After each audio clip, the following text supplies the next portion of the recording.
go. I think we're good. I think we're ready. Go ahead and switch things on over, shall we? Hi! Hello everyone. Happy Thursday. Thursday already. How'd that happen? It shouldn't be. It's been a week. It's been a fast-moving week. But I hope you're all doing well. I hope you're looking forward to the weekend. I hope it has been going well for you. Hope you've all been staying cool, staying hydrated, staying comfy. Hello, Standing. Hope the day has treated you well. It has been a good day for me. Honestly, it's been a very laid-back sort of day. I won't go into specifics, but essentially my entire team was kind of locked today. There wasn't a lot that we could do, so you know, just sort of checked on things and then spent a lot of the day doing like portfolio capture work and whatnot. So it was nice. It was very chill. Can't complain. Something else happened.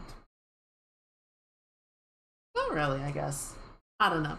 It has been kind of a wild couple of weeks, you know, just trying to get everything finished with deadlines, but it's not too bad. It's not too bad. I guess it was yesterday.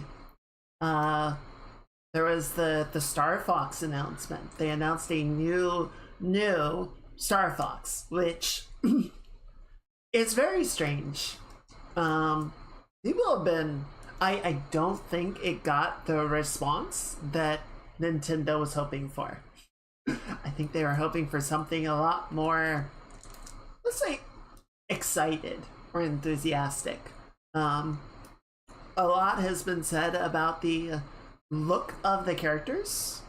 You know, they've gotten an HD glow up, but people are not really jiving with the look. I've seen some people saying, you know, you had a design for Star Fox in the Mario Galaxy movie. Why didn't you just go with something that looked like that? And I'm going to be honest. This might be an unpopular opinion. I'm not saying that it is like worse than what they're putting in the games. I don't really like the look of Star Fox in the Mario movie. I don't think it's a good looking design there either. It's kind of weird to me. It looks strange. It looks overly like goofy, cartoony. I don't know. I don't like that one either. Oh, Mage, thank you for the 75 streak. Welcome in. Happy Thursday. Hope you are doing well. We were hoping for another Donkey Kong reaction. They sure were. They sure were, and that is sure not what they got. Which is rough. And, you know, even getting past the visual direction of the characters, which I don't know. I don't like them. I don't hate them. I'm kind of in the middle on them. I think they're fine. Honestly, so I watched the intro cinematic of, you know, James, Peppy, and Pigma investigating Venom. I thought the ships looked very nice. And, you know, since that's what the majority of the game's visual look is gonna be, that to me is more important than how the characters are gonna look, right? I'm sure there'll be more cinematics where we see more of them compared to Star Fox 64, but it's also like most of the gameplay is centric around the vehicles. So I don't know. I don't care. I did see someone saying, man, Nintendo tried to make these guys as unfuckable as possible. So maybe they know. Scratch the maybe. They definitely know. And maybe they're trying to tamp down expectations on that end. Who knows? But I don't know. The fact that it's a remake of 64, which they have done multiple remasters and remakes of 64 already. And 64 is technically a reboot of the series. Right? So they had Star Fox 1, and then they had Star Fox 2. apparently never got released originally. They worked on it and then never finished it and never made it to market. So then they just did a restart with 64 of like, let's just make the game that we wanted to make with the original Star Fox and make 64. And then they had a bunch of other ones, which, you know, Star Fox Adventure was them taking, I think it was like Dino Planet or something, and then they like shoved it into the Star Fox franchise. That was awkward. And then Star Fox Zero was a prequel. The prequel? I don't remember. The point is, the Star Fox series has basically been, it's basically been Groundhog Day since its inception. It just kind of keeps looping back on itself. And Star Fox 64 was the best that the franchise has ever been. Like they have just never really like figured out how to do anything bigger or better with it. And so, frankly, it kind of doesn't surprise me that they're going back to that one and just remaking it rather than trying to do a new one, because every time they've tried that, it hasn't worked. So, I don't know.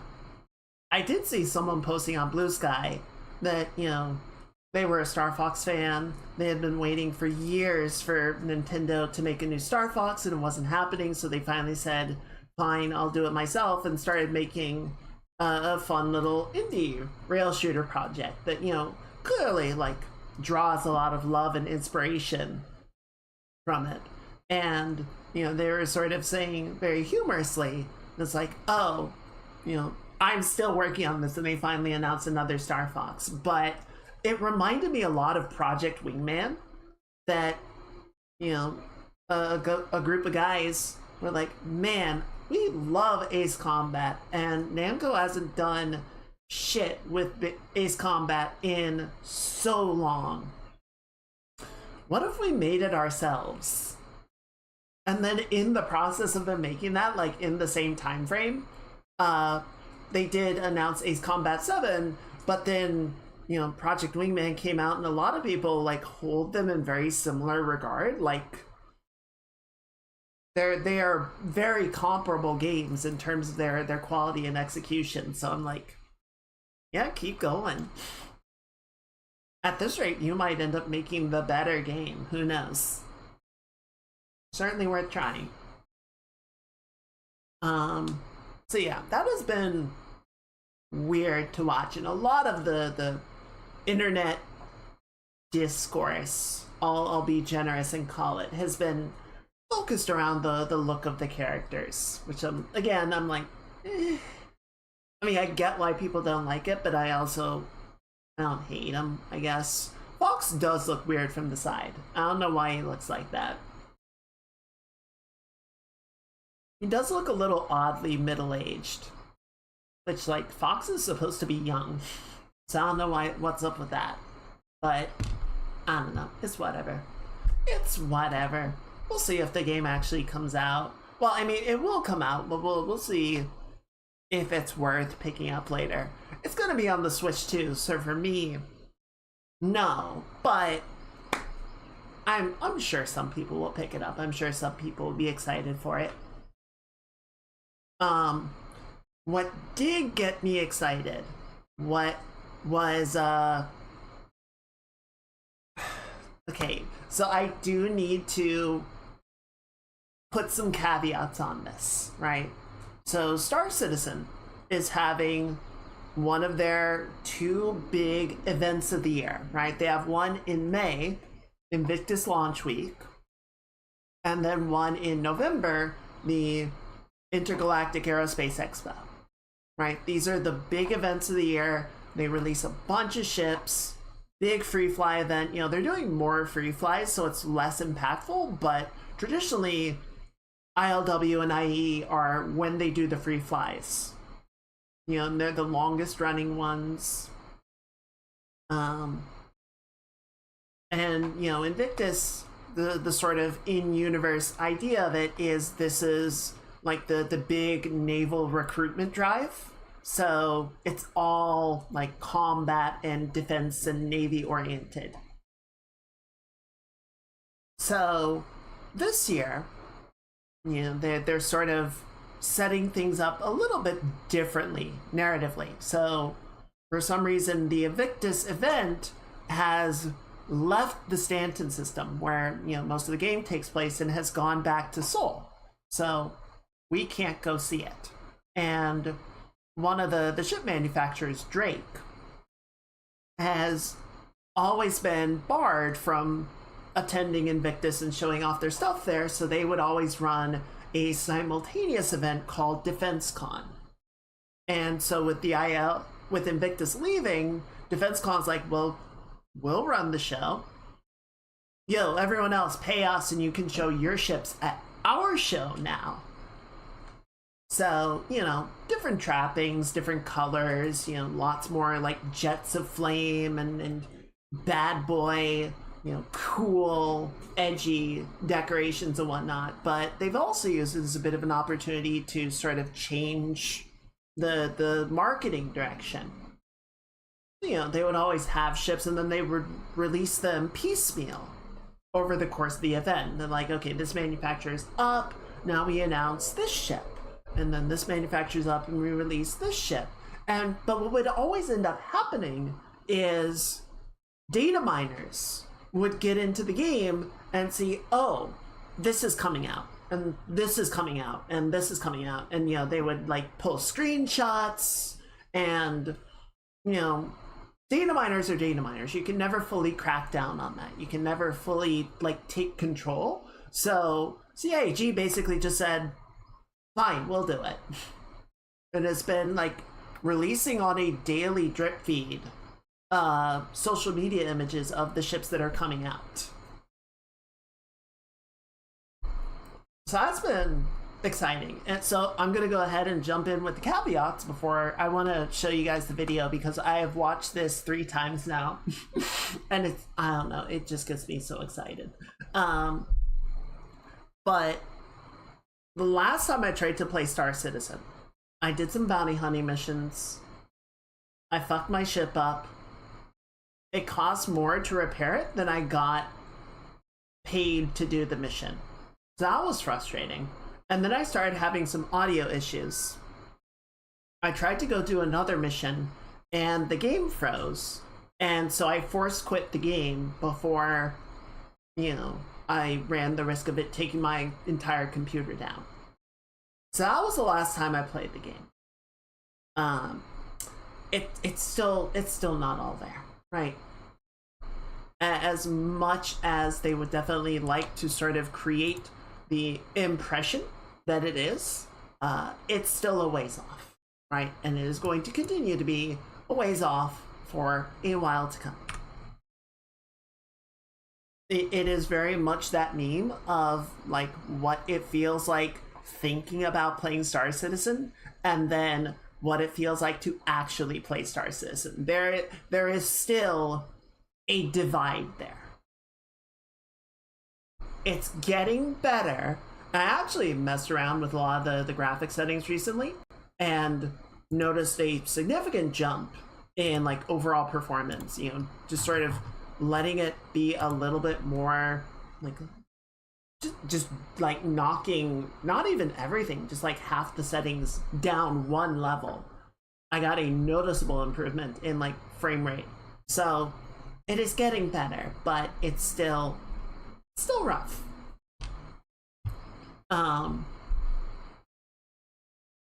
So yeah, with all that said, I did want to just go through the video because it's honestly a fun video. There's some cool stuff that they have coming up, and I just wanted to sort of go through it and chat about it and just be like, look at the ships.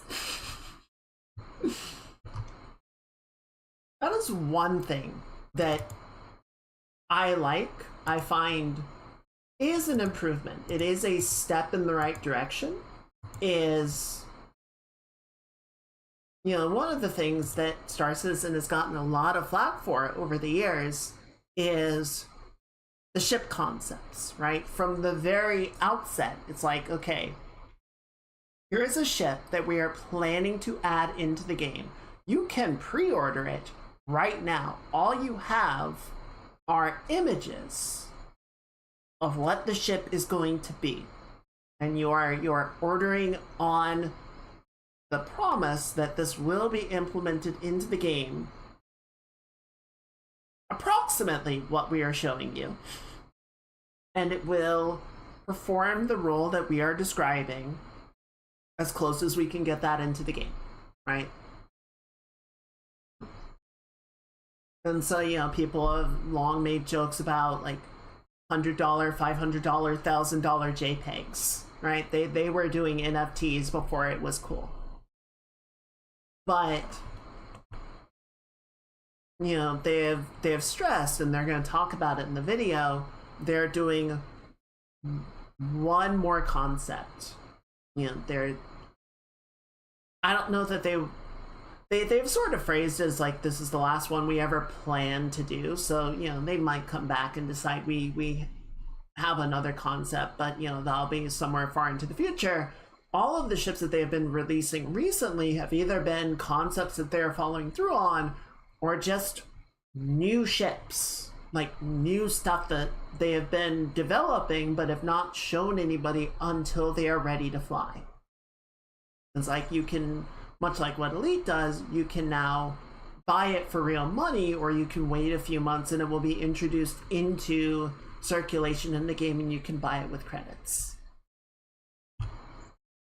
So there is one more that they are going to release as a concept, but everything else is just going straight into the game.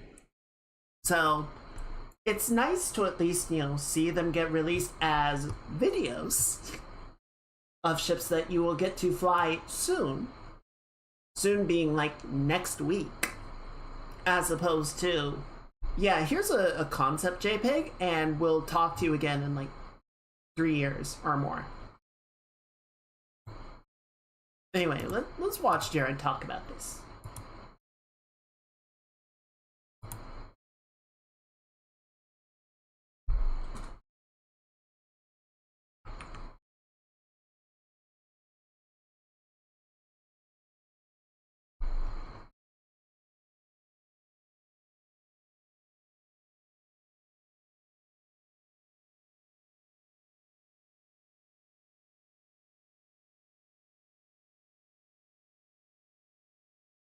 God, that's gonna be fun.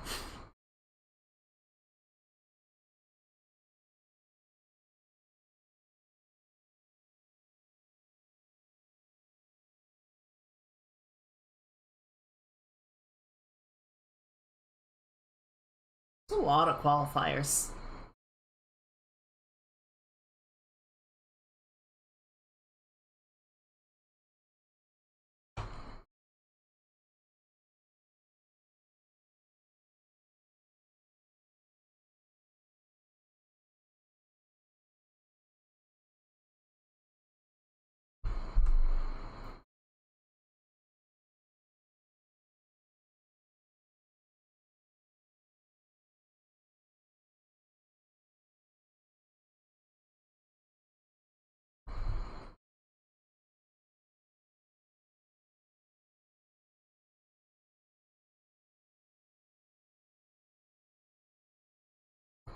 So this is essentially the first real introduction of a raid, right? They've had a few things like the Onyx facilities, the Stormbreaker location, where it was, a lot of those are centered around on foot gameplay, right? You go to a location and then you do stuff and then you fly away once you're done. And those are very sort of dungeon-like in the way that they're set up, right? You have a sequence of objectives you go through on foot, clearing out enemies, accomplishing the objectives, collecting the reward, and then you go home. This is a considerably bigger scale, right? That you're going to have to bring in a variety of ships to fulfill a variety of roles. There is zero chance that you can do this independently. This is a group activity.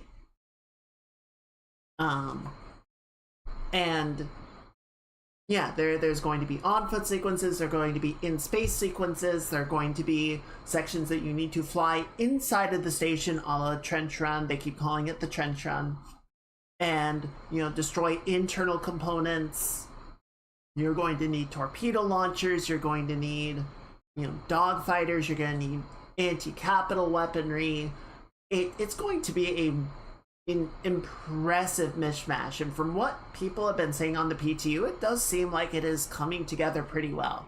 It is still problematic because the social tools are not there to really reinforce the structure of the gameplay, but it's coming along.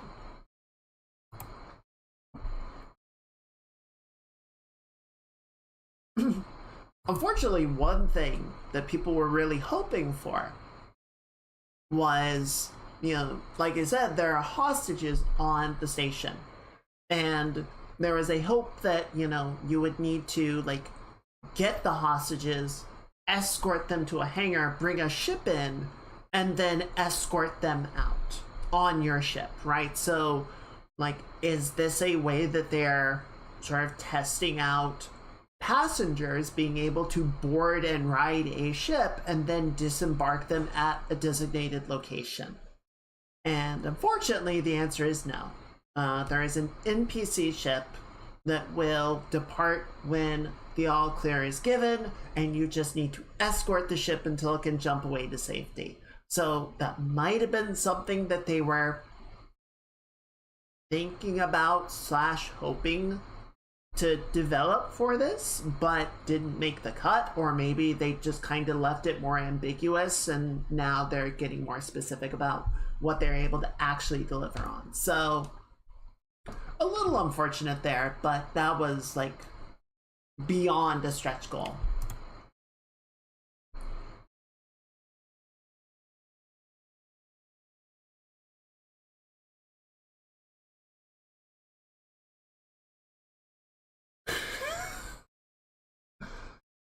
I am so excited for this thing. So the largest ship in the game is the Idris. It is 260 meters end to end, right? That is the big one with the flight deck on it and the big ventral cannon. That is the biggest, baddest, hardest hitting ship that is available in the game. The Mauler is over 400 meters long.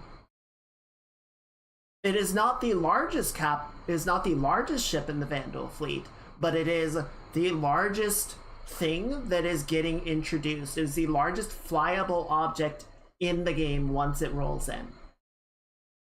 This thing's gonna hit like a fucking truck. You can see it has a freaking death laser on its nose that will... I don't know how much that's gonna hurt. It's gonna hurt a lot.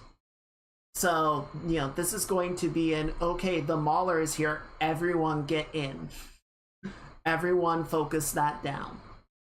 Probably the smaller ships will need to deal with this fighter escort or whatever, but... It's a fucking raid boss! Oh, that's gonna be really fun to fight. That's gonna be really fun just to see.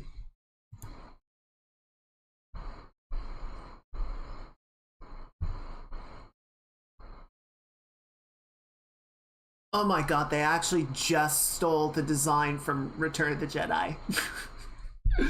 I'm sorry, no, hang on. Can we go back?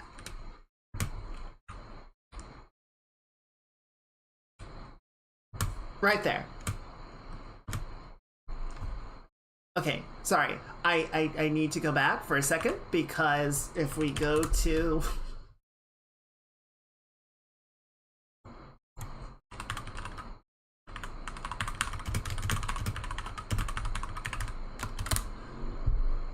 If we go to the Battle of Endor, the ambition is great. The actual ability to follow up on it is very hit and miss, but it is one of those things of when it hits insanely well. Okay, where is it? So ship goes down. There we go.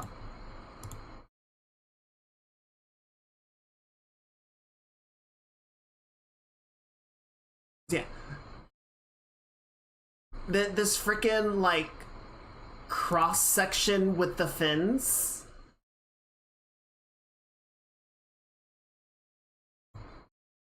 They lifted it wholesale. They just made it orange. It's smaller, it's shorter, but it's there. They thought we wouldn't notice, but we did.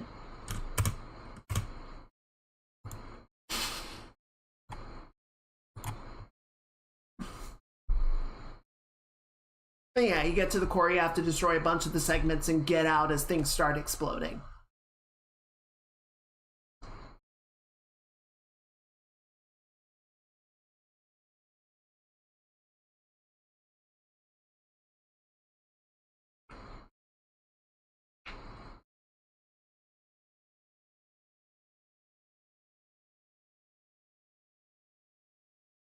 So this should be fun. Stuff like that is why I joined an org, because I want to be able to actually participate in these events, and it is not soloable content. And before anybody gets up in arms about that, it's like, yeah, but it's an MMO. It is a multiplayer game.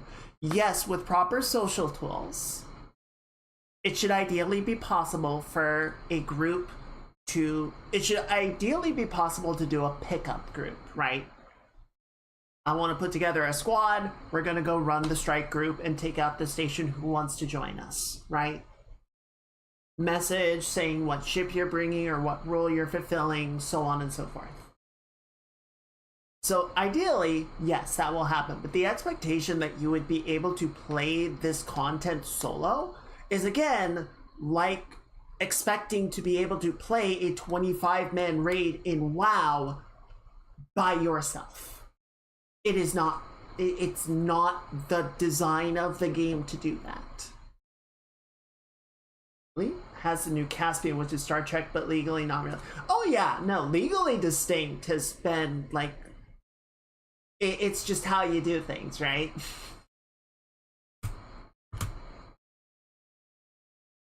I just think it's very silly. It's very cute.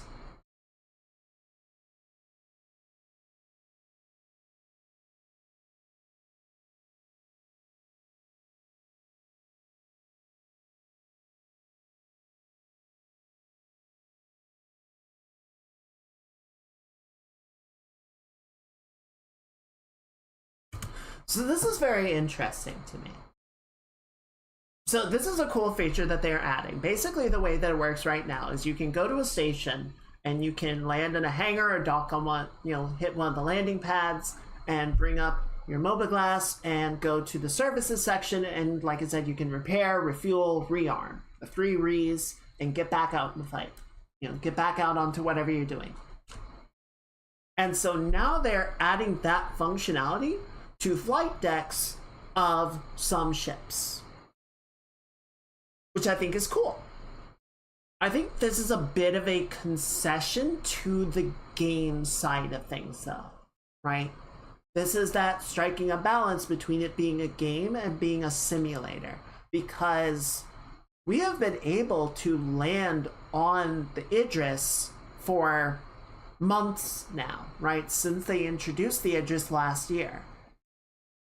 And when they introduced engineering, like, people have been able to land a ship on an Idris, and you can, have a stock of missiles and whatever else, mostly missiles, because that's the only thing that we've really been able to have a stock of.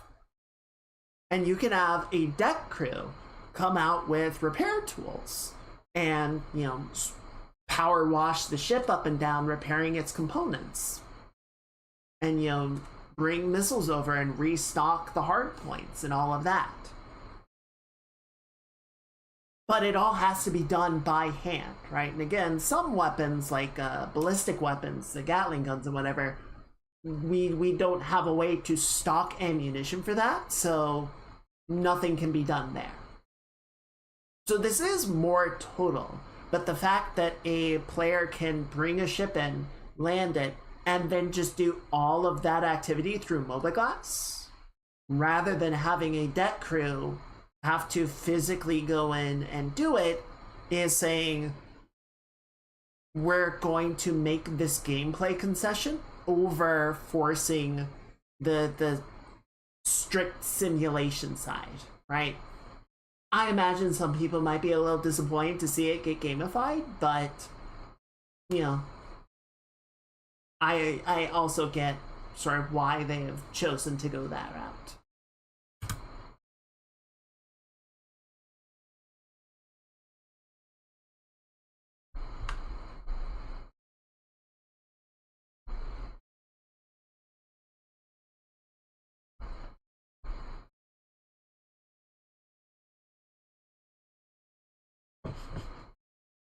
Let's go battle yacht.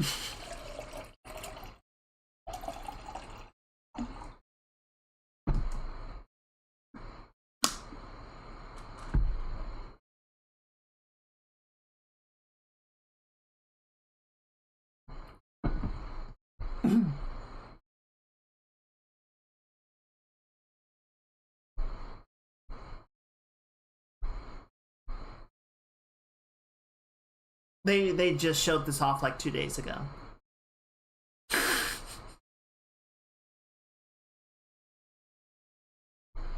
So the refueling, the way they're implementing it right now, you'll be able to take on contracts to refuel NPC ships that have gotten stranded, right? And it'll just spawn a ship somewhere for you to go rescue, right? Fuel rack gameplay for the Elite Familiar. Except instead of a drone that, you know, ferries fuel back and forth, you, as you kind of saw, there's like a fuel boom, like on an actual plane, that you need to align and then run the fuel through it and fill up their tank, and then they'll depart on their way. And if you as a player run out of fuel, you can put out a beacon, and an NPC starfarer after a while will show up and refuel you, and you can be on your way. The long-term goal is for players to be able to do it to each other, right? Player puts out an SOS beacon, another player shows up to refuel them. But right now, they're just doing it player to NPC and vice versa, I think, just to sort of get the system up and going.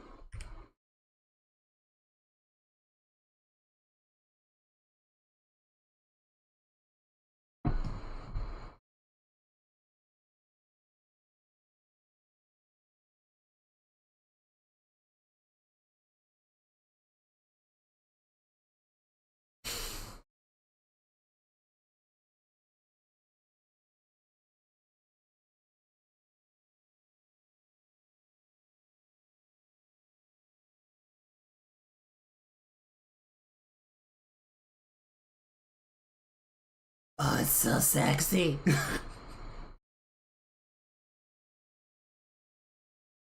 This thing is so stupid. What if we just fill an entire hallway with plasma? Area of denial, how about area of deletion? Oh, those look fun. Those look really cool. I want one. I love the Top Gun helmet. I just love the Top Gun paint job on that one. It's very pretty.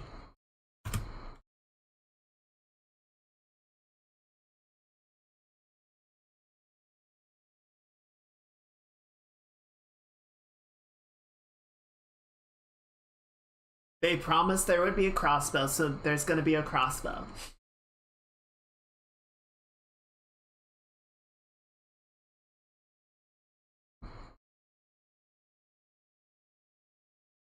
Jared.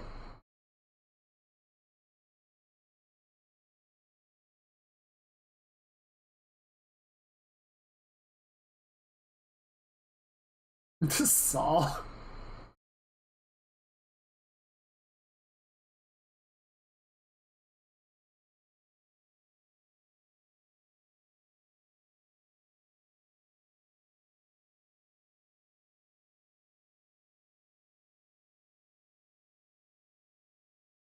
Oh, these, I love these. These are so cool. I love this thing. The Pitbull. So it's a snub fighter. You can see like how small it is. Like you can see the pilot in here, right? It's just, it is engine, body, and then a dude in like a fishbowl. And it's just, it's very small. It's very quick. Probably isn't gonna hold together super well. But I love the silhouette of this thing. It actually reminds me a lot of one of the ships from Wing Commander back in the day. It has a very similar, especially the top profile is very similar to it. And I don't know. Even though Drake isn't really like my personal look, I love Drake ships. They're just very like nuts and bolts and grease everywhere aesthetic. Meanwhile, on the other end of the spectrum, it's so cute. So this one is a little bit odd. It's a little bit odd. So the Starfarer is the refueling ship that they were showing earlier. That has been in the game for a long time. But refueling gameplay has been, I guess, technically in the game, but in like a really janky, like not even half-assed, like quarter-assed way. And now they're finally refining and implementing it properly.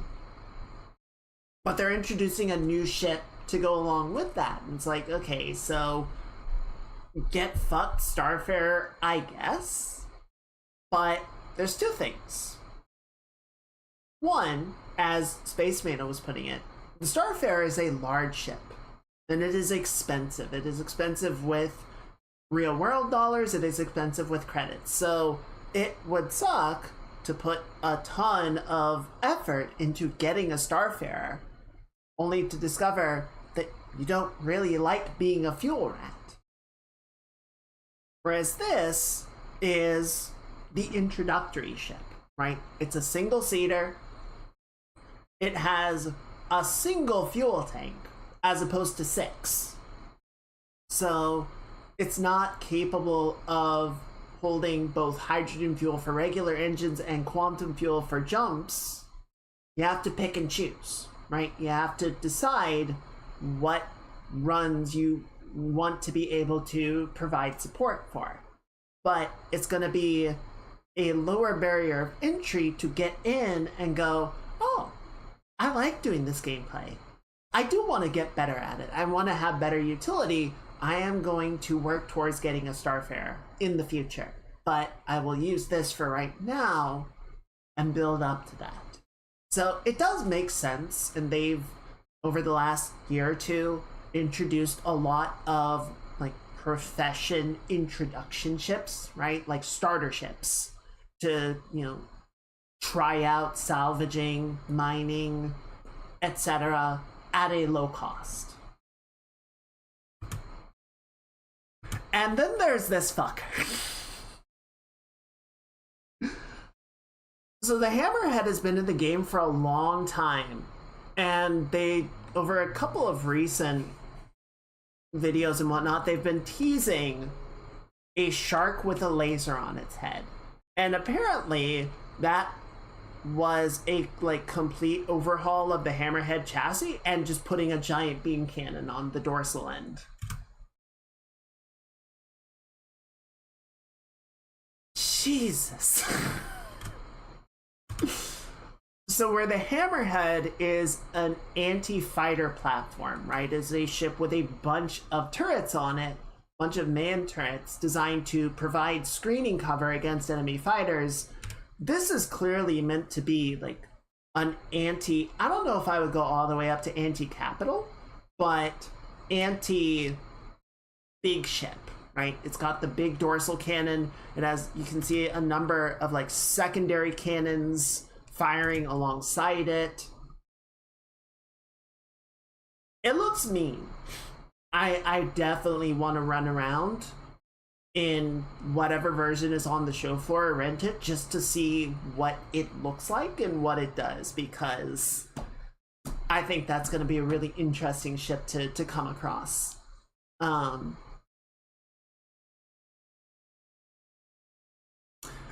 they did release some pictures of it, and I am surprised how different the chassis is compared to the Hammerhead. Oh, God. It's so hot. It's got so many guns!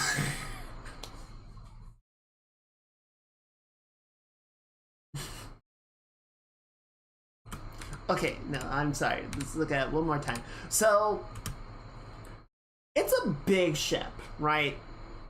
It is a very large ship. And again, it's one of those things of like, Kaiga, you're not gonna fly this on your own. It's not gonna be a solo ship. Why are you excited for the Ironclad to be in the game? It's not a ship that you are going to work towards having and playing with. And that's true. But here's the thing, there is a mission in the game where an 890, that nice luxury yacht, has been boarded by pirates. And, they need somebody to go liberate it. So you go out in your ship and you fly over to where the where the piracy occurred. There are a couple of ships, running around. You have to take those out and then EVA over to the 890 and kill the pirates aboard the ship. There might be some security forces left alive, and you can sort of work with them, try not to shoot them. But, kill the pirates and then you leave. If you want to, you can jump in the pilot seat of the 890 and fly it back to wherever you're going, if you so choose to do it that way. Or you can take the 315 that's in its little hangar bay and fly away with that if you really want to. It's not really any benefit. You don't get to keep either of them, but if you just want to strut for a little bit, that is an option.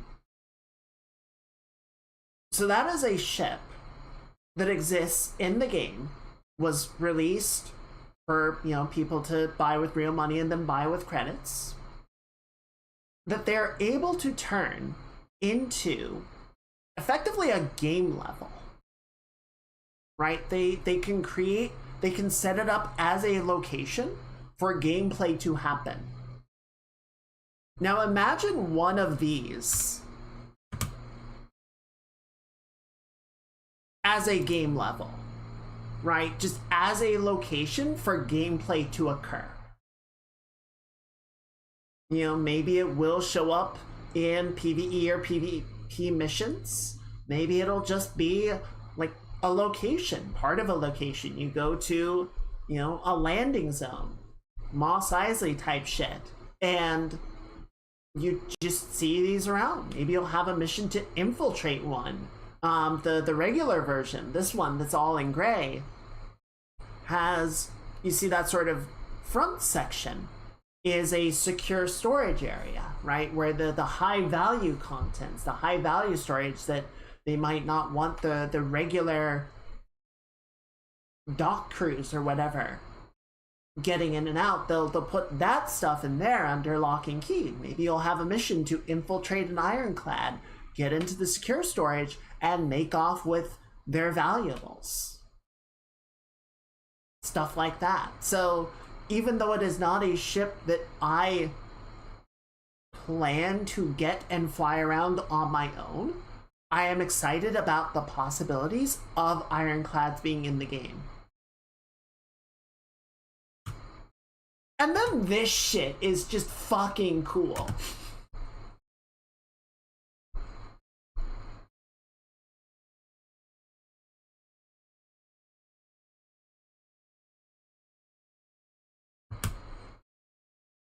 I see a few people speculating what these doors are, and the prevailing theory right now seems to be torpedo base. The popular theory seems to be that it's going to have a series of torpedoes that launch submarine style.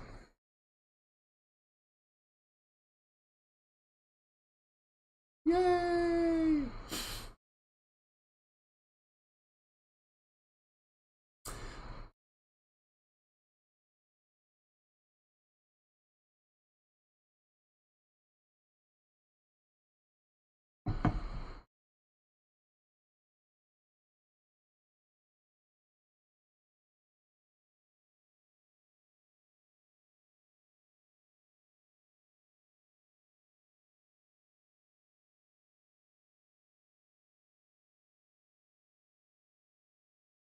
Let's go skip get.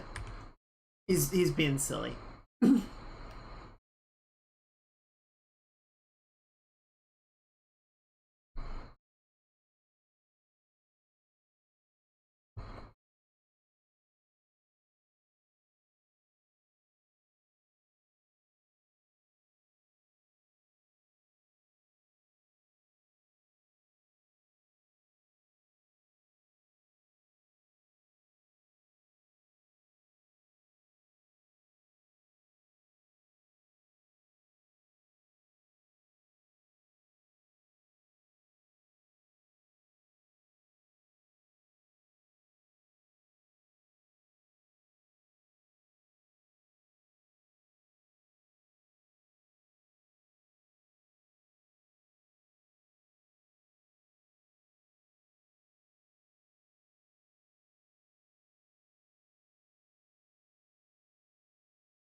So all those things that he just rattled off were shown at CitizenCon last year. So by the standards of this game, if they can actually turn around and get all of that implemented by the end of this year, that is a very short turnaround for how this game typically develops and implements content. It probably will be, buggy and require a lot of polish, but initial implementation will still be a pretty quick turnaround. And the fact that we're getting the tactical strike groups now, like 6 months or so, 8 months maybe, after the initial showing, is good. I thought that would be like an end of the year situation, and the fact that they're getting it now is impressive.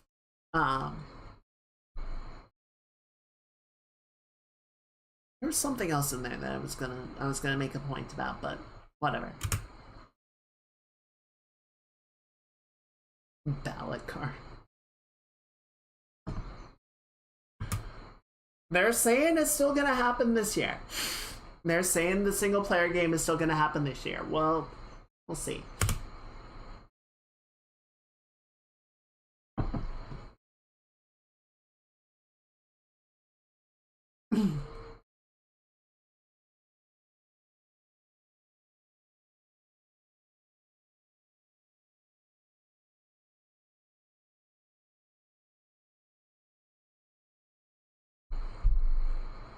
So yeah, they just don't want to put any dev time towards doing the event, right? Because events are big and complicated to set up, and they're just like, we just need to all hands. It's like, okay, I get that.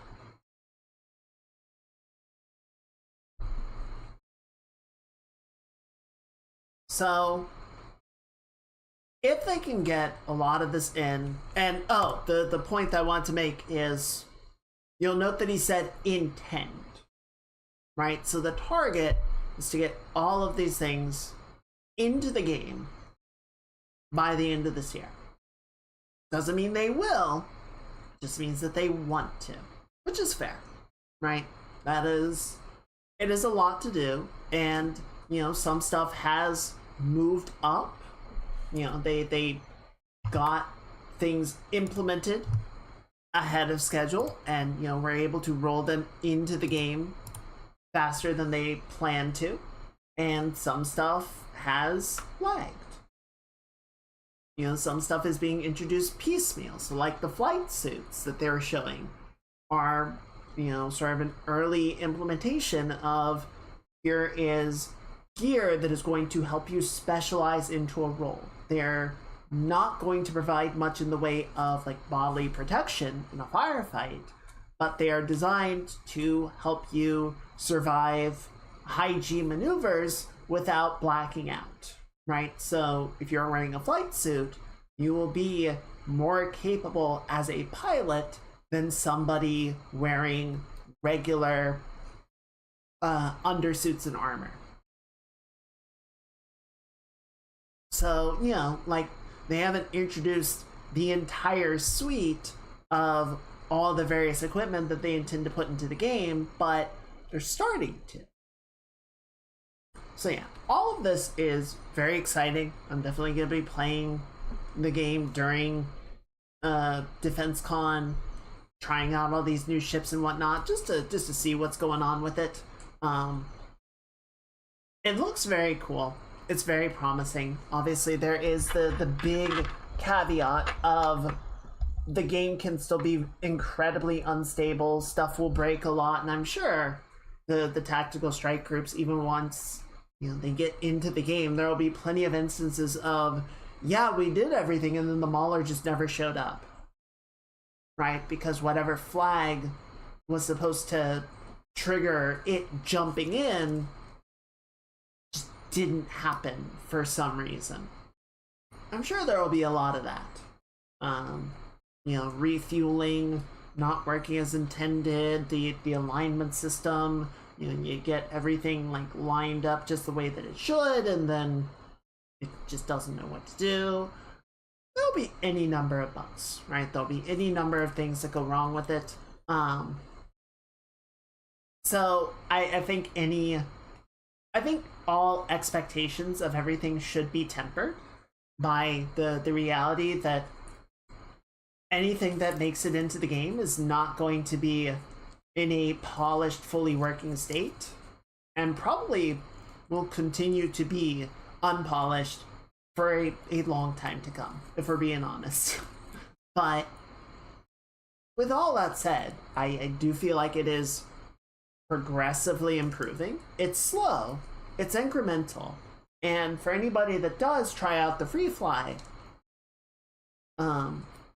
you should be aware a lot of the regular players do not like the free fly period. Like, the ships are nice, right? Everyone loves going and getting the free ships to try out and everything, but you always get a big influx of new people, the free flyers trying the game out or checking in on the game after a while, and the servers get choked to death just trying to accommodate the massive jump in player base. And so the game's performance always takes a big hit and gets progressively worse over the course of the event as, that memory accumulation gets worse and worse. They still need to figure out how to resolve that, because the servers degrading over time is always really unpleasant. But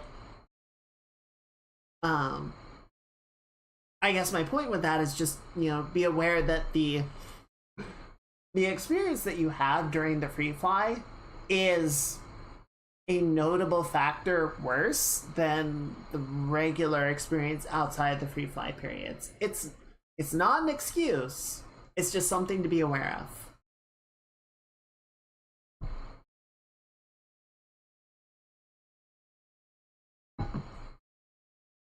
So yeah, that was exciting to see. Does provide a stress test for the game system. It does do that. I'm sure that the devs look at its performance during those periods and afterwards go, okay, how can we make this better?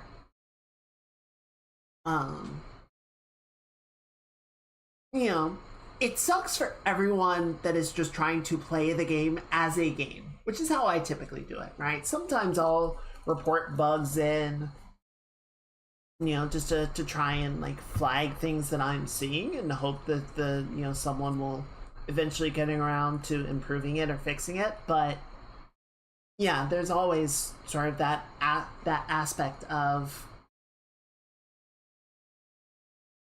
it's not a finished game, and you are going to be dealing with performance issues. You are going to be dealing with rough edges. And I have only watched a little bit of some of my friends playing Windrose. You know, I think that I don't know how many rough edges Windrose has at this point. It seems to be doing pretty well. Deadlock, obviously, is a game that is still in development, but I think they've gotten a lot of, like, the core ideas in. I think a lot of the gameplay that they want to do, at least for, like, the main game mode, seems to be in there. And it seems to be a lot of just sort of refining it, rather than continuing to build the game. I know there's still that rumor of there being a PvE mode at some point, but you know, development of that is not going to severely impact the PvP mode.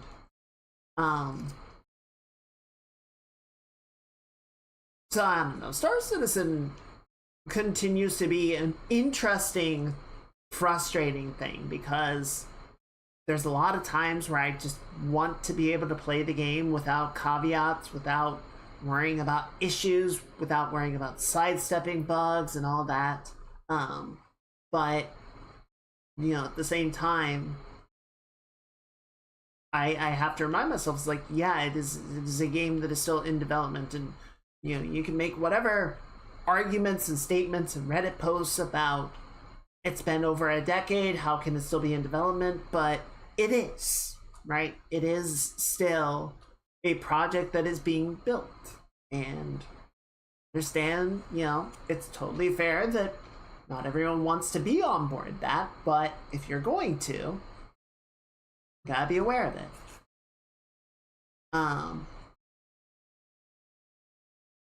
Yeah, I don't know. I mean, I've been working on my game for ages, and, you know, I'm one person. And I haven't been working exclusively on it. It hasn't been my job to develop the game, but it's hard. Speaking of which, why don't we go ahead and jump over. I'm gonna shimmy on over here.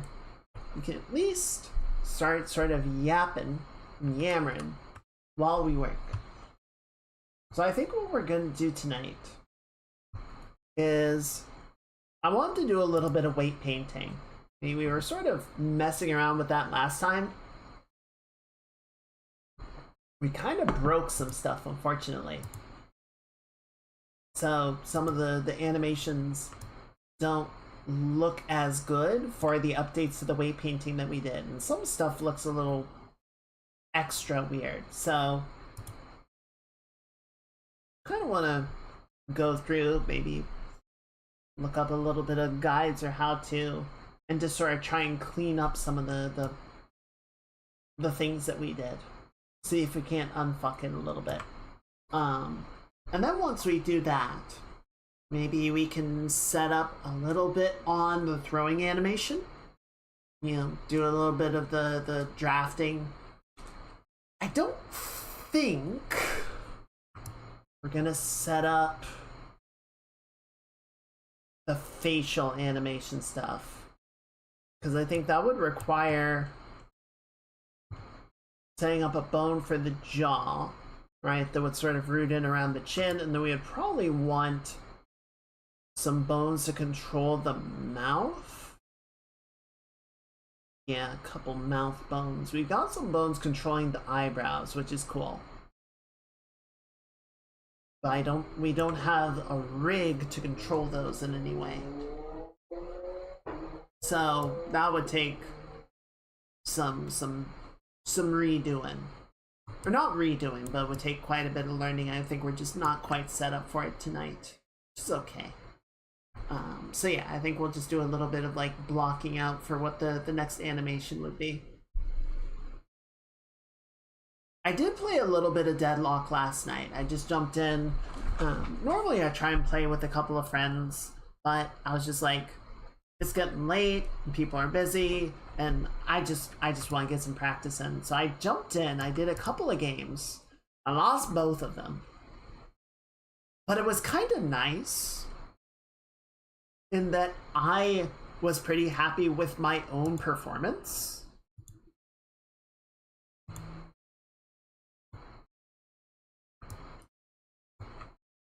Like I wasn't happy to lose, but I didn't feel like I did very badly, right? Definitely a few things I could have done better, and there were a couple of times where I got caught out doing stuff that I shouldn't have been. So, whoopsie on my part, but, you know, it was nice that it's like, okay, I still feel like I am trying to understanding my role and doing what I can in a pretty effective way. I feel like that's a more, shall I say, positive way to approach it than why is my team suck?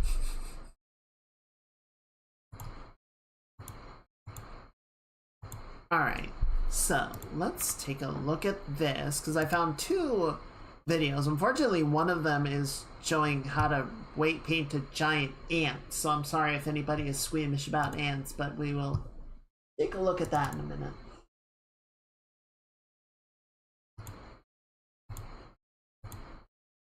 But let's start with this one because it's only like a minute and a half. Maybe it'll give us some insight.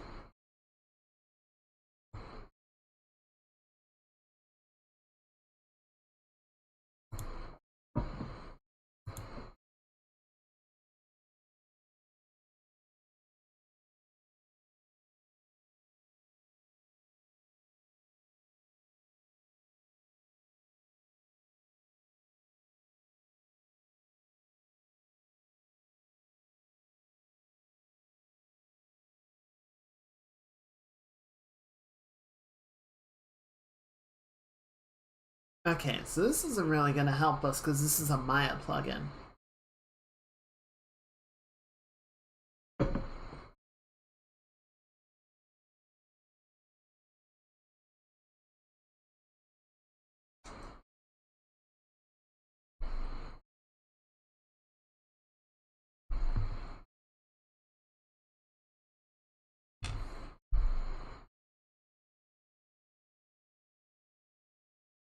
Okay.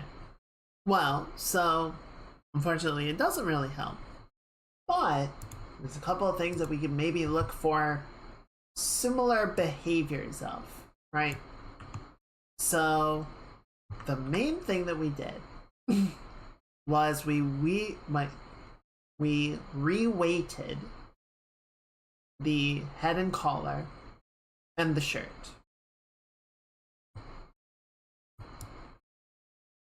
So like the pelvis looks like that, spine looks like that, and like I don't know, mathematically it seems okay, but then it clearly results in undesirable outcomes.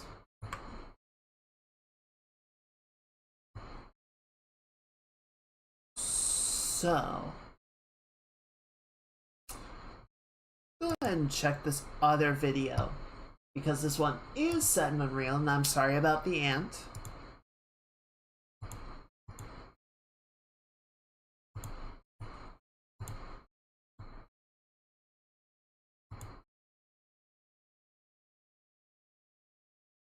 Come on. Fucking YouTube, really?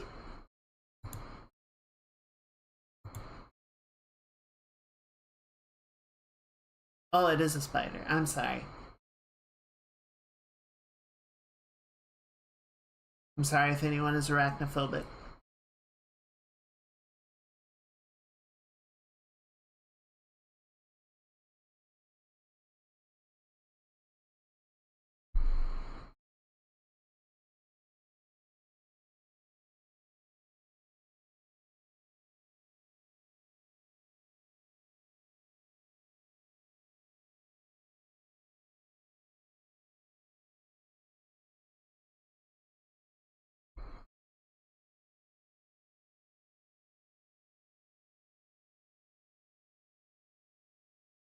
Yes, it is a very colorful spider. It's more Spider-Man-esque, or like kind of Day of the Dead.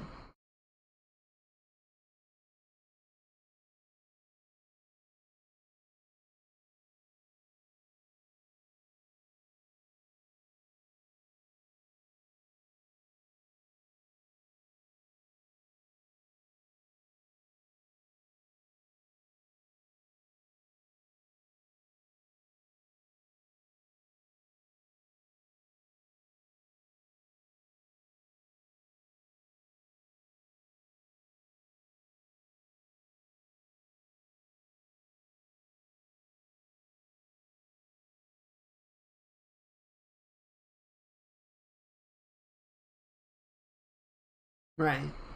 So yeah, we have done this part, right? The skeleton is influencing the mesh.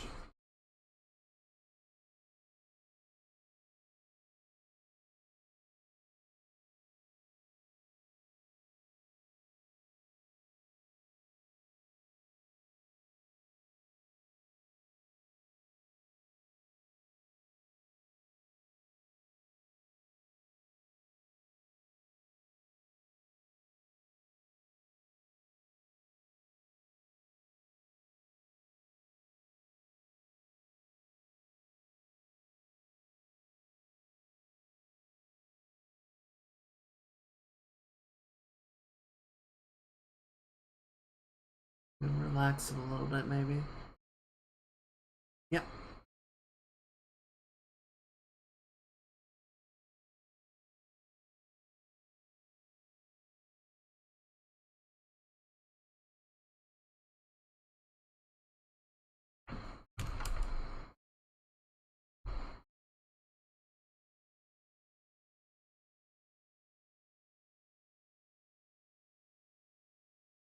Okay, this part might be good.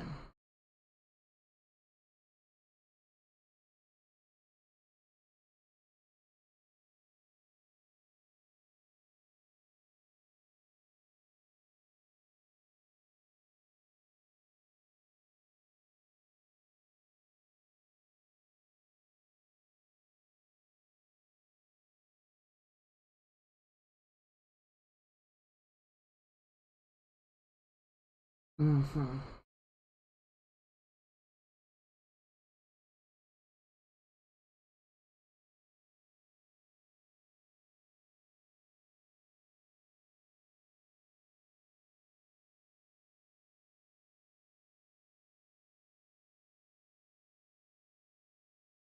Okay, yeah.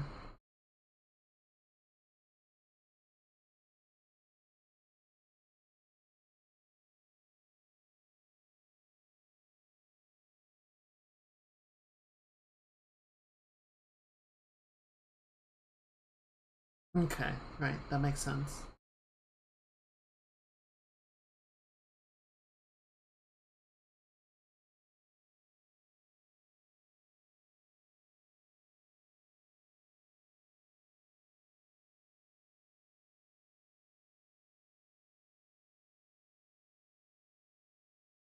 And that goes there. Right, okay.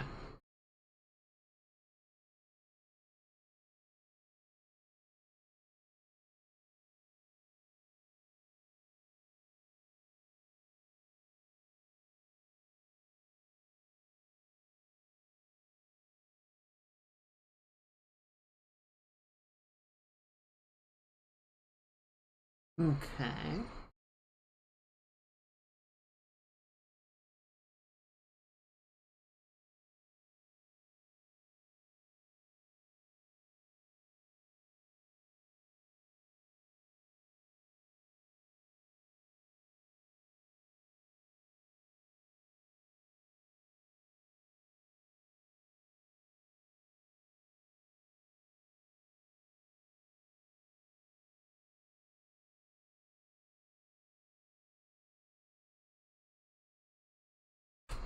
Okay.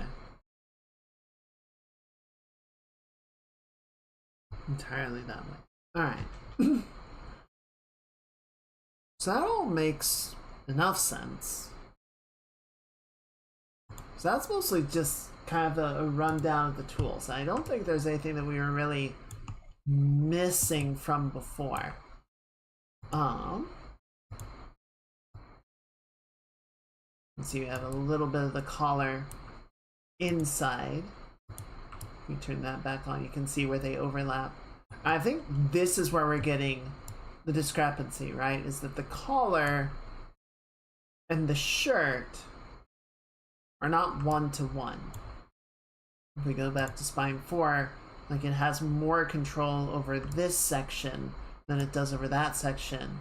You know, it has 0 control over that, so like that's hopping out at inopportune moments when the clavicle tells it to. So, question is,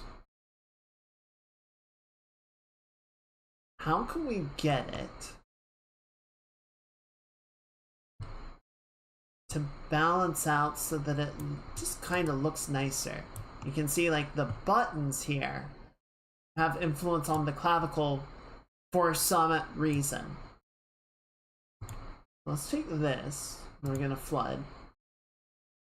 So we're gonna set your clavicle controls to 0, which, as you can see, just sort of distributes that weight into other joints, which is nice. It's nice. What used to happen back in the day is if you subtracted control out of a joint, right? If you said this section on the elbow is being controlled by the wrist joint and I don't want it to, and you just remove the control from the wrist joint, it would just kind of randomly assign it somewhere else. So you might get controls for the elbow attributed to the foot. And then shit gets wild, which is why I was taught to always be additive, right? Never remove control from a joint. Always add it into the one that you want, because it always has to total 1. It has to go somewhere.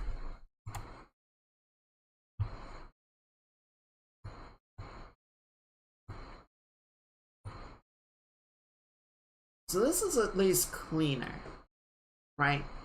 But what we would probably want is to just fully attribute it to spine 4, because that is the closest one that is going to be. And then this one should probably be, yeah, I guess split between spine 2 and 3. That seems fine, though it might stretch a little bit. It is a hard surface object, so we should probably say all or nothing, right?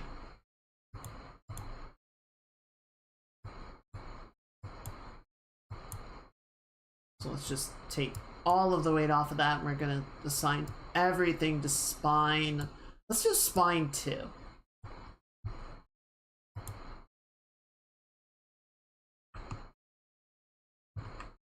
And then this one will be entirely controlled by spine 1. And then this one entirely controlled by the pelvis. Let's go ahead and accept that. We'll lock that in. So that's, you know, nice. It's helpful.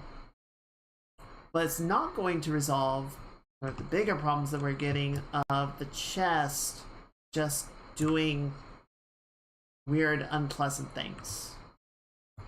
Right, so let's take these guys and let's see if we can grow the selection into something that's going to, like, play nice with us.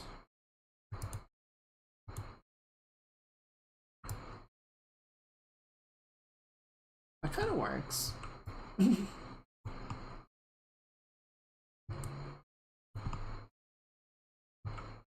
Go ahead and grow it a couple more times.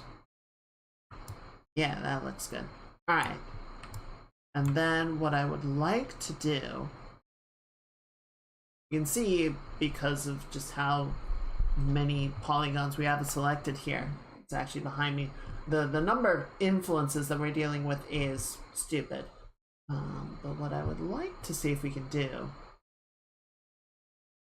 is relax the control and see if that helps at all.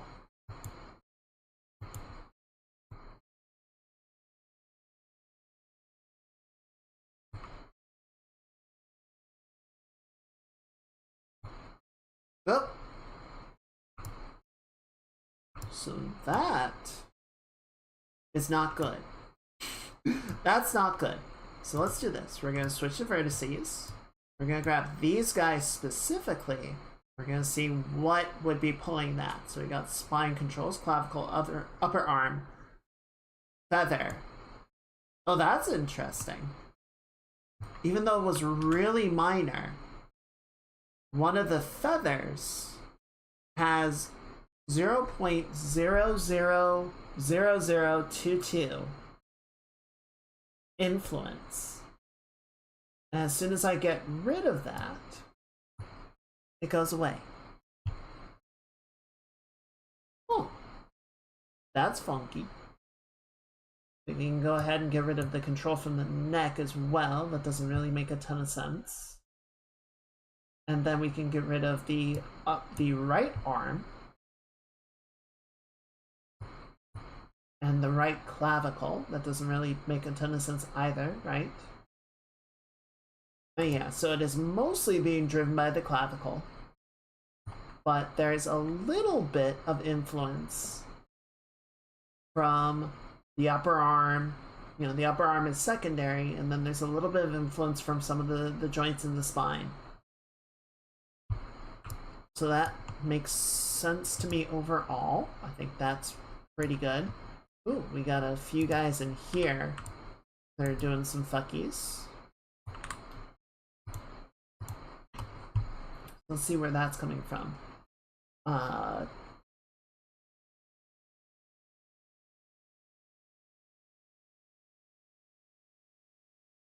Okay.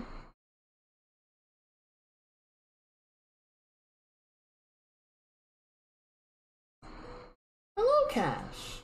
Welcome in, Raiders.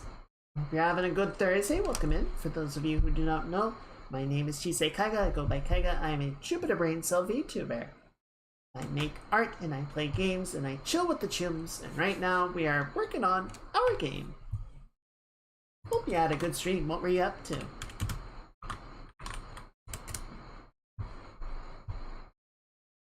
Ooh, Skyrim. What was that? How'd that go? How was your adventures?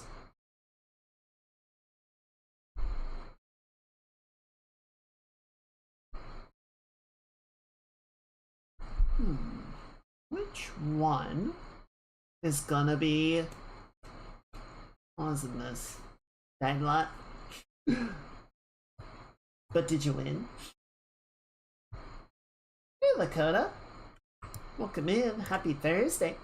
Hope you're doing well. Built a house. Oh! Was building the house that you're involved in the dying? It's the pelvis was causing it. What would that be? I wonder if the pelvis is what's causing the weird kicking animation that we see. Game murder and not a murder.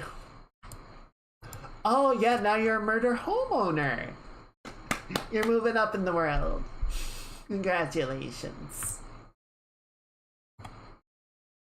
Well, I'm glad you had a good time.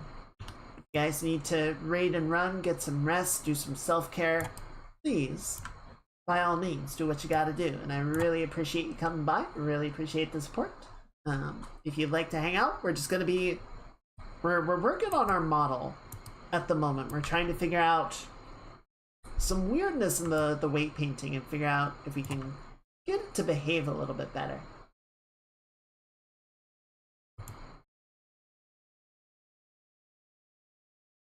Okay, so influences here look better.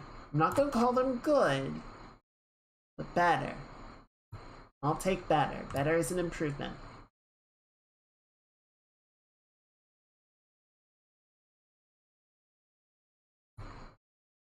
I am gonna be really particular. We're gonna go in here, go loop back around. Okay, yeah, so we got these guys. So because the button is getting pulled entirely by spine 4, I want to take the surrounding vertices and increase the spine 4 weight on that, just so that the shirt will sort of get pulled accordingly. Okay, that looks pretty good. Now we did do a lot of effort last time to get parts of the head set up the way that we want to, right? So neck looks okay, head looks like that, and then yeah, all of this stuff, you know, you can't really see it from outside, but like the inside of the skull and whatnot, we have that set up the way that we want. Aw, Cash, thank you for the follow. I really appreciate it. Welcome in. It's good to have you with us.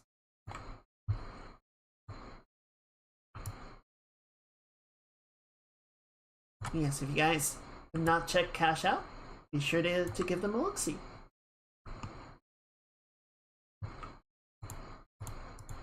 Let's see. So, what I would like to do. So what we're going to do this time, oh, that edge is flipped. Damn it. Anyway, it's not a big deal. Let's grab this one. Let's do this. We're gonna flood it so that we can just see this whole section, right? And then where is... There we go. Isolate selected. We gotta remember to not clear the isolation because that'll crash Unreal because it's stupid. But yeah, see if we go to the head, we want to preserve this part because this is working. We want that as it is. We're gonna grab this.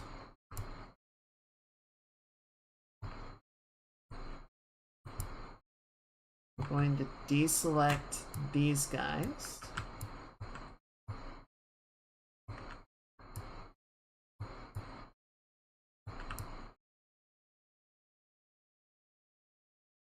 And then let's grow the selection. 1, 2, 3, 4, 5, 6, 7, 8. There you go. One less.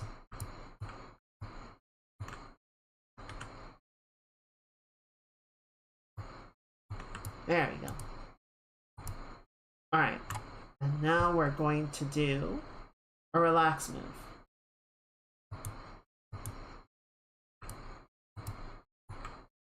I really like 3D modeling. I have not been doing a lot of it just because I don't do much of it for work, and I have not actually made any models for games. A lot of the rigging and animation side of things is not my typical wheelhouse, so I'm very much sort of figuring things out as I go. But it has been an interesting process. Unfortunately, my Blender capabilities are still meager at best. Okay, so yeah, let's get rid of the bang influence there. I'm just sort of looking for any of those weird outliers that are getting dragged around that we don't want them to be, right? So like these guys have influence from the bangs. We don't want that. You are getting influence from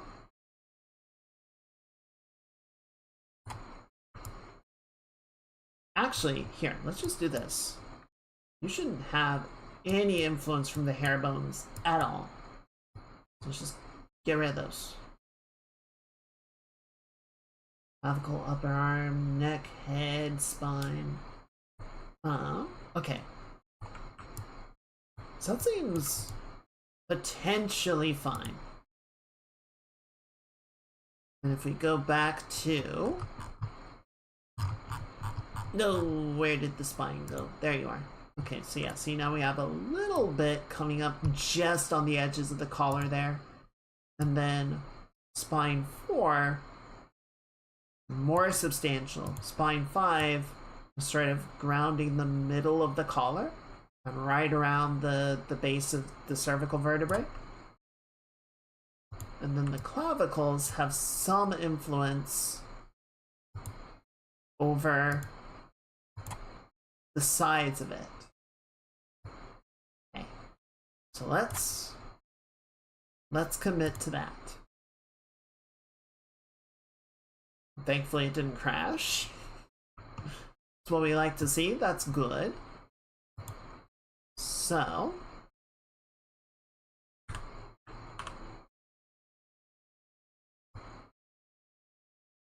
okay, that looks pretty good.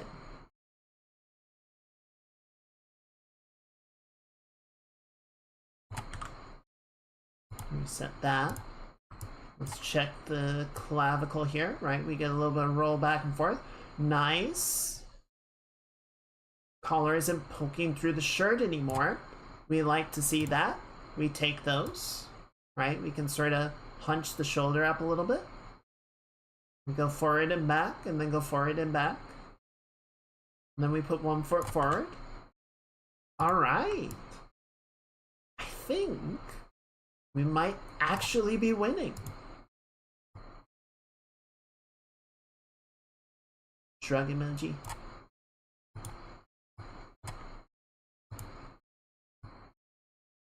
Yeah, I've been working on this game for an embarrassingly long time. As I was saying before, it is not it has been an ongoing project, right? It has not been my job to develop this, unfortunately.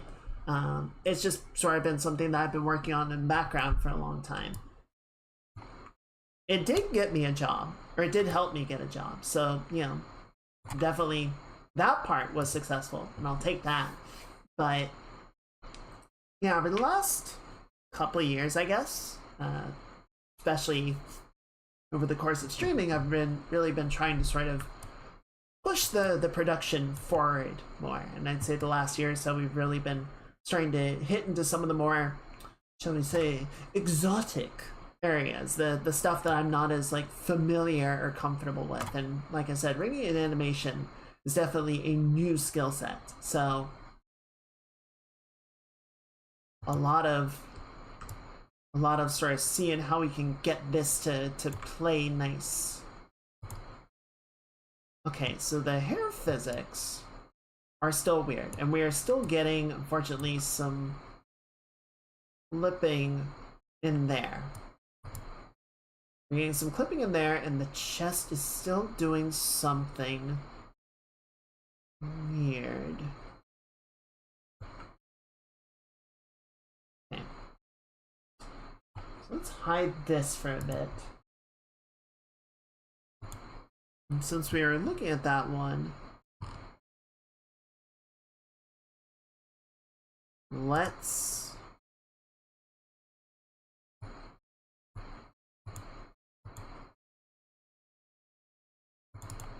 is it this one? Yes.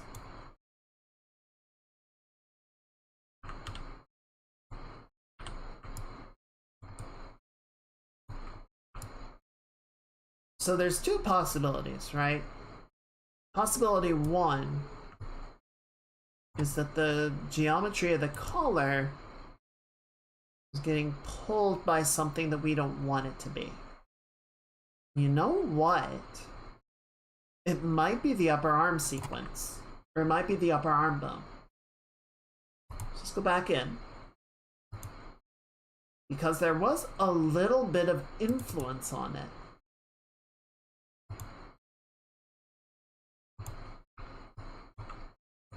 So if we go in here, we're going to grab this whole lower section. You see the upper arms and the upper arm twists. Can't see it because I'm in the way. And also I'm not showing you the right window. There you go. Just drag this out to the side for a second. So the upper arm, regular and twist are right here. Right and left. And the way that it is moving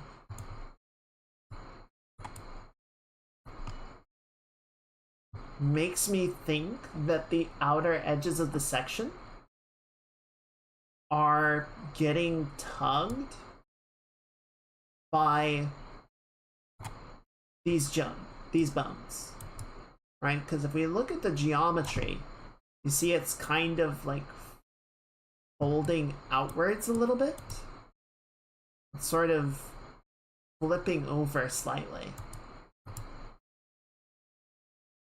Which the only joints in the area that are doing that are the arm bones. They're coming back across the body so hard that even though the influence is very minor, my suspicion is that it's causing it to sort of peel.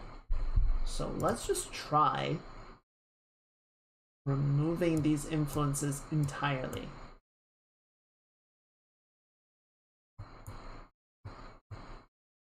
Neck, head, ear, jawbone, spine, clavicle. Okay, yeah. And we're gonna accept that. Okay, so good news and bad news. It didn't completely solve it, but it did marginally solve it. And what I'm wondering,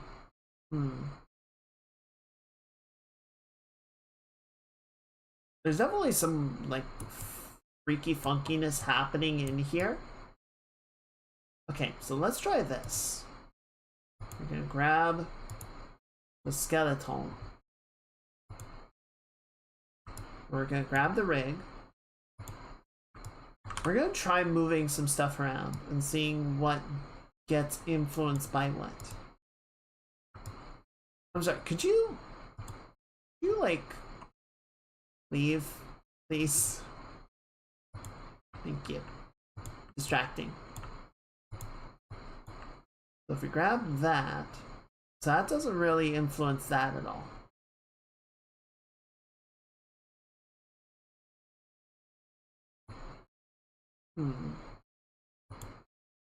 Oop.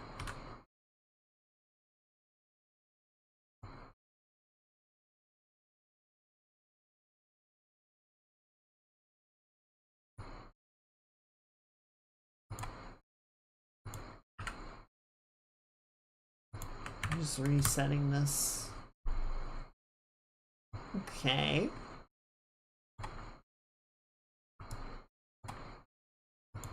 If we rotate the clavicle,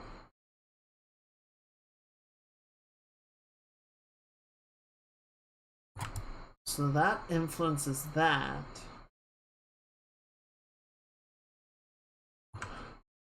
Okay, so I think then what we will want to try and do is basically have this move less with the influence of the clavicle. So let's isolate our selection again.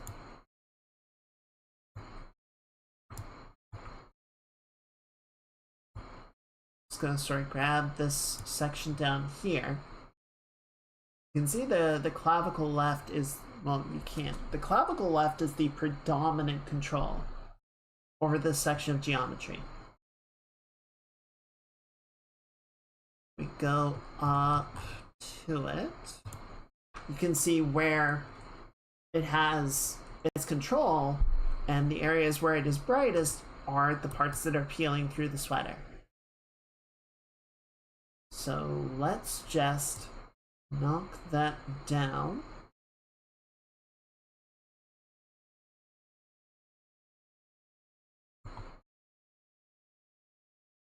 And so that put a lot more control into spine 4, like that, which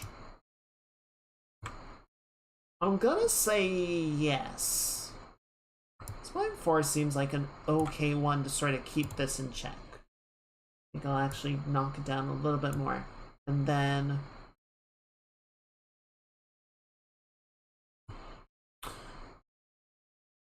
where is that part about mirroring?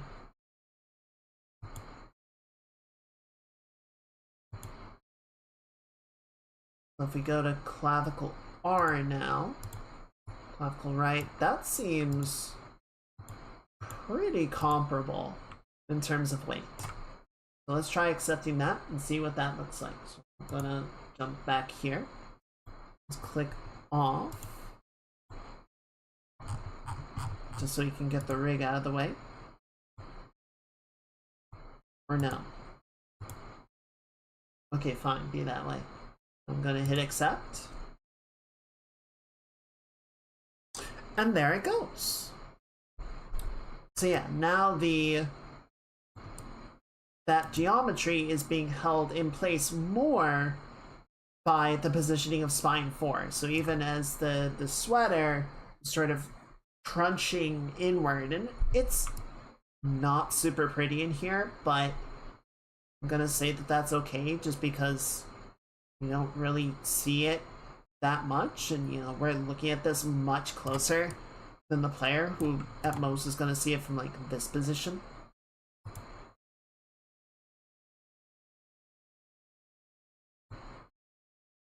So I'm gonna say it's fine. For now at least. We might come back and do some more with it later, but for the time being, I'm gonna say yeah.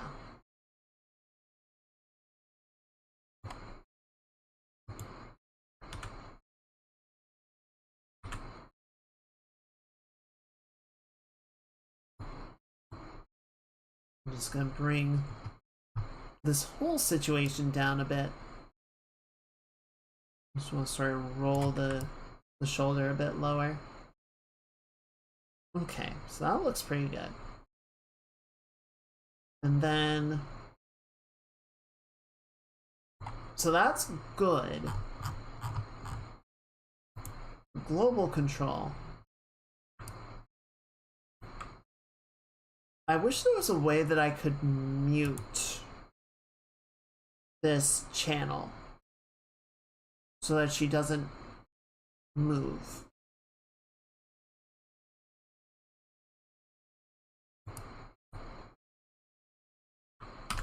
Okay, let's save.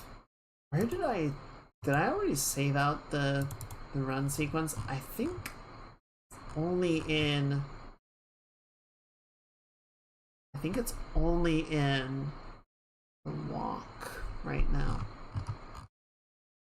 Yeah, I don't think I saved out the run cycle. Or did I put it here? Yeah, there it is. Okay, so yeah, that's looking a little bit cleaner. I don't think it has... So now I want to figure out why this is happening. The chest is like rolling really hard.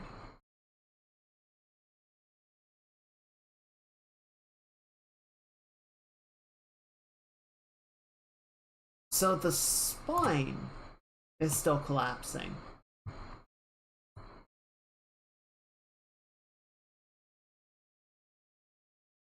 I don't understand why that's happening.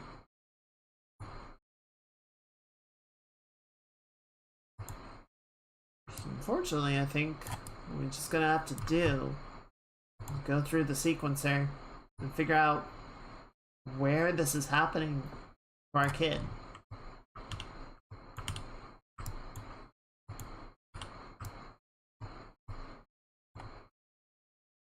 Okay, for the sake of my own sanity,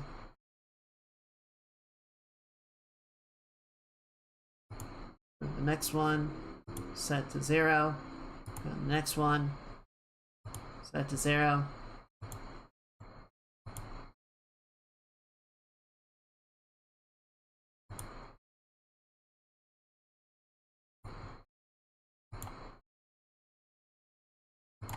There. And now we can just watch it happen.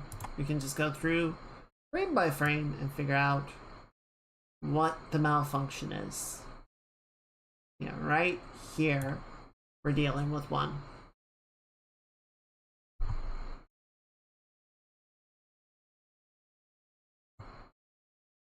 Now, fortunately, it could be a lot of things. It could be this. So yeah, that seems to be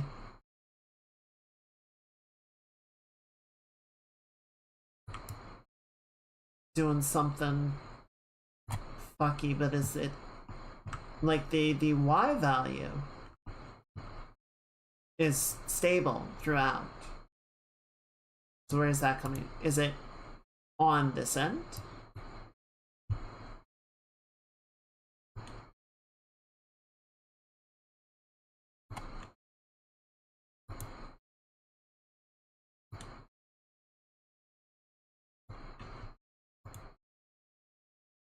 I mean, these all seem to be normalized.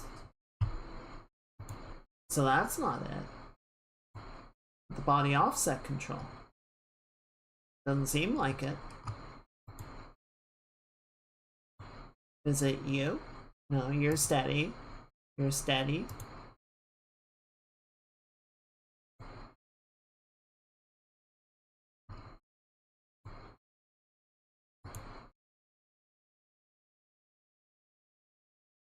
I mean, there's ways that I can solve it, right? I can grab this and move it, and that seems to straighten her out in the moment, but I don't know if that's what's causing it or if that's just trying to put a band-aid over it.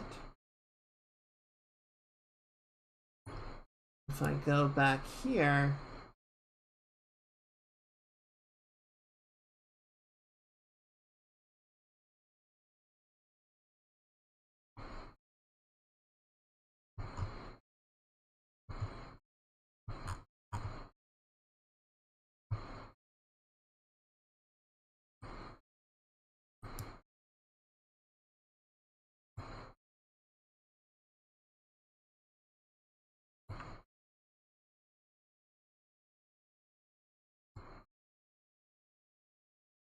yeah, it seems like it's also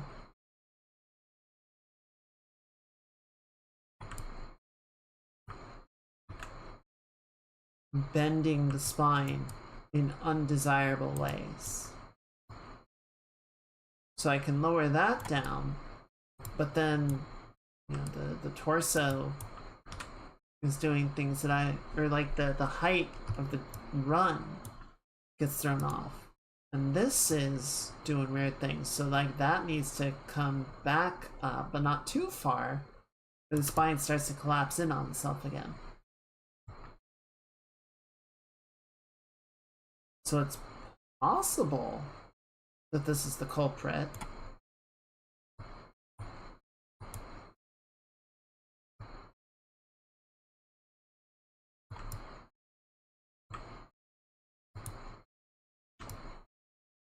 Okay, that looks clean. Straighten that out. Starting to bend again. It's going like that. Completely busted. Straighten it like that. Okay, good. Little fucky. There you go. Completely broken. Alright. Looks okay.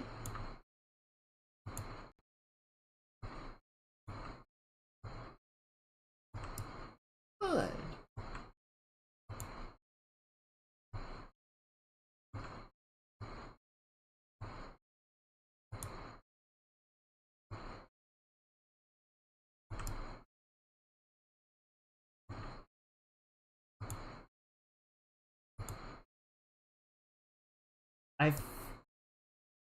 I feel like I'm fixing them, and then they're unfixing.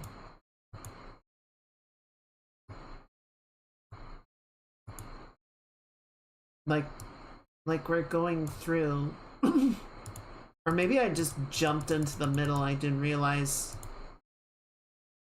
how busted it was.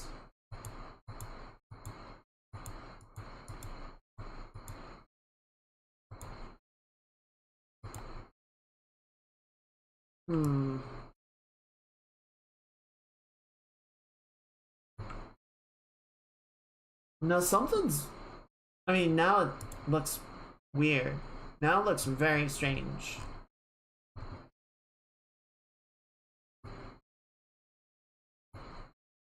Like, maybe it's technically fixed, but...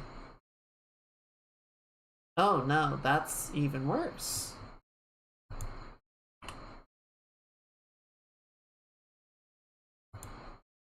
Like, that's fine. And then that's broken. We need to pull that up to stabilize it.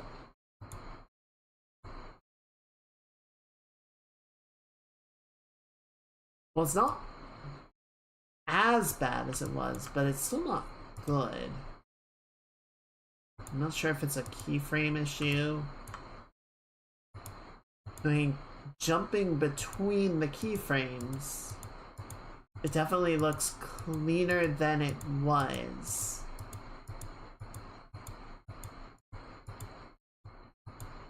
But there's clearly something happening, like right there in the middle.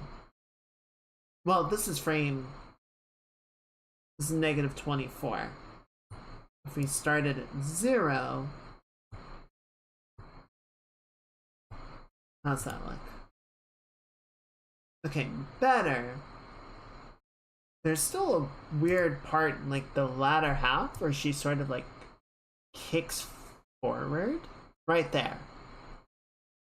Yeah, that's not ideal.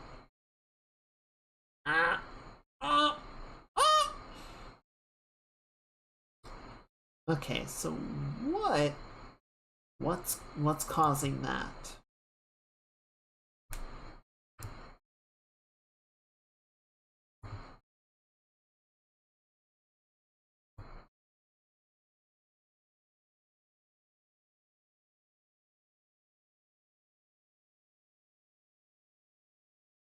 Is it still just this one thing?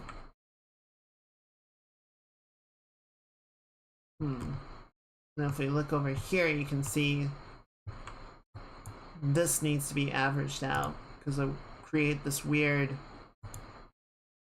smoothing issue.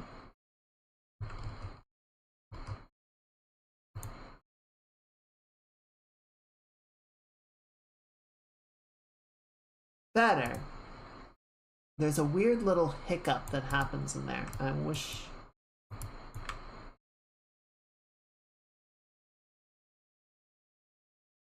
Right there.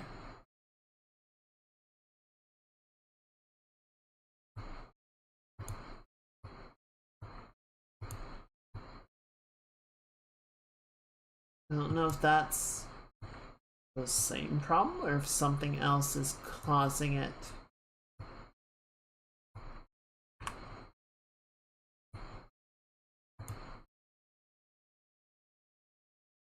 That seems a bit better.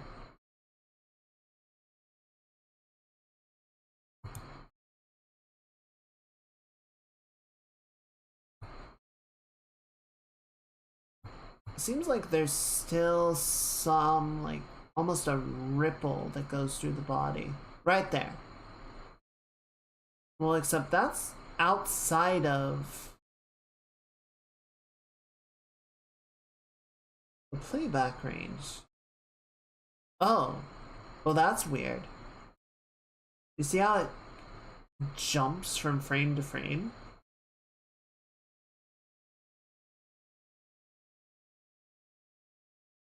So most of it is fine, but right here, like after frame 4, the collar like sags really far down, and yeah, the spine is breaking again.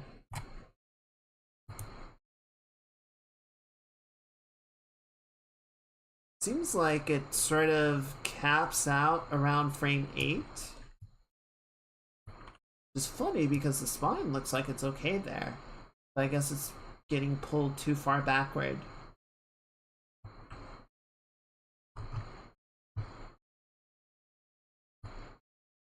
So it's freaking the hiffle out.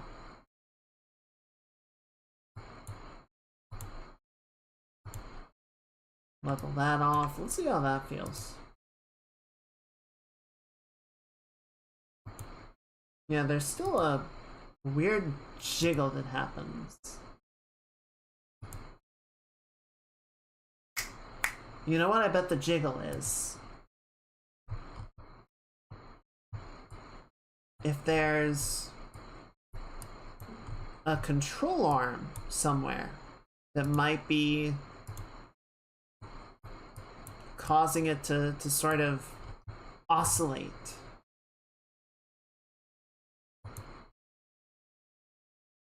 Let's just check some of these other controls to make sure nothing else is causing something unexpected. Alright, those all seem stable. So if anything, it's probably somewhere in here. Let's just grab all of these keyframes, and we're just gonna auto them.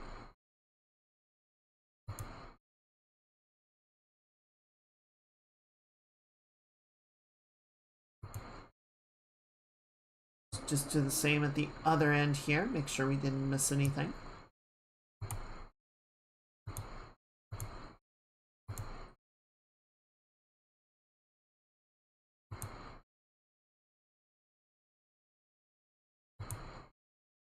Yeah, so if there is something, it's going to be down at the end here. Could be this, the way that this sort of bounces back. It is the location Y, so it's possible. Oh, don't do that. Just leveling that out will help. Or even have it like slightly come up. Nope, undo. I keep... Wait, what frame is that? 44, 43. Okay, yeah, get rid of that keyframe. And then, yeah, in here, you sort of like wobble back and forth. That might be unseemly. So let's just try smoothing this out and smoothing that out and see how that feels.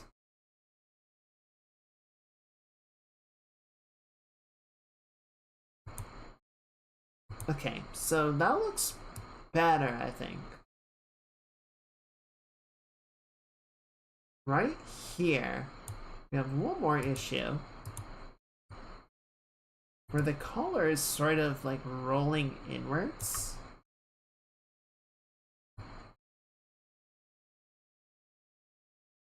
I mean, I think some of it is still that it's like going too far down. And pull that back up. Maybe not quite so much. It's starting to break the spine again. We go like that.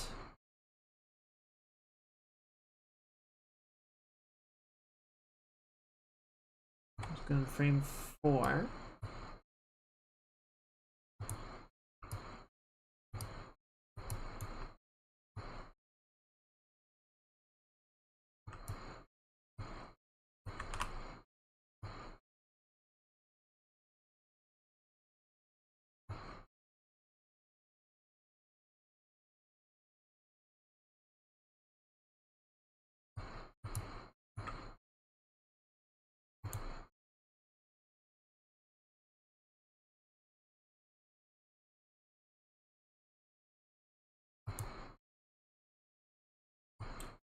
It's getting there. It is getting there. It's just taking its sweet flippin' time. Looking for anywhere that collar is really starting to like oscillate or do weird shit that we don't want. So yeah, we knocked this guy down, so I'm just gonna take this frame and delete it. See if that lets it be a bit steadier.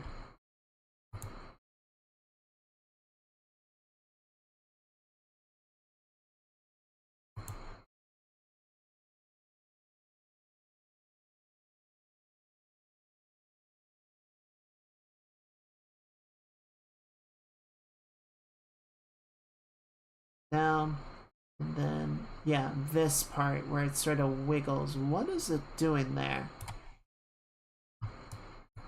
Let's get rid of that. Get rid of that.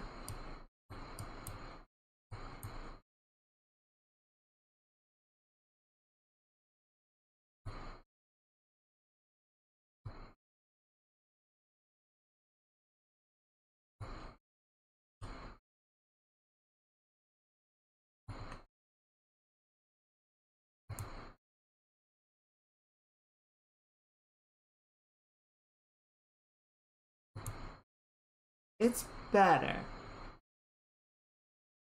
I'm wondering if the clavicle might be doing... Well, probably not. The clavicle doesn't really have anything assigned to it, so no. What there is probably some weird thing going on in here.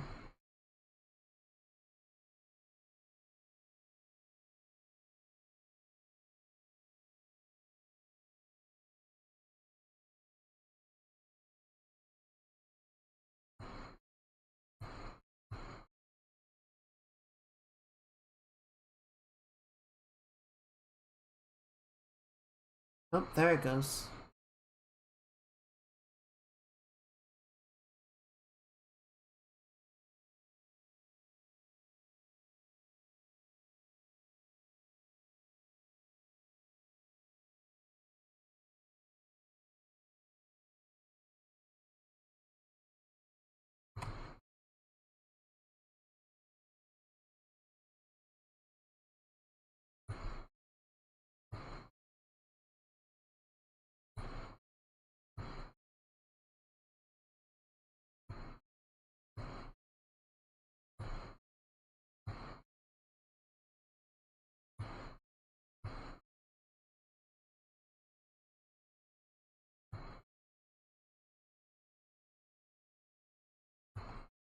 Good. Alright, how does that look?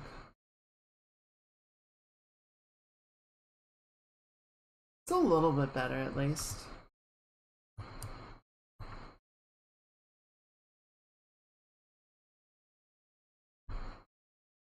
Okay, cool. Let's save this out. What was it? It was... No, don't export FBX. We want to...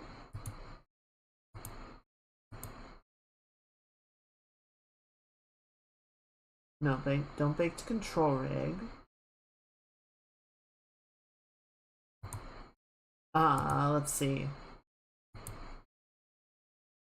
Don't evaluate, edit, add section, edit track, convert to legend, no.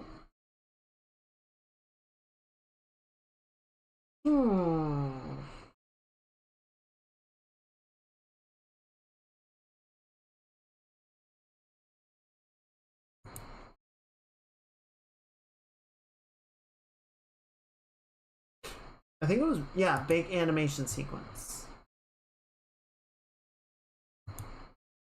And then, where did we save it to?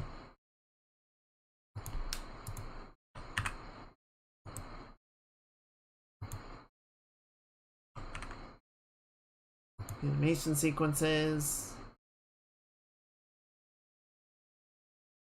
And then we'll call it Jordan run loop F01 and replace and export. Now if we come back here, it is updated and we can see how that looks.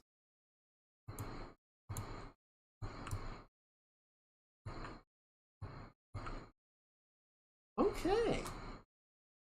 Better. I think it looks better, certainly.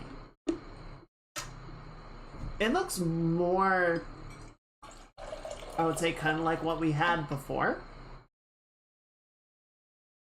with a cleaner weight painting. So, a general improvement. I think that deserves a sweet treat.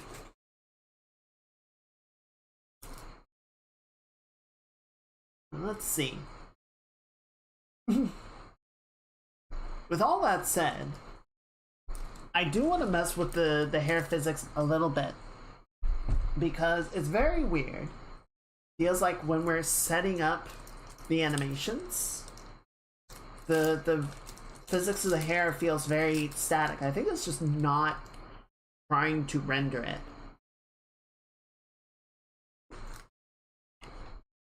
But then we bring it in here, and it's way too strong.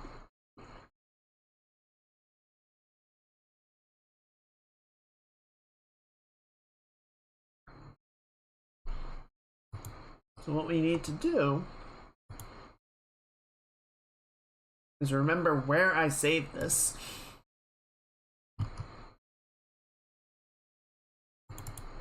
Is it you?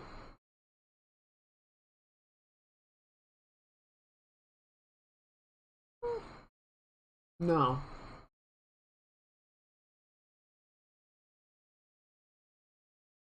No, I don't think it's the blend space. Unless... No, this doesn't seem right.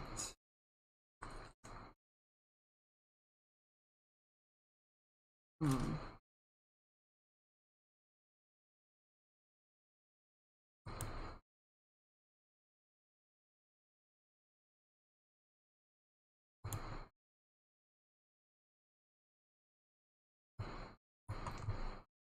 Okay, so if I check my reference viewer, the animation import, I scroll a character, animation studio, we got materials, the physics asset.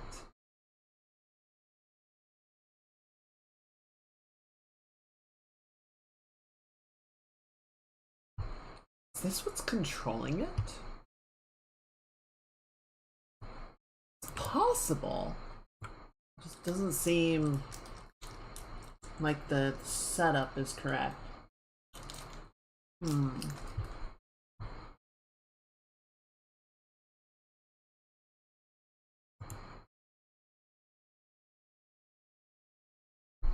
I feel like I ended up going with a different process on this.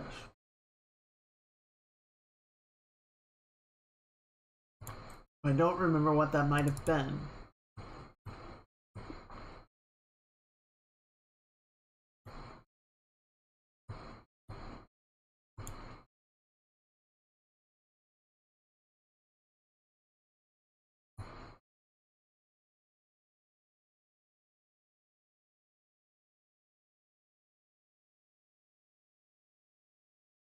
Physics asset, animation BP skeleton. See, it wouldn't be in the skeleton.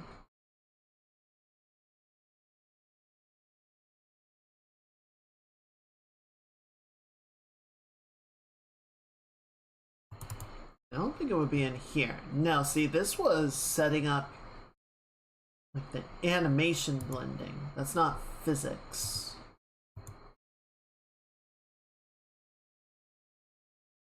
Not morph targets, not curves.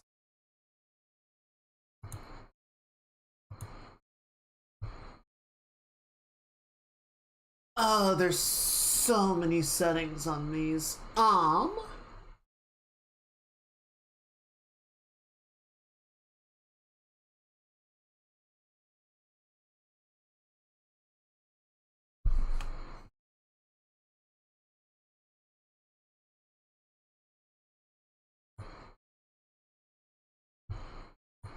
Just change that and see if it does anything.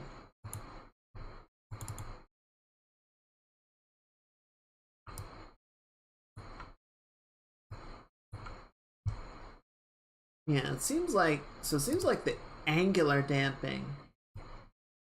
Set that really high, like really stupidly high. See if that changes anything. No. See, I don't think this is what I ended up using. I feel like there was something else. I don't remember where I put that because it's been a while. It's been a hot minute.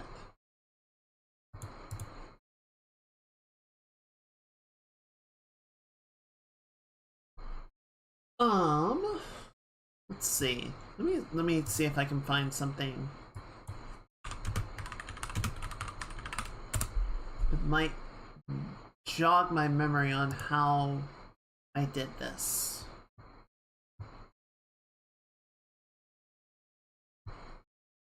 Was it cloth sim? Did I do cloth sim on this? I think there is a clothing rig or clothing thing on here.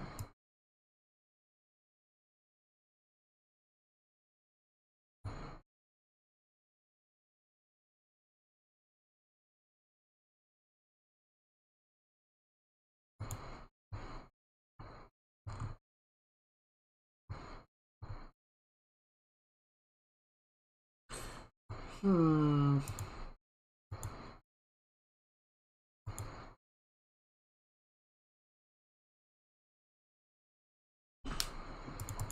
See, it wouldn't be in the animations folder. God, what did I do?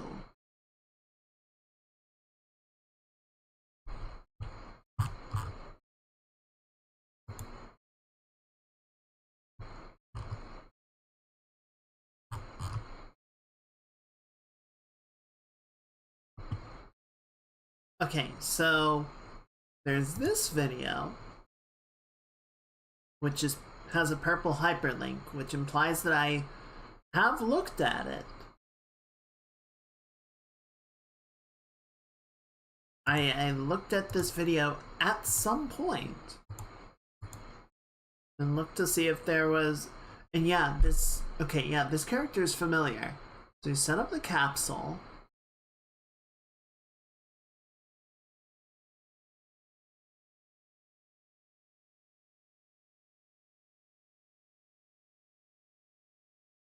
Okay, yeah, I recognize that part. Okay.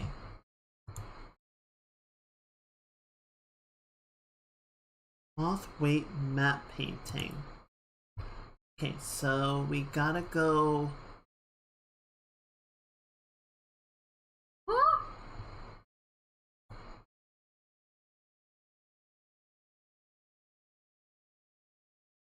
Rails, layers, select.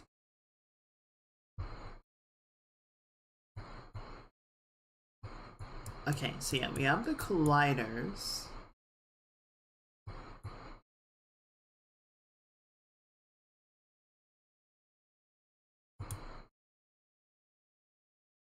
We open the physics asset. Okay, let's go to the physics asset. And then we have the body. Okay.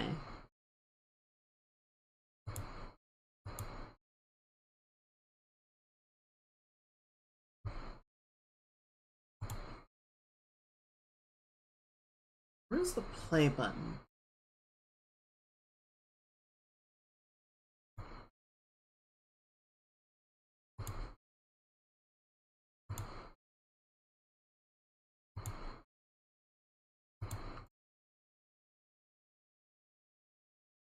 Hmm.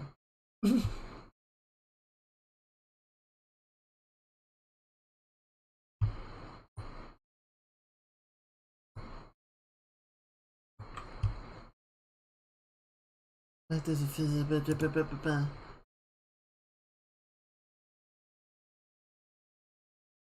We're gonna play to simulate the most important. Pay attention to size, position of the collision shapes. Stanley collision shapes for the head first, and also move the neck. Okay.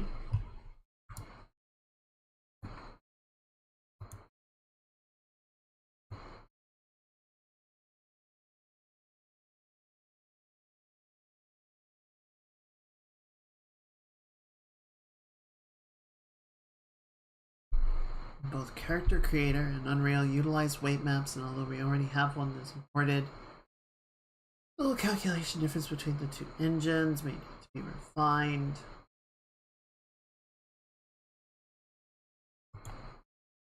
Okay, so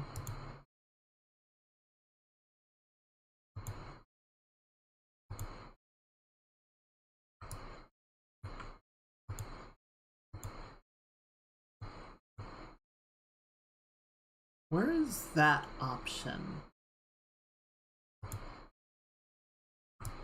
Okay, so now we're in here.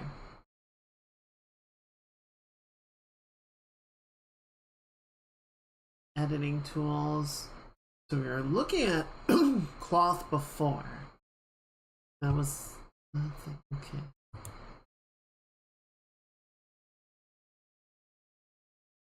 Okay, so yeah, we go back here. So now we're in the skeleton again. Right, okay, I do remember this part. I don't see option to open the cloth weight painting.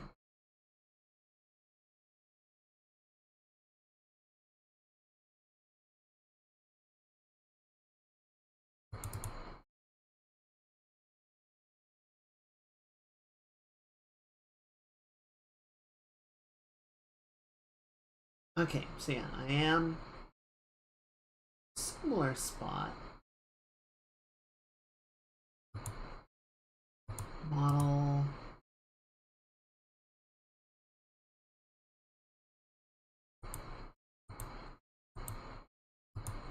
No, I don't want to delete it.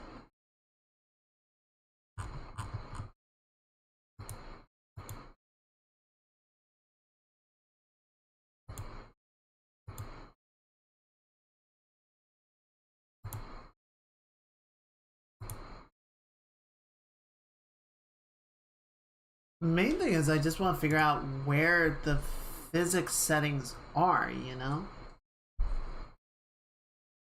I realize I'm not showing you guys the video, so this is sort of showing how to like set the weight painting on the hair to be like influenced by different values. Which is good. It's all well and good, but the problem that I have right now, here we go, cloth config settings. Okay, so down here,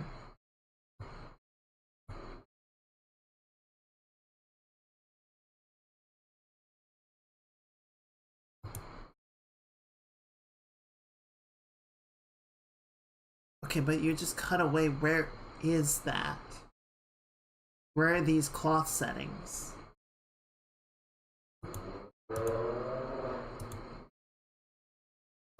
Okay, I guess it's in here.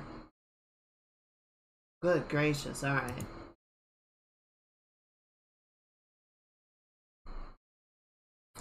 Alright, so here's what we're gonna do. Here's what I think we need to do to get this to like make sense. Is I need to separate this off.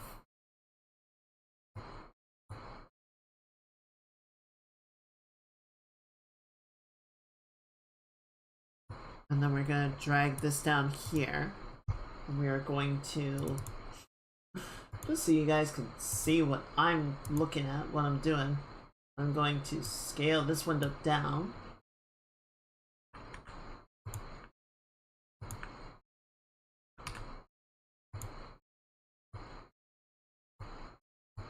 Put it over like this.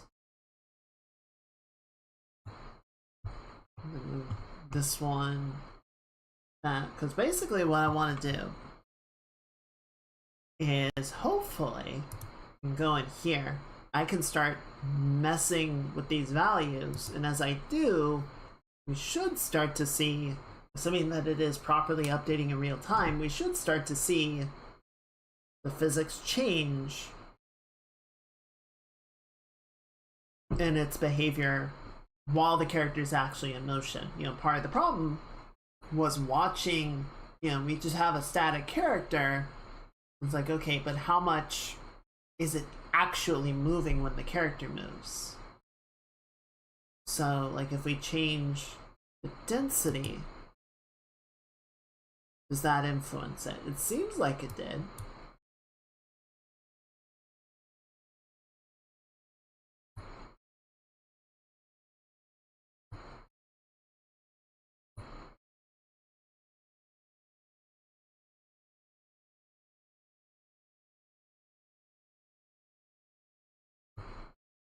Let's see, material properties, edge stiffness, bending stiffness, area stiffness, long range attachment, collision properties, environmental properties, animation properties.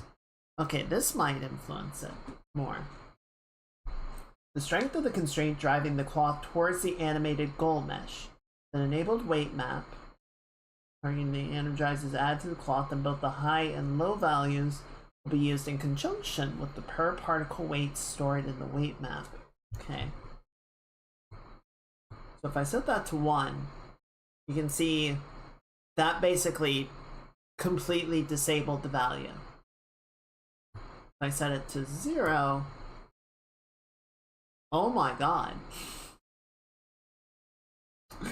So let's not do that.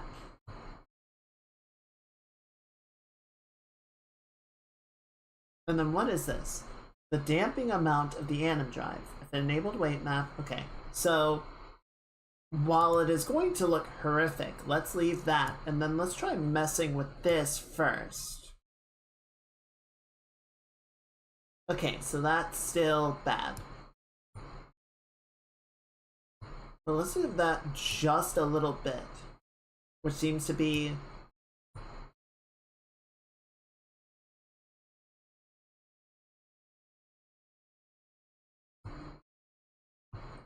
Okay, so that smoothed it out. But let's try bringing this down, because we don't want it, and then we'll bring that up. Linear velocity from the reference bone. Angular velocity. Let's try dropping that down. Okay. Maybe other way.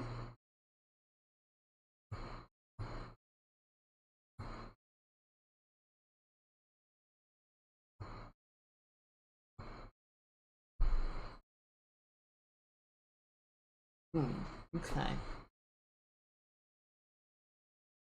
So the sort of upside, it's not quite as crazy bouncy poppy as it was before. The problem now is that it's just kind of like snapping, right? It's bouncing really hard.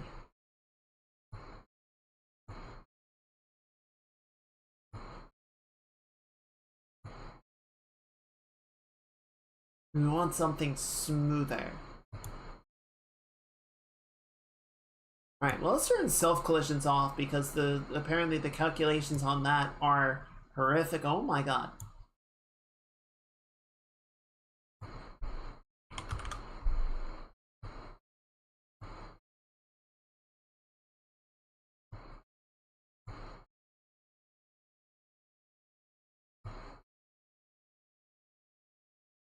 Yeah, trying to find something to get us a little bit more.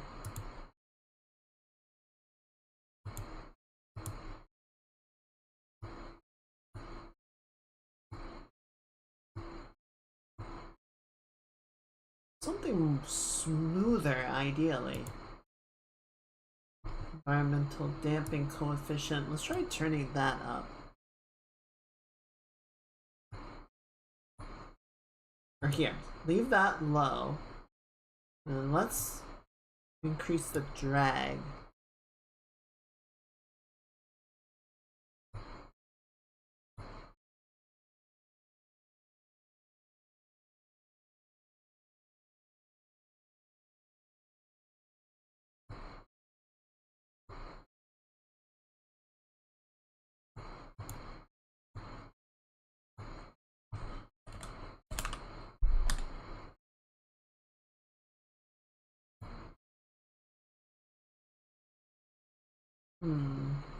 Gravity scale is set to 0.3. What if we set it?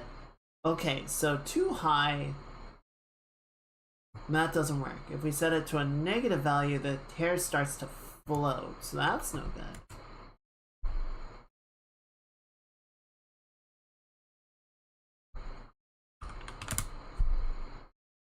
Pressure.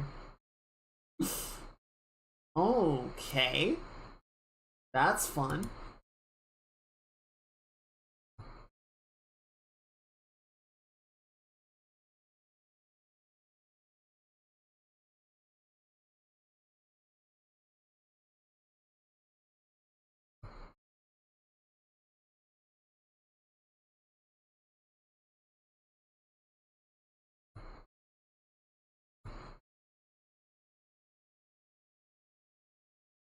Okay, so I think reducing the atom drive stiffness allows it to not spring as hard, right? If we increase that, we get sort of back into the position that we were at before, where it's just sort of like bouncing as a chunk, right? So we want to leave that fairly soft, but then we need to figure out how to get it to stop bouncing as much, right? We need to figure out what damping will sort of reduce the intensity of the movement.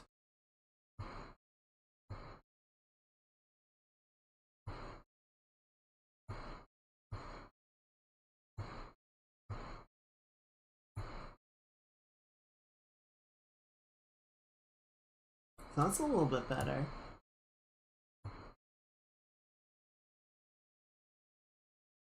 Okay, fictitious angular scale. Let's maybe drop that to half. Okay, that's a little better. It's still chaotic, but it is less so, right? Increase the drag.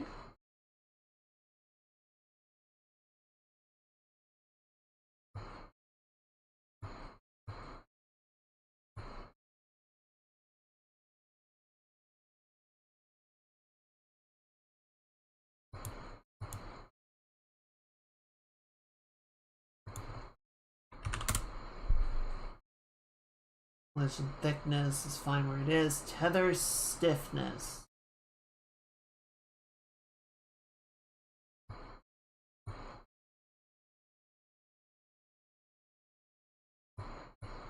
So if I max out the drag, what does that do?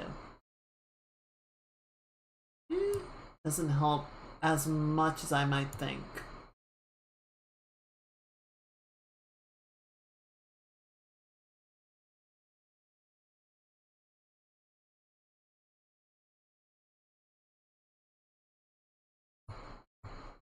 So if I set the linear velocity to near 0, what does that do?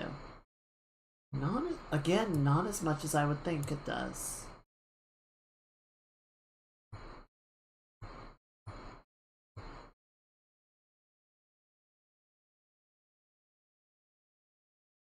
I'm mostly just looking for what will sort of let us, like, those parts where it bounces really hard, right? Where it sort of snaps.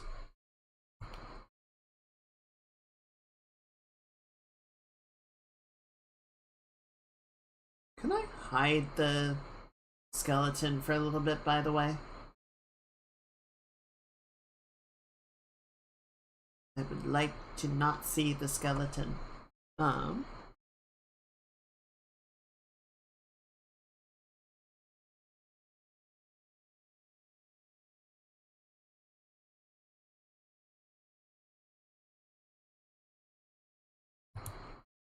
There you go.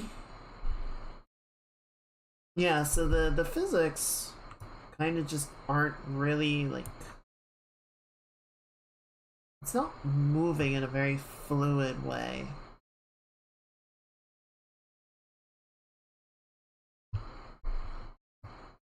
If we increase, no, the drag wasn't it. So if we increase the atom drive stiffness to 1, then it just stops moving.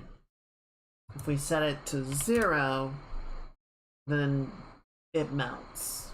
If we set it to 0.8, it kind of bounces really stiffly, right? Which is fair, that's the atom drive stiffness, that makes sense. So I don't think we want that to be really high.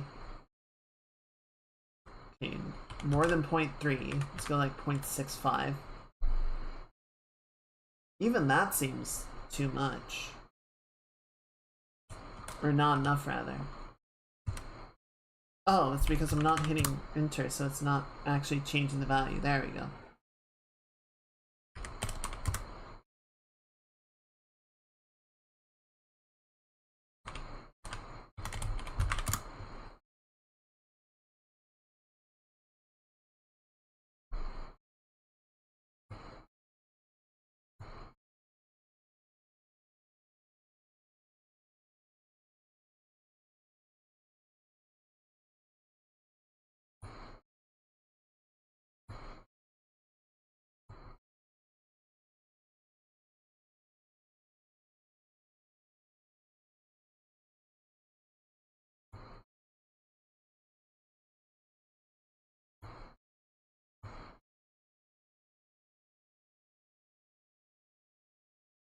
Hmm.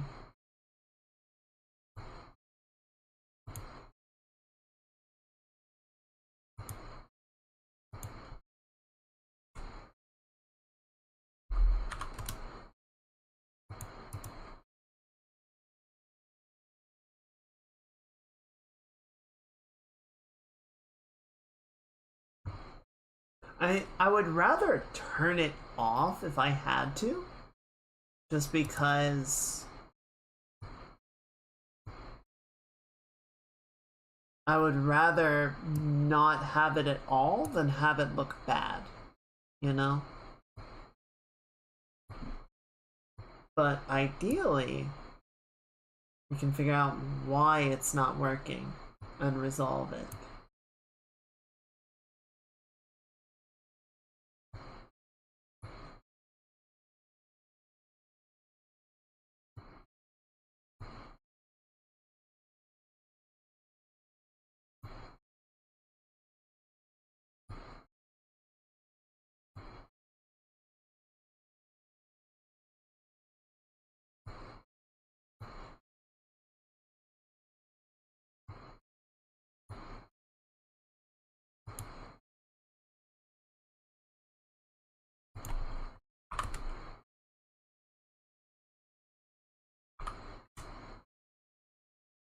Hmm.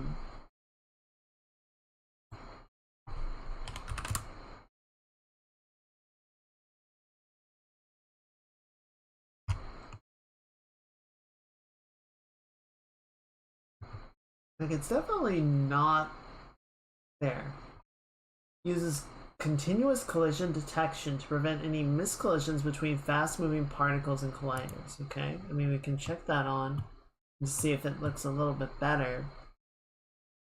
Because it does slightly. Let me also do this. Go ahead and save.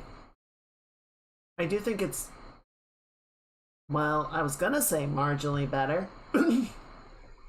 But then,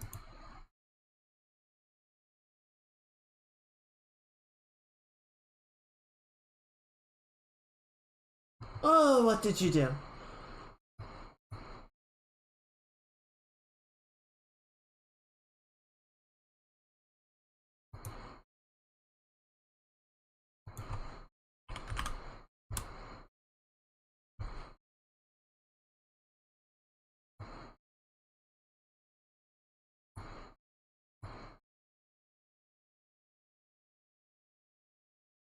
Okay.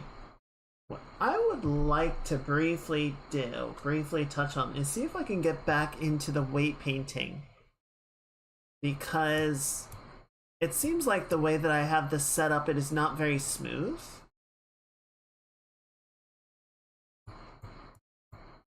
I'm wondering if that is making it harder to calibrate because I just don't have it. I don't have a good setup to work with.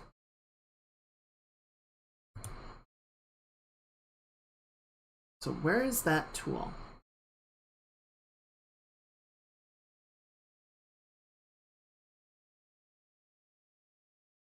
Okay, so go into the data and then up.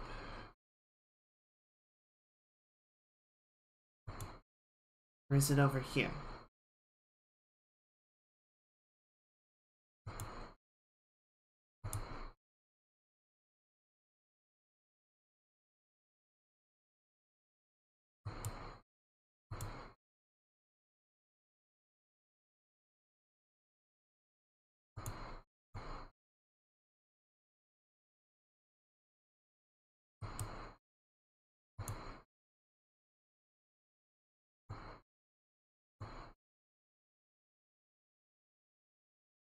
Oh, they separate it off into its own thing. Sure, yeah, that makes sense. Okay. Could you actually show the thing that I am trying to paint on? That would be very helpful.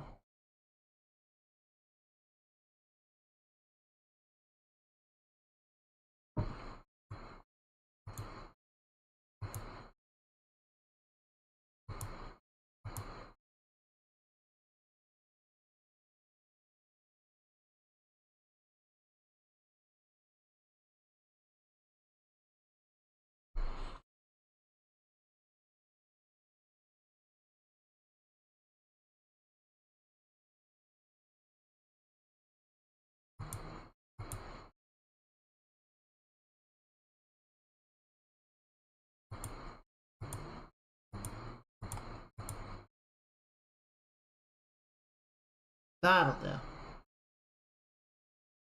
Physical mesh, normals, collision, backstops, max distances, self collision. Okay. Hopefully this works. Yeah, see, it's so... I think this is a big part of the problem, is that we just have this sort of binary, like, yes and no areas that can be animated.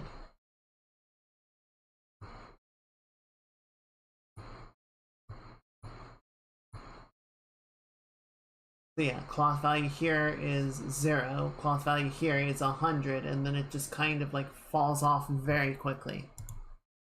So that might be what's happening.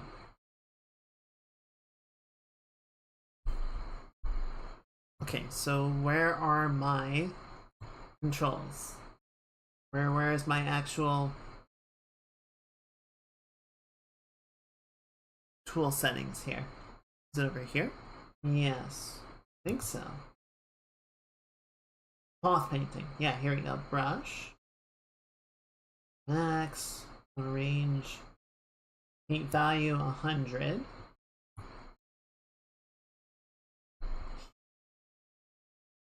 Fall off, brush flow, back facing, minimum, advanced. Okay. But is there a way? Oh, smooth.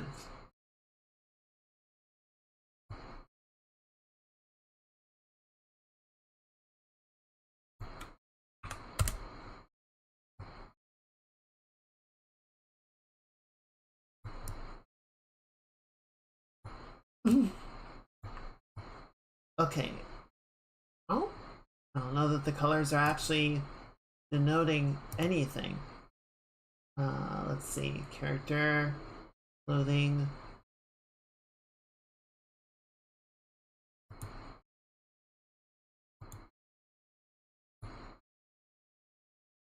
Element indices. Point velocities? No. Oh my god. Well, that's not very helpful, is it? Self-collision, local space, long-range constraint, bending constraint, edge constraint, atom drive. Okay. Max distance is numbers, max distance. Oh my god. Okay. That's actually really helpful to know. That's actually really helpful to know. So if that...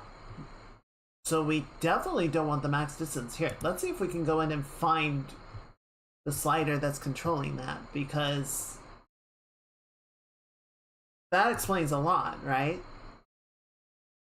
It doesn't explain everything, but if that is sort of what the physics system is saying, hey, this is as far as the geometry can go, well, that's not correct. We want that to be much, much shorter. Here, let's go ahead and collapse all these, and we'll go through them one at a time and see if we can't find our max distance value. Maybe long range? No. Material properties?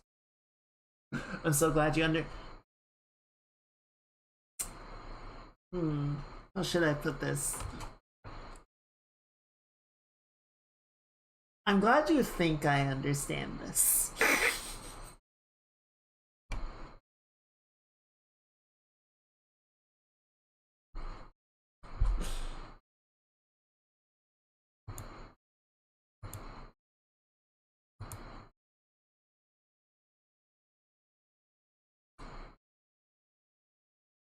Where would the setting be? Material properties, edge stiffness, collision properties, environmental properties. So what I think this means, and again, this is one of those things that would be really helpful to have documentation.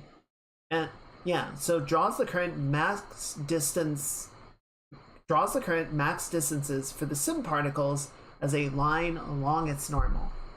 So that is essentially how far the particle is allowed to travel. I believe in this case, particle is sort of the simulation reference for the cloth material.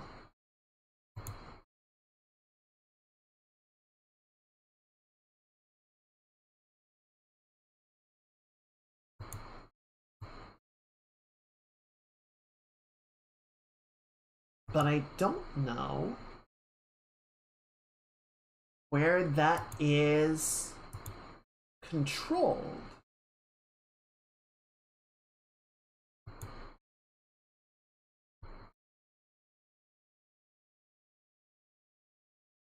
Let me see if I can find something online.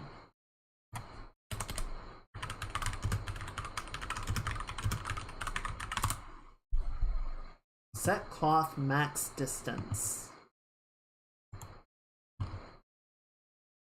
Change the paint value to be the right size. By default it was 500, but I turned to something like 2000. Okay. Is that in the brush values? No, see, that's strength. Full settings, smooth mesh. Go to brush.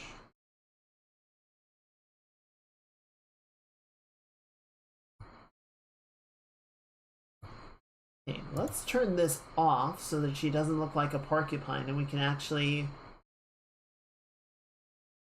get in here and sort of understand what we're doing for a minute, right? So if we go in, we set the value to say 24.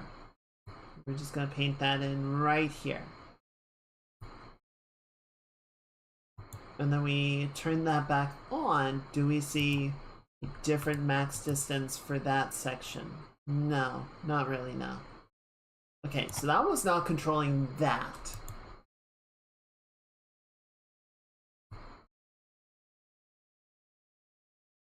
Set the strength really low. Does that affect anything? It doesn't seem like it.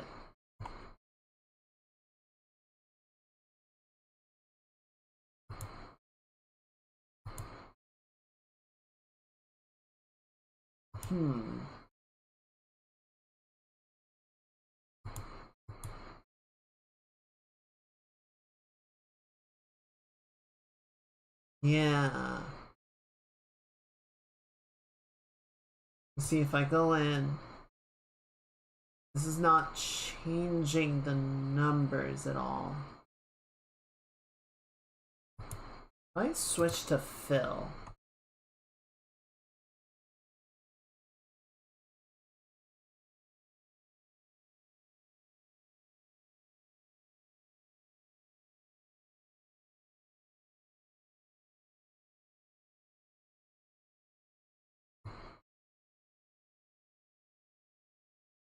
I'm really close. I'm trying to understand what exactly is happening here.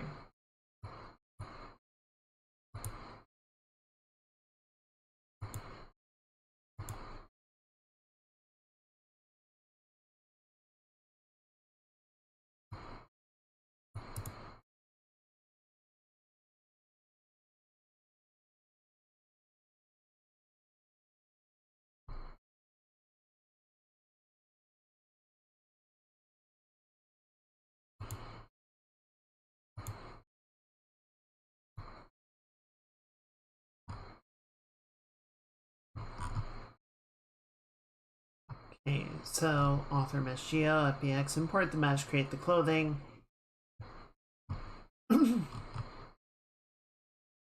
Flag cloth, da da da da da.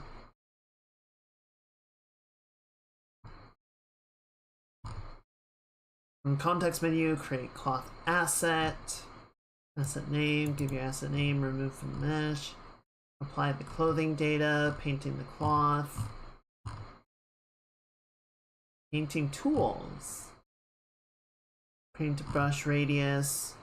Use the paint value to control the strength of the brush when you're painting the cloth. The value controls how much the painted area will react to cloth based on this value. A value of 0 means that the skin vertex would not move in a value of 100.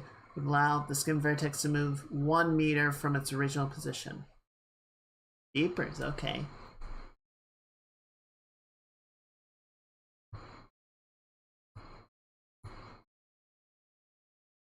I wonder if that has something to do with it.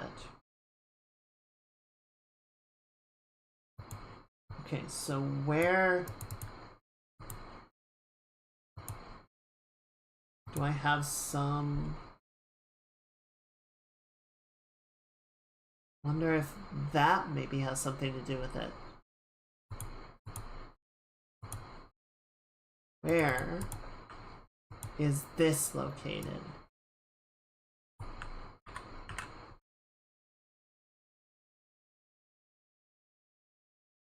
I'm gonna hide this for a second.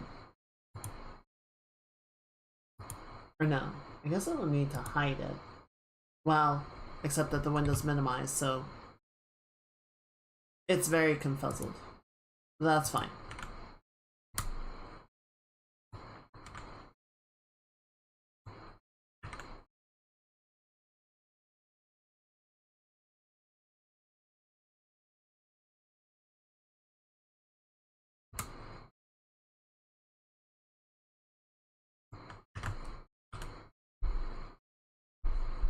Okay, so I scroll at BP, meshes characters, Jordan, human, okay.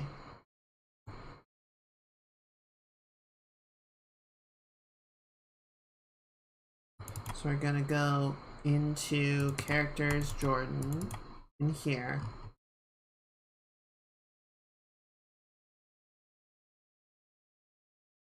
And then is there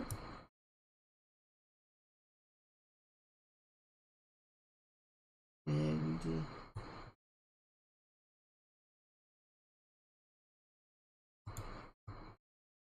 Watsim config. Okay, so I don't think there's a separate file in here. Clothing 0. There's a bunch of individual meshes.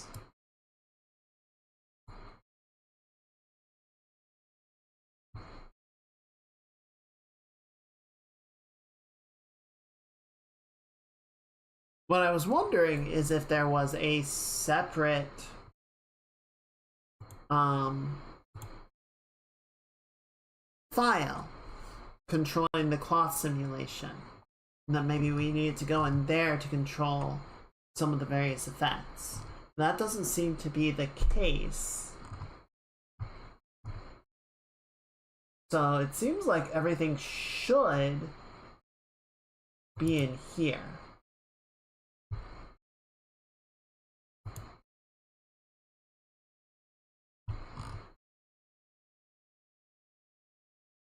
To paint a gradient,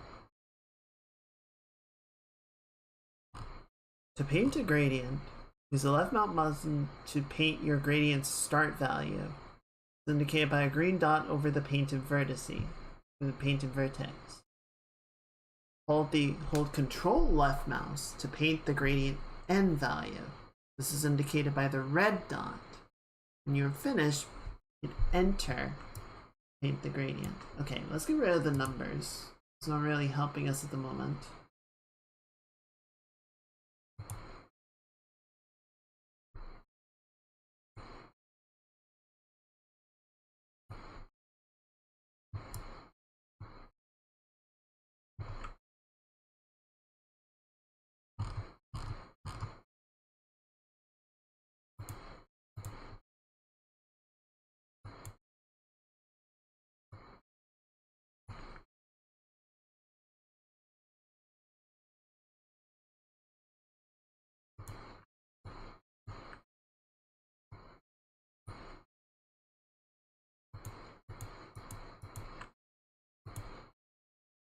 Okay.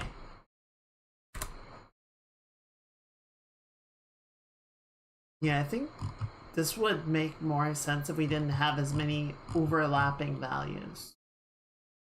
Or we didn't have as many overlapping cards.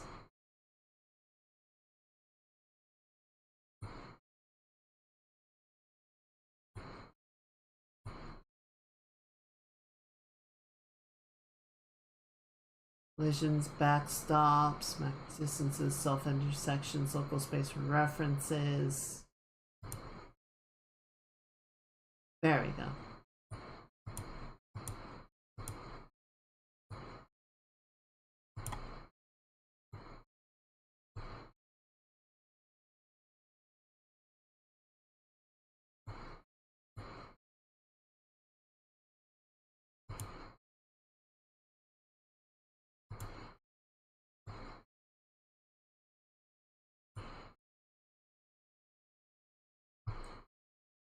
Blur soften the contrast between the painted values.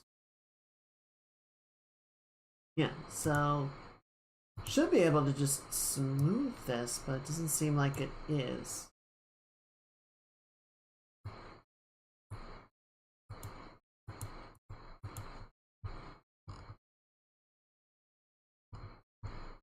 This is strength, just how strong or soft the blurring effect is. But it's not editing, at least not in a visible way.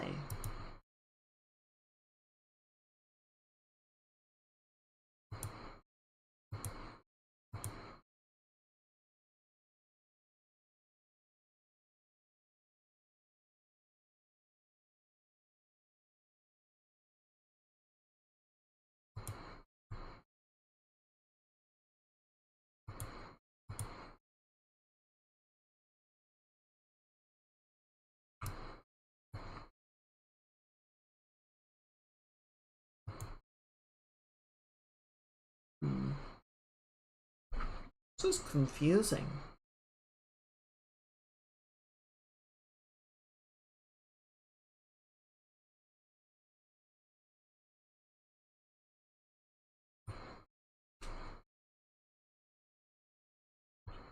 Okay, so if we were to switch to the fill tool,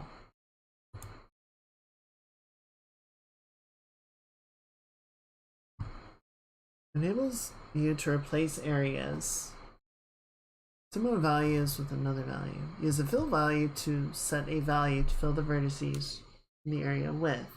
Use a threshold. Okay.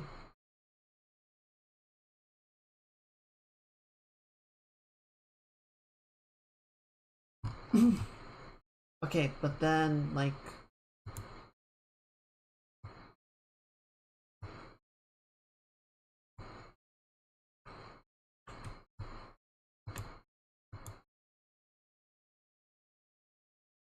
right, so cloth value is 0, and then it ramps up to 100 very quickly.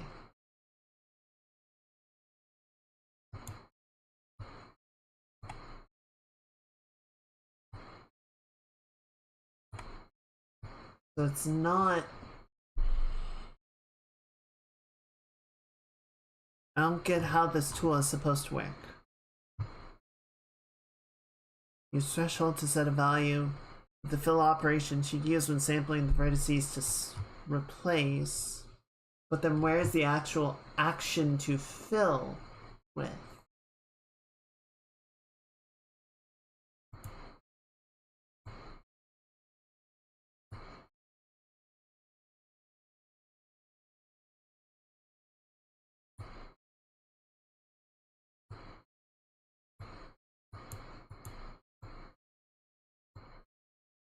I guess it is... Yeah, it is changing. It's just not visualizing the change at all, which is not helpful.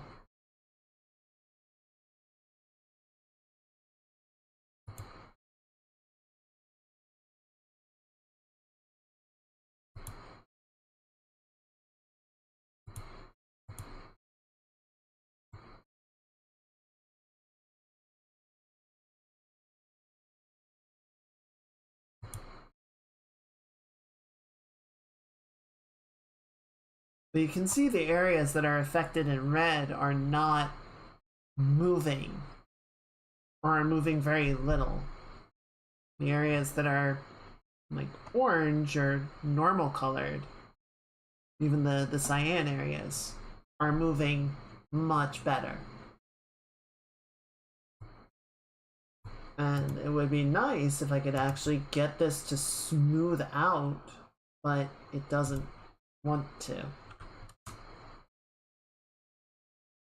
Or if it is, it's not showing me that it is smoothing. Just smooth the entire mesh and see if that does anything.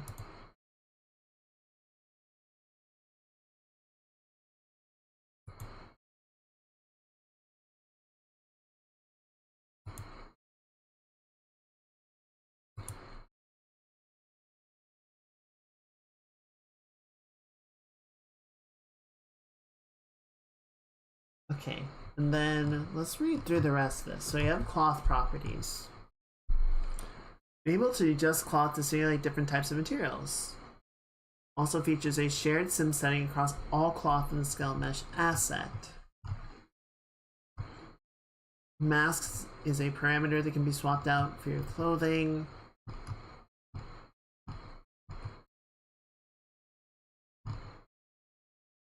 Mesh skinning. Okay.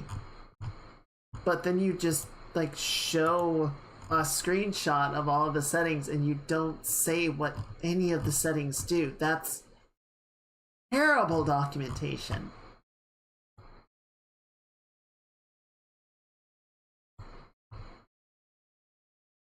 The plan at that point is basically just figure it out. Just go through and mess with every slider until you find something that works.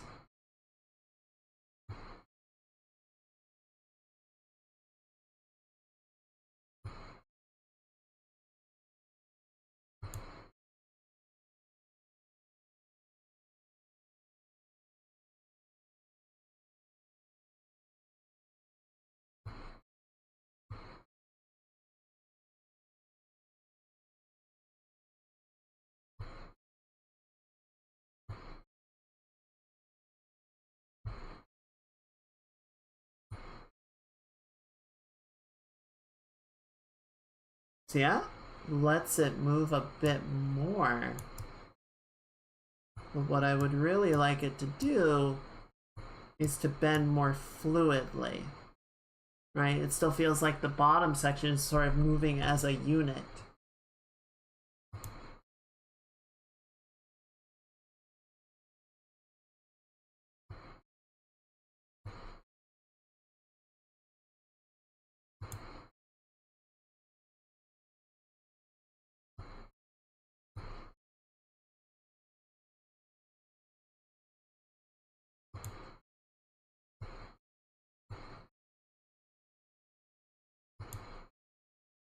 Use bending elements. No, that didn't really change it. Buckling ratio.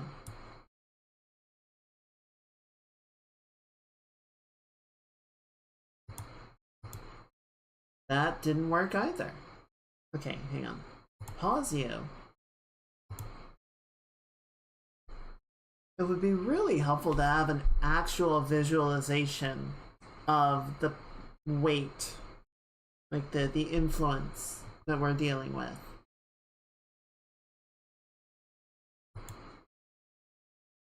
Draws the current animated mesh input in wireframe.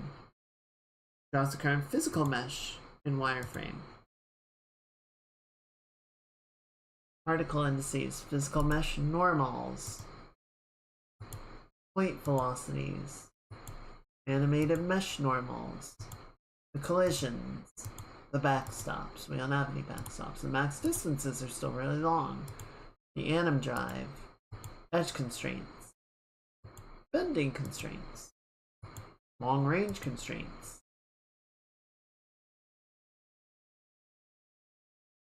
Focal space reference bones, self-collision.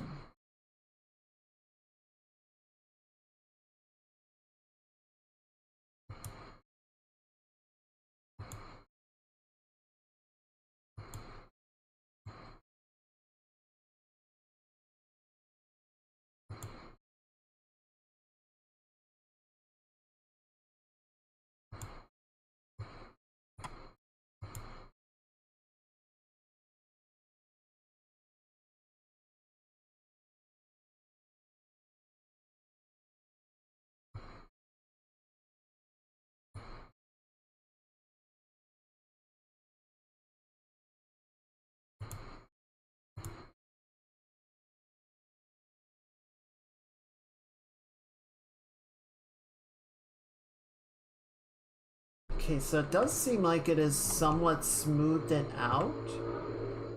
Just sort of looking at the values. Like down here it's 25, 21, 26, 23, yada yada yada, 10, 4, 9, 0. So like I want this to be more. And then up here it's higher. So it seems like it sort of averaged out the values, but didn't create proper gradient of values.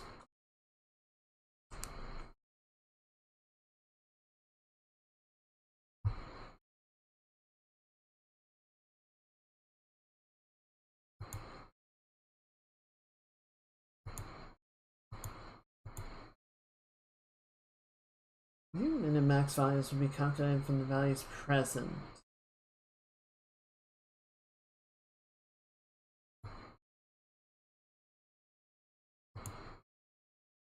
Okay, so see, now that's 100.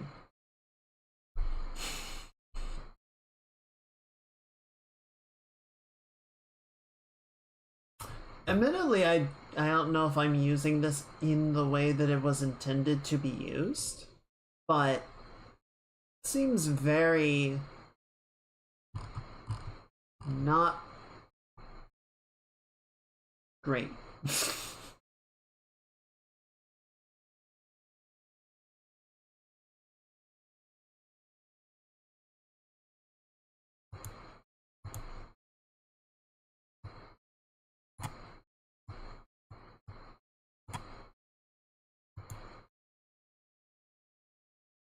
And again, like, where is the indication of the strength that I'm working with, right?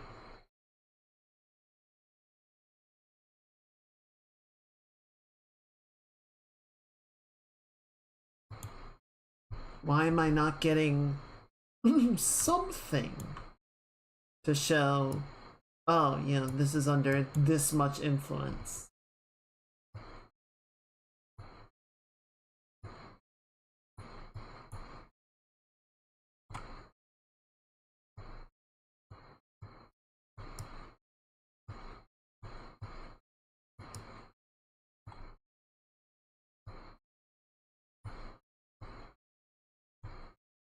If I go to fill now, are these stronger?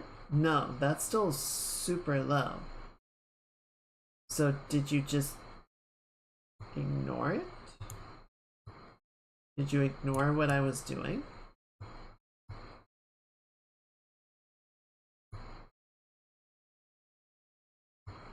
New minimum, maximum paint value. Oh. Okay, so yeah, if we set that to 100, and then we set this value to 0, and then we smooth this and we just hit this button a lot.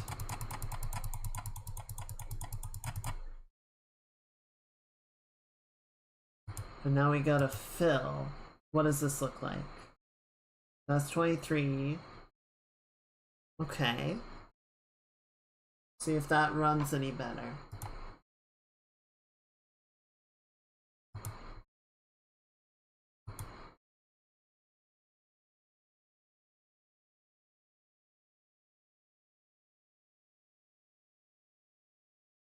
Marginally.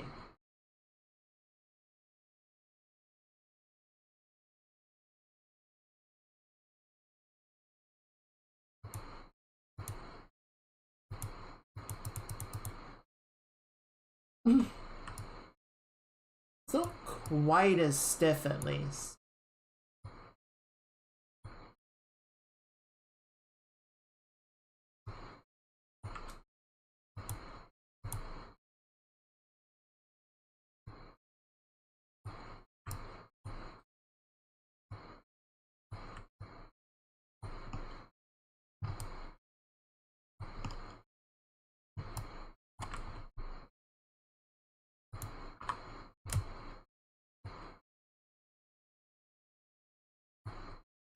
Try and root the base of the bunny tail in a bit better.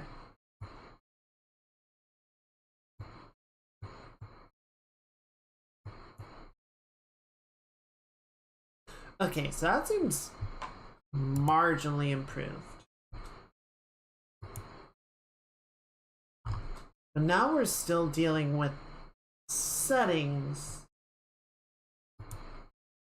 It seemed to be stubborn, shall we say.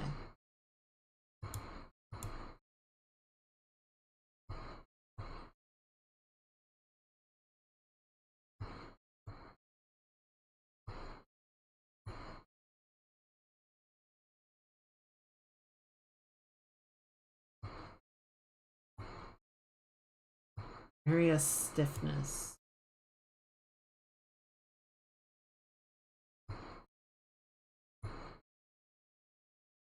Yeah, that didn't make it any better. Long range attachment.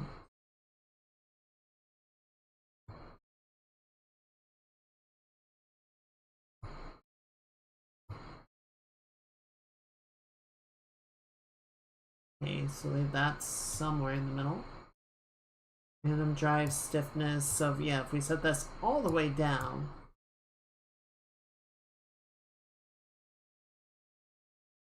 we set that all the way down before the hair started to melt. So I don't think we want that.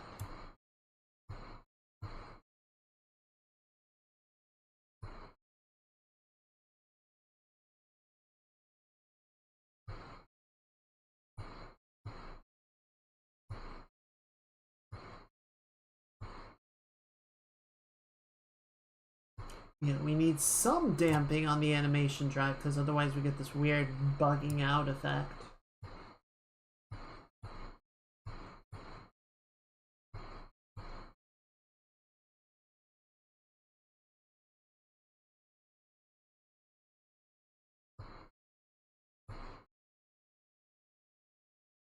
Okay, and as we push that too high, the whole thing just kind of seizes up.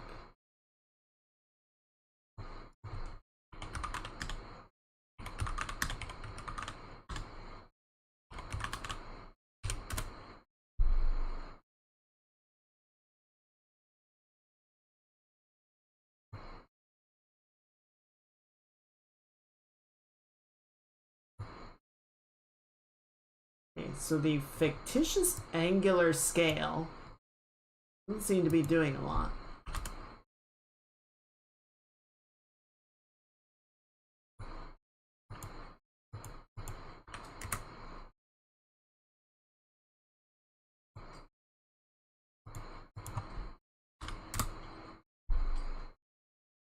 Increasing the subdivisions seems to do weird things to it. So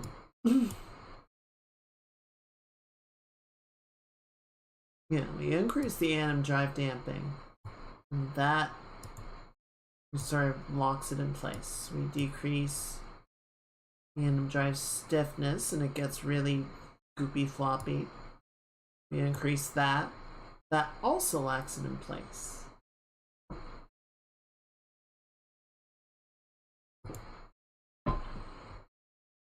Okay, let's set this lower. Bring the damping coefficient up.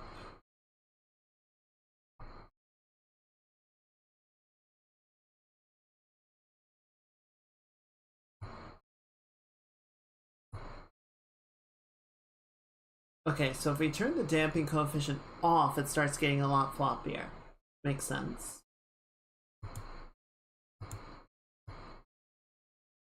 We turn the local damping coefficient up.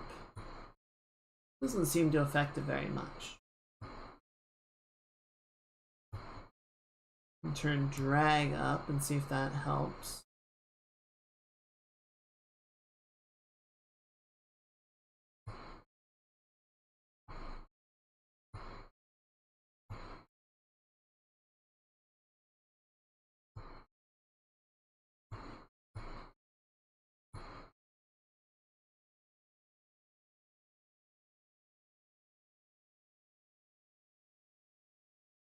Okay, that's getting somewhere.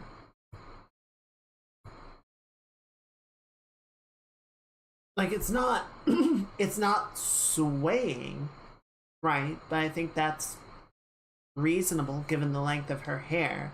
It adds a little bit of bob to it, which I think is good.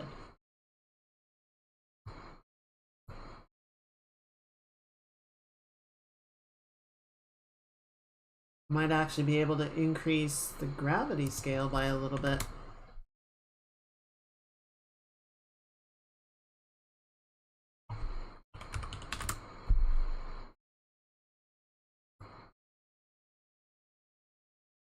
Bring that back up.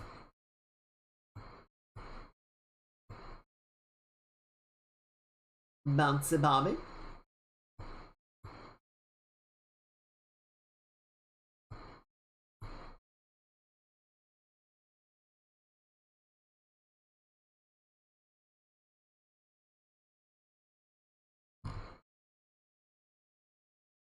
Okay.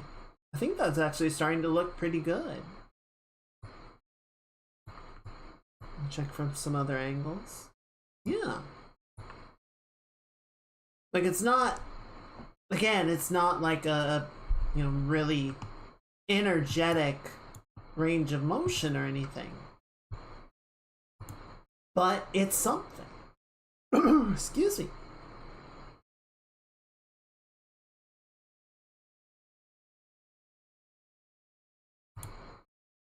Can could you simulate up here?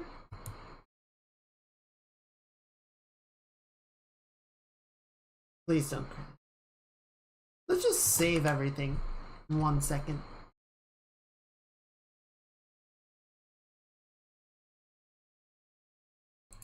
Excuse me. I have to clear my throat.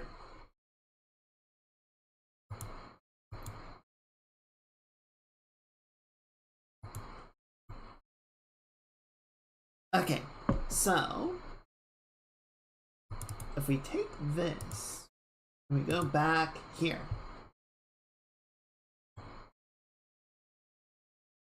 I'm gonna go back into the sequencer.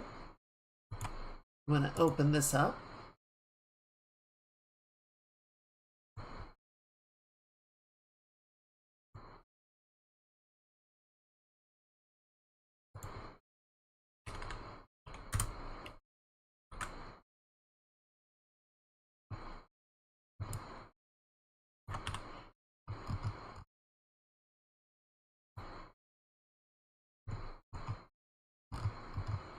Oh, I see what I did. Like, why isn't it doing the thing? Because I'm just in the middle of nowhere. There we go. Alright. Yeah, that goes there.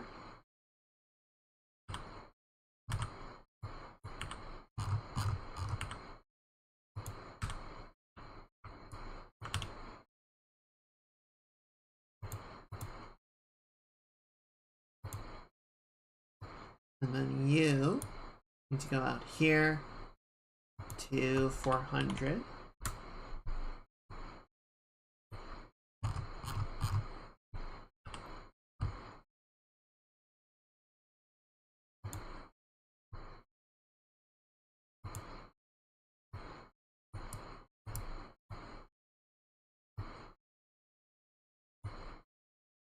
Alright, it's not really gonna simulate in here anyway. But if we hit, close that for a second, and we hit play,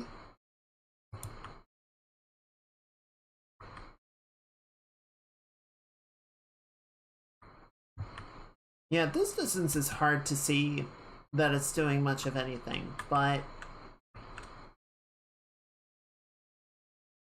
oh, actually, kinda can almost. Yeah, let's go to a closer area. Let's go to our gray box. Yeah, go ahead and save those.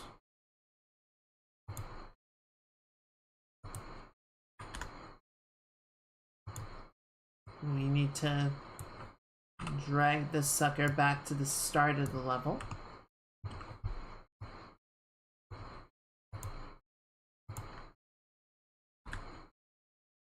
Then we're gonna grab this.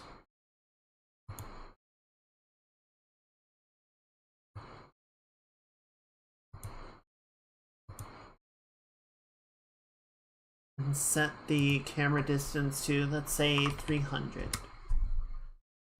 Go. 300, and then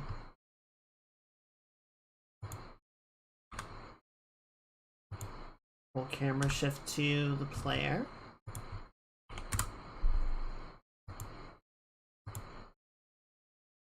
So yeah, if we hit control, yeah, you see there's a little bit of bob to her hair as she walks around. The bunny tail and the bangs kind of bounce around a little bit. Not a ton, right? It's not super dramatic, but it's there. So we could maybe try increasing the reaction a little bit, but I would rather it be subtle than be overblown and break like we were seeing it do, right?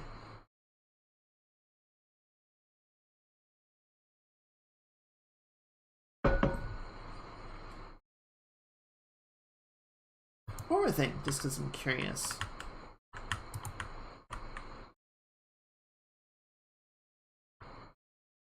Yeah, okay. That's fine. That's fine for now. I was curious just because the walk animation that we had, you know, she did not have her arms to one side or the other like the run animation does. And I wasn't sure of what that ended up looking like. And it appears fine at the moment. We're definitely going to want to do something about that later.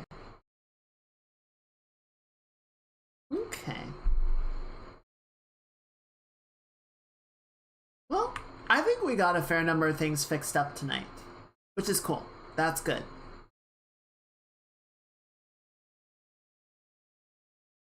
I think if I want to be really sort of negative about it, it's like we didn't get a lot of like new things done, but cleanup is important, right? Making sure that the stuff that we're doing is actually like having a good result is really important. I just want to check. Yeah, she's still floating off the ground.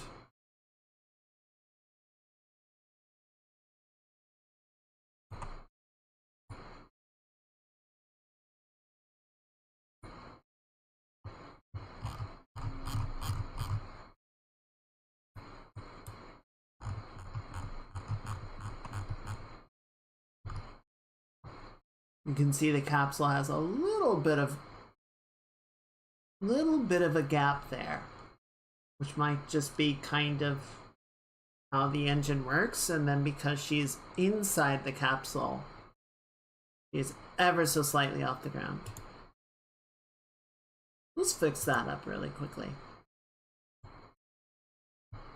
You know, this is not a high precision platformer or anything, but it is still gonna be important that, you know, even just avoiding things like obviously floating characters. Excuse me.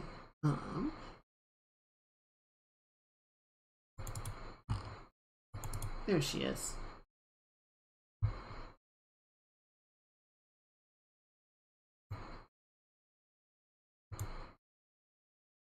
Back up. Okay, so where are you?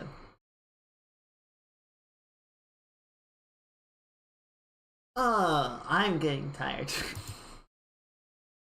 Unfortunately, so I've been taking Fridays off from work just to burn through my sick hours, my sick days.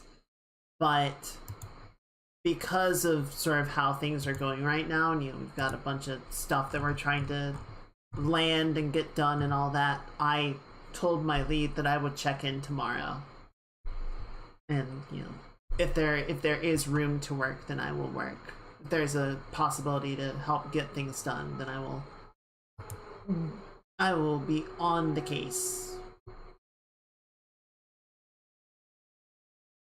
Yeah, so see, the character is at World Zero. The problem is that the capsule extends a little bit below that. So let's try doing this first. If we change the capsule half height to 80, I think that'll work.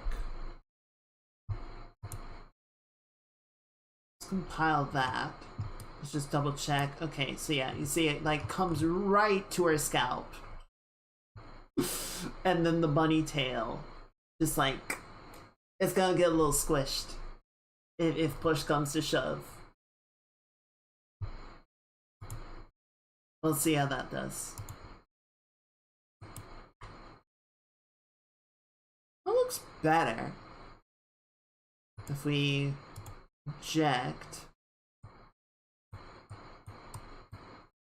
Okay, you know what? I'm gonna say that's good.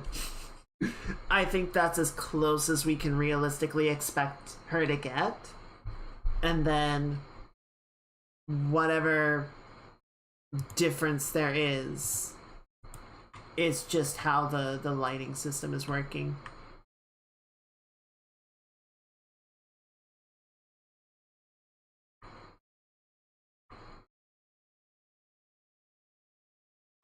Okay, cool. What do we want to do? Alright. I think we'll wrap up just by doing a little bit of like wording out of the throw animation, just because it's gonna be a little less brain intensive, right? I think that'll be easier to play with. Give me 1 second. I put my phone somewhere. I don't know where I put it.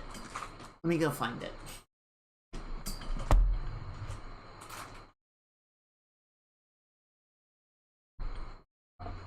What did I do?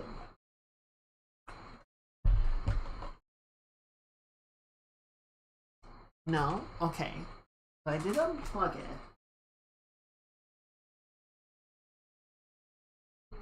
Oh no! What did I do? My phone.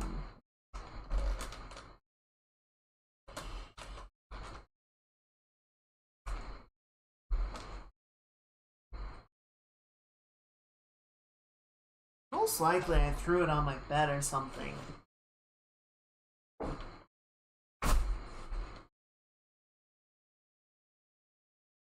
No? Okay, I didn't do that. Oh, there it is.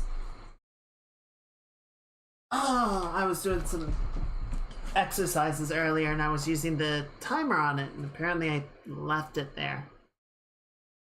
That's cool. That's fine. Alright.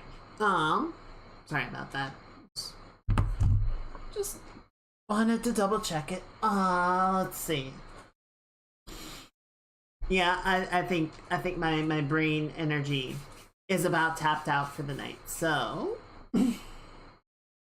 so yeah, let's switch over to clip for a little bit. We can sort of start to block out the throw animation and figure out what we want to do on that end, right? So I'm gonna jump over here. And we're gonna switch over to this.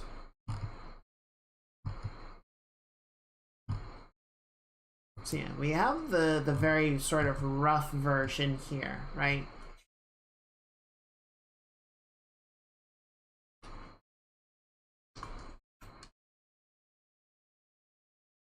So let's hide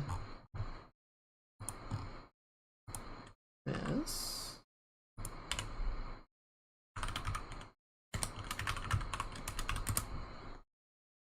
Go ahead and get rid of that for the time being. And then I'm not gonna try and like actually carry this over. I'm just gonna use it as a reference and we're gonna draw underneath it.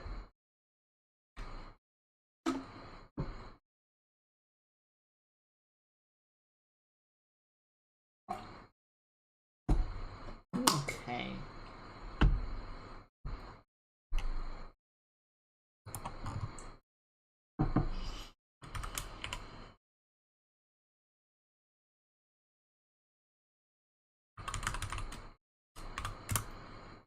Okay, so we're gonna need blue tone and our red tone. Like that. And then you. Like that.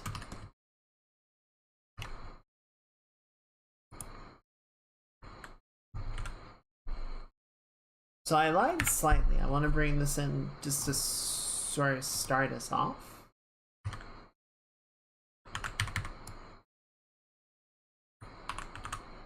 Scale it up. Get rid of the number here.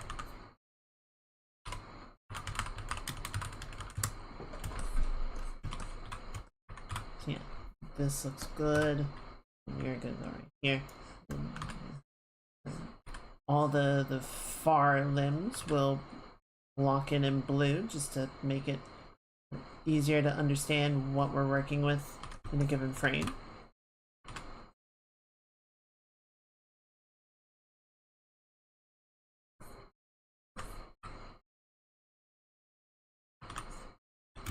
Clean that up a bit.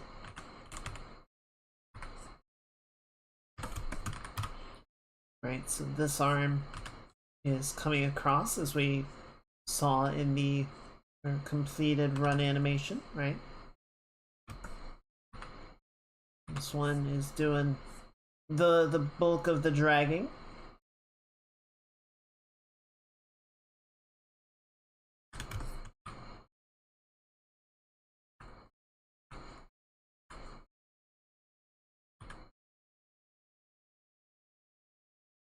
When I think about it, I think there are bones for controlling the movement to the eyes and the eyebrows, but there's nothing controlling the eyelids. So we'll need... Is that right? Sorry, I'm going back to...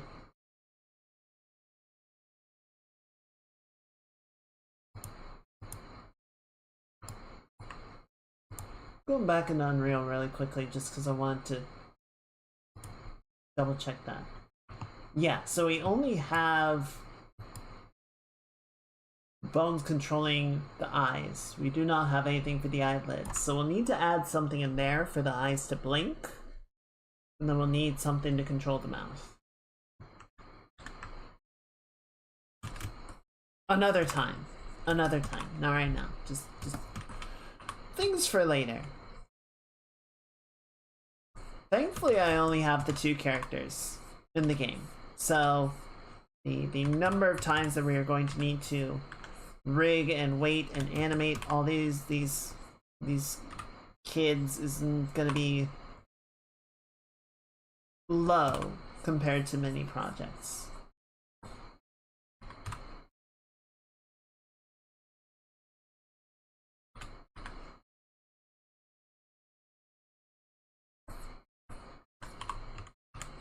Here we go.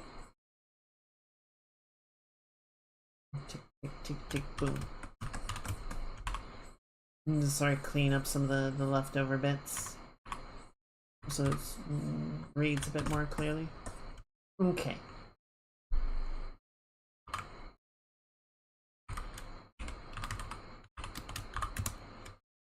So now this one, and this is where we're going to sort of follow in some ideas from Jak and Daxter, is we're going to rotate the shoulders very quickly, right? So this arm, I'm just going to sort of roll in like this.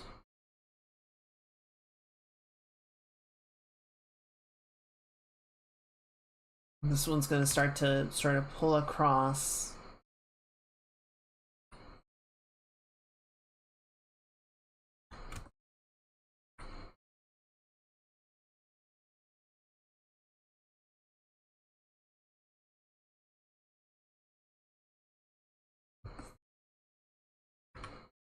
Now, what should the lower body do here? Because if it's a lot of twisting through the upper body, then the lower body should probably plant in place.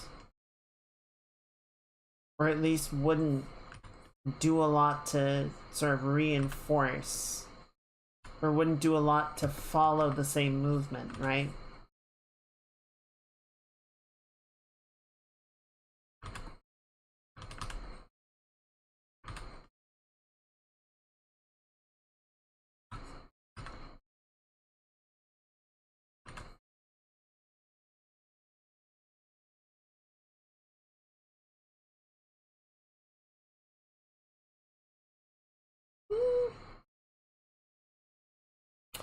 Let me look.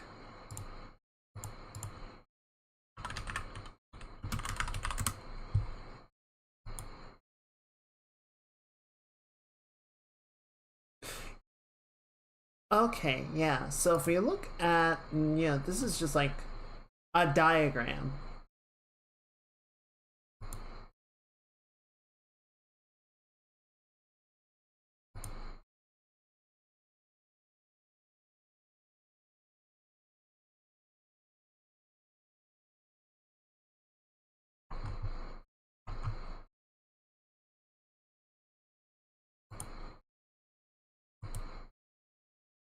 Okay, so yeah, if we just sort of look at a diagram here of a discus throw. And granted, discus throwers do this whole thing where they like spin around, and we're not gonna have that same amount of movement to it. But the legs do put in a lot of work, and I think the leg on the throwing side does follow through the motion. So rather than just turn through the lower back, it does become a full body rotation.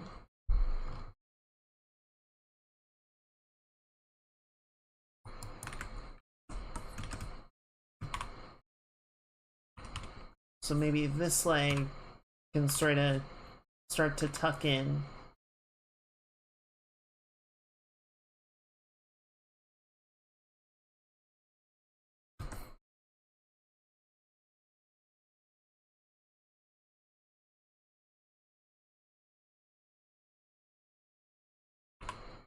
Maybe instead of tucking the elbow in like I was thinking to do, we can start to roll it forward the other way. Gonna give her less tennis elbow to do that, I think.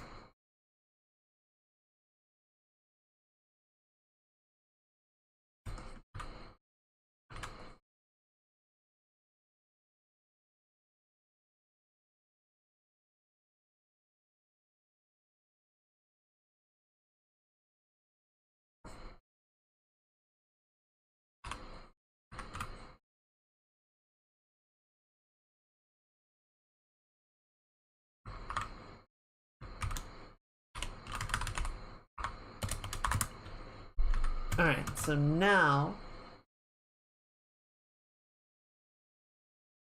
here, let's actually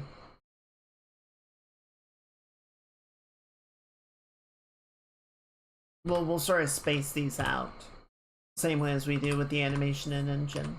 So this foot is gonna stay pretty planted, right? This is sort of the grounding foot that allows the rest of the energy to go through it. So as she sort of brings the right side through, brings the upper body through, right? This leg is going to start to come even farther forward.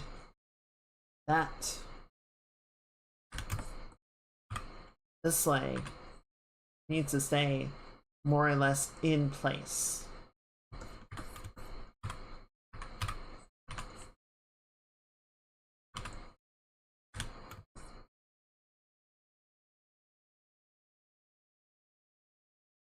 No, see, I feel like as you throw, you're going to sort of tuck the elbow in. No. This'll work. This'll work. This is not gonna be like it's not gonna be like a tug of war where you sort of pull and like bring the elbow in. That would hurt a lot. This is more sort of following, like I was saying, the what Jak and Daxter does for their lunging attack, that sort of like bringing the book forward, like it's pulling it forward like this.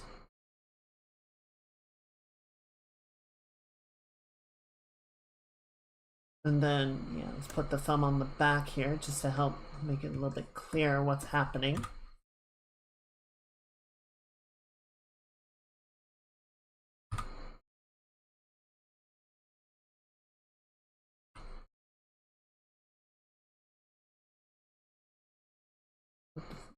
bun on the back to help delineate the direction, shape of the head.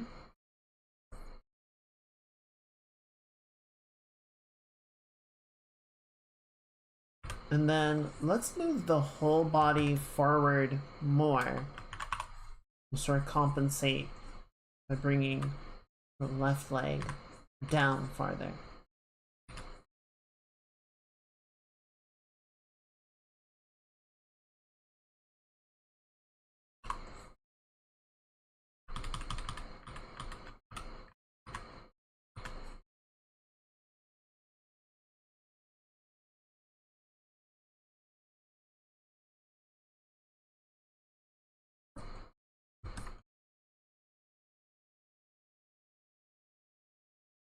And then this arm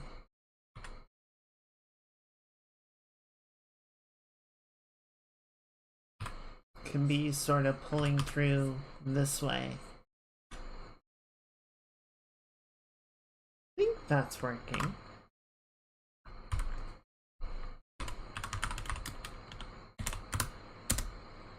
So yeah, we've got 3 frames here, but this is this section while I'm blocking it out really far. Okay.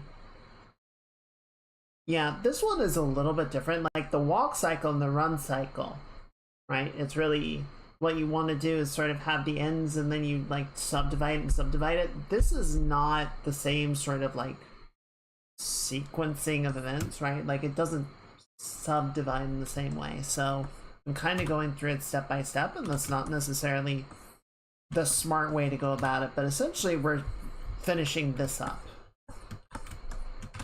So now we're gonna have a sort of big dramatic movement where we've gone from, you know, the wind up, we're sort of going through the follow through right here, and now we release. So our grounding foot sort of leaves the ground.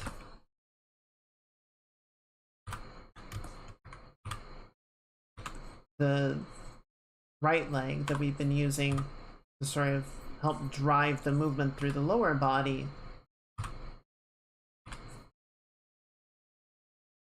I'm just gonna sort of unfurl, I guess. Yeah, maybe not quite so far down, somewhere sort of like in the middle of what we have set up.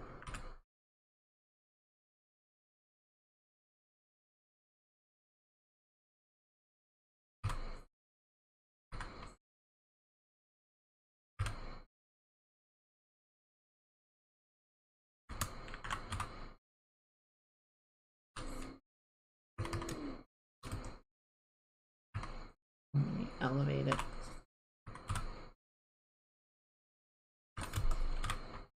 So yeah, this shoulder is going to be that much higher, right? Really sort of get off the ground. And then this arm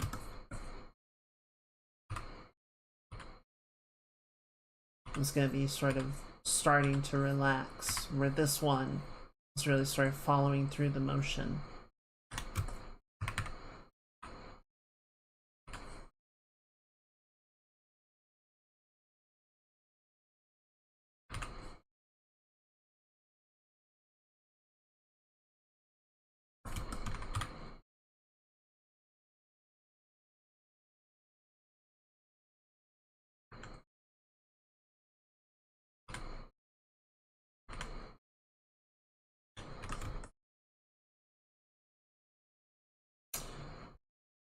Okay.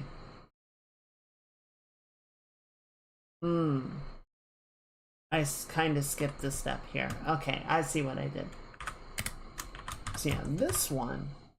So we've got this flow going through like this. You know, the book is going to come up like that and then head off in this direction. So what needs to happen here is this is sort of the heavy follow through where the book gets fully yeeted. Right, so this is going to be sort of the maximum extension.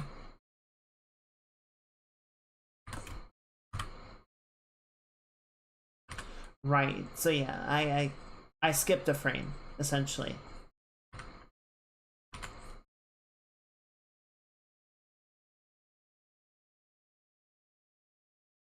So both arms at this point are going to be a full extension to give the book as much oomph as possible.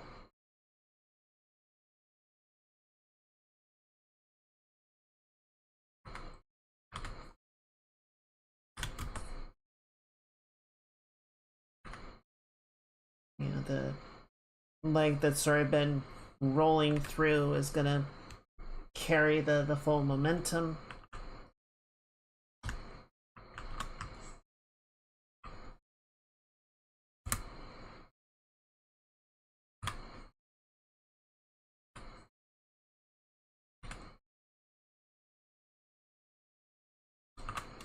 You know, down a little bit just to try and keep things consistent.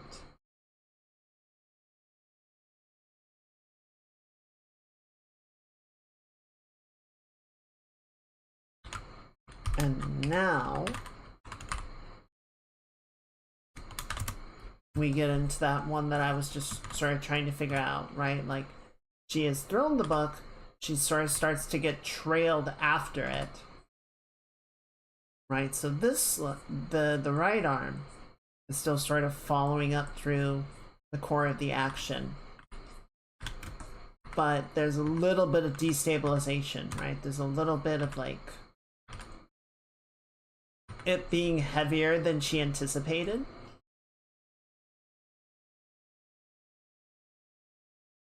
And so like this leg is sort of starting to come back down to be like, oh shit, I need to catch myself. You know, this one is still sort of trailing behind. This arm is like sort of like starting to fan out a little bit. You know, try to balance a little.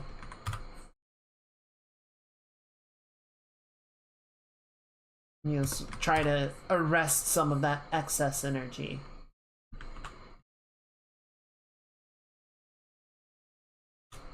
Because she is up in the air at the moment and was not expecting that.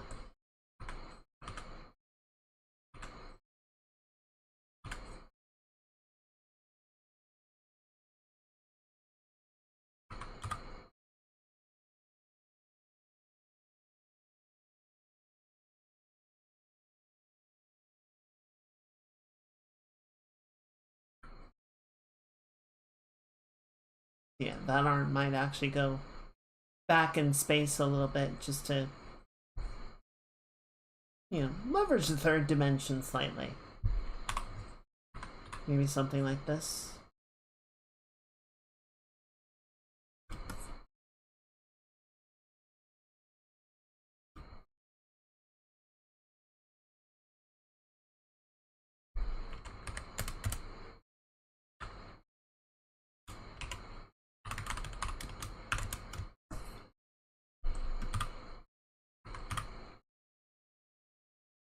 Yeah, we don't want to like arrest the player's control for very long with this. So that's part of why the wind up is so quick, right? Where we don't have the character, we don't have Jordan to actually like spin around to build momentum like an actual discus thrower.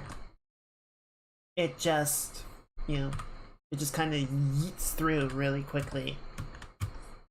And then we have a little bit of follow through of her getting pulled along behind it. And then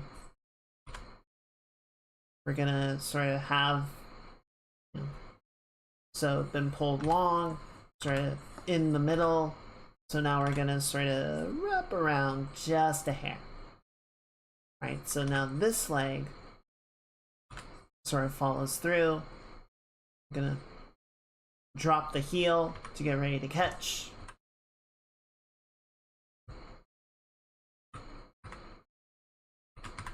This leg sort of behind, trailing behind now. This arm sort of coming back like this, right? A little sort of stabilization movement.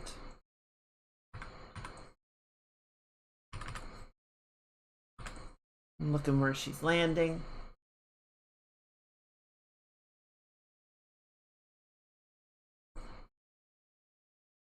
Oh, I mentioned on the Discord, I got some more model work done in last night, and the thing that I was looking to do, you know, replacing one of the parameters with a blend shape, actually went super well.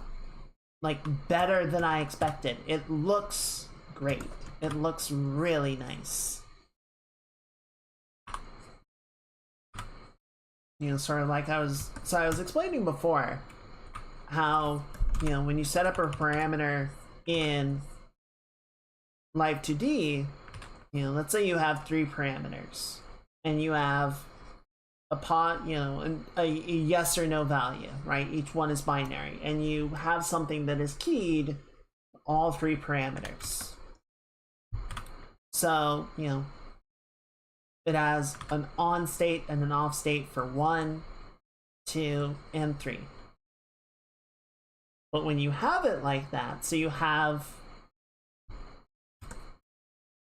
a 0, 0, 0 permutation. You have a 0, 0, 1 permutation. You have a 0, 1, 0 permutation. 0, 1, 1. 1, 0, 0. You see how this propagates, right? You see how you end up with a lot of potential outcomes. And so you have to go through each permutation and make sure that all of them work well, all of them play nice. And it becomes a lot to track, right? So the blend shape sort of operates on top, right? So you have a parameter with its on and off state, and then you have a blend shape with its on and off state.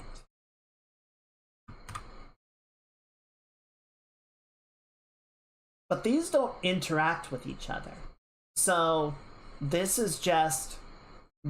is adding onto whatever the parameter is saying.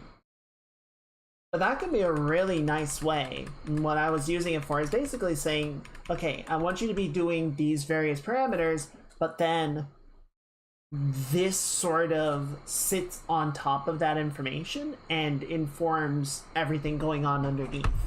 And then I don't need to like balance the permutations, and it worked amazingly well. It looks really good.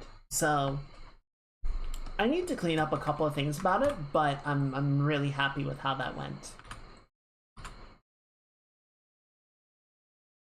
So still a lot to do. Still a lot before we can start to really, you know, look at wrapping things up and getting ready for the debut, but I'm happy that it is progressing. And, you know, like with this, start figuring out some cool stuff along the way that is getting even better results.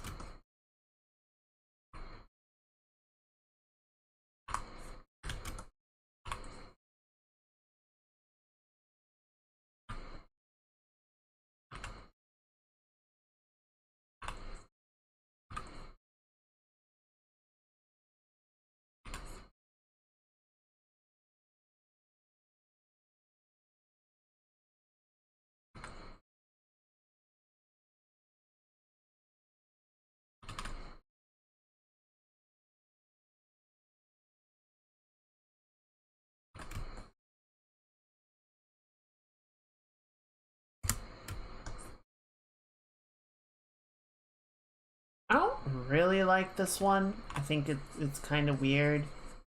The pose is a little strange, but I think it'll at least sort of get us going, and then we can figure out how we want to refine it later.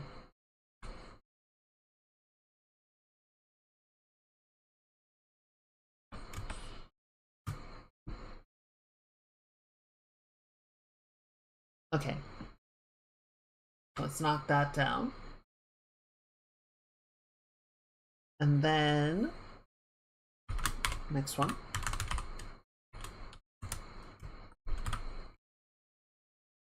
So next frame, sort of a landing crouch, right? So this leg is going to be a little bit forward. This leg is going to be a little bit back.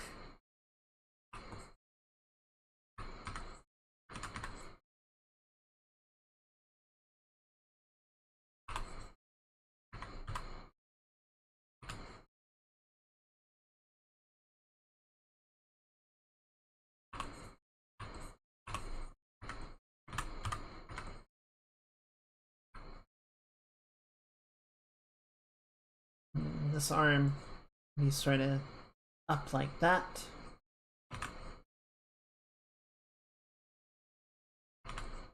And then she goes.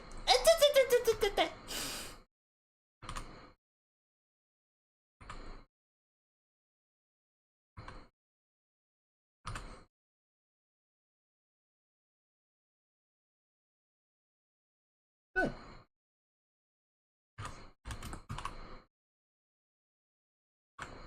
Scale it down based on what we had in the earlier drawings. Try and keep the scale of everything pretty consistent. I think this one actually got, you see, too big.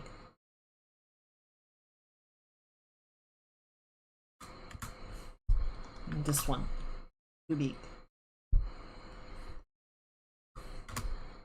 And even this one, like the I'll leave that one where it is just because the squash and stretch makes it larger, but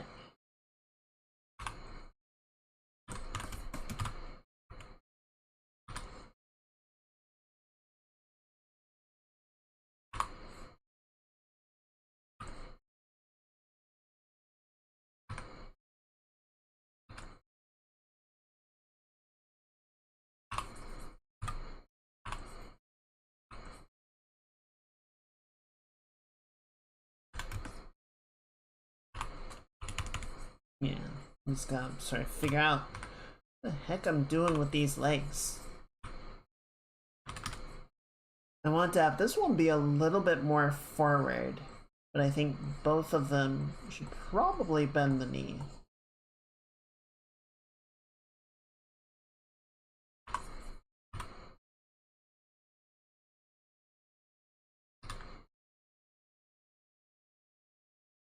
Yeah, maybe something more like that.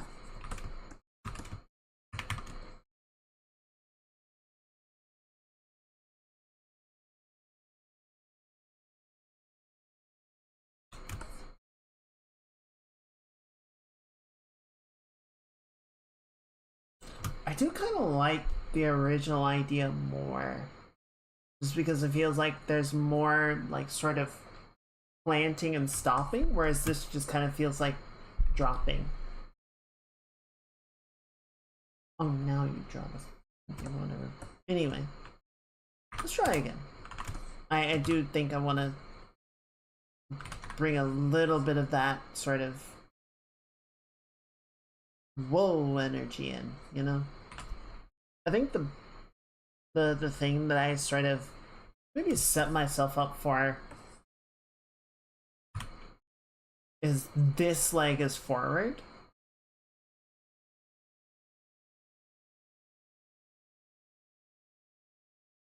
Actually, no, this does work, because now the blue leg is sort of coming into a forward motion, whereas the red leg is sort of trying to go backward.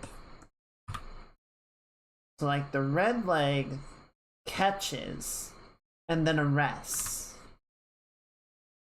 And the blue leg comes up front to stop, right? To be a hard break. I think it does actually work okay. Yeah. Yeah. I think it's alright.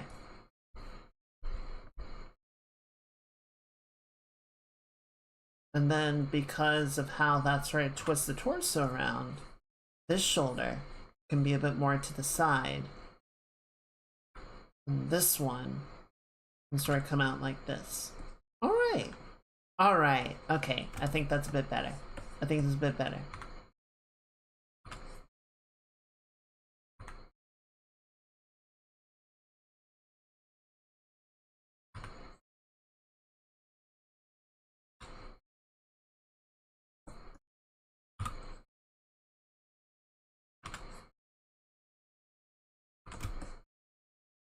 Good.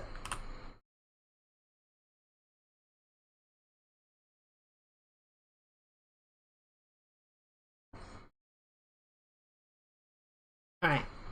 I'm gonna save that. Let's bring up the timeline really quickly.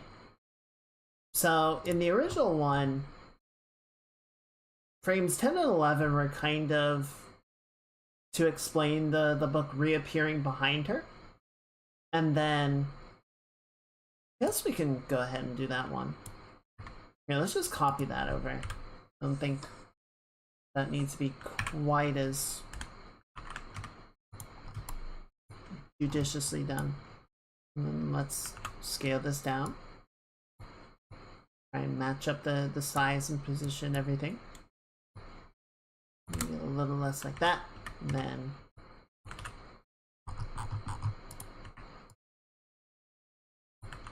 scale you up.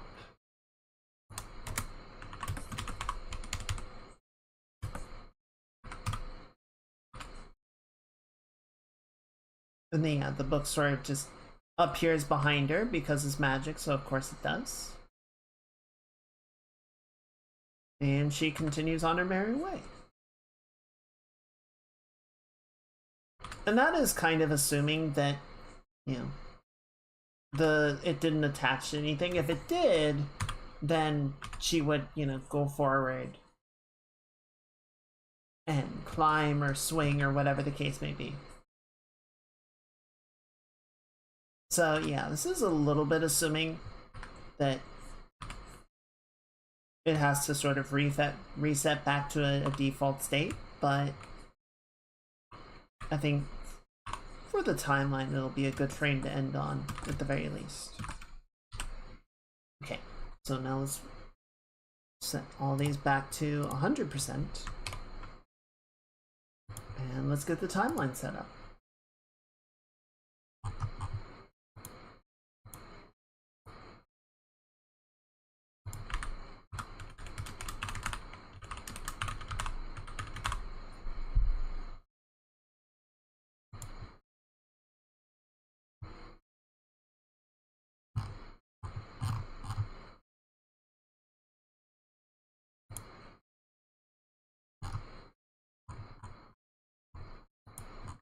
Okay, and then I just need to remember how to do this. Oh, right, I need to grab each of these.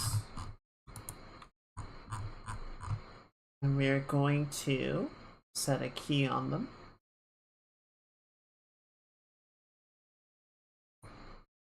There we go.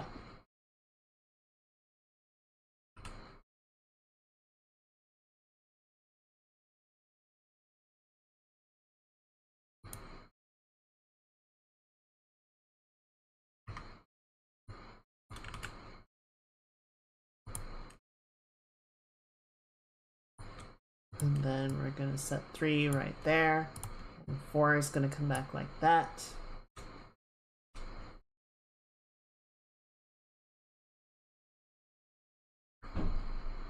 Actually, no, let's leave their positioning where they are.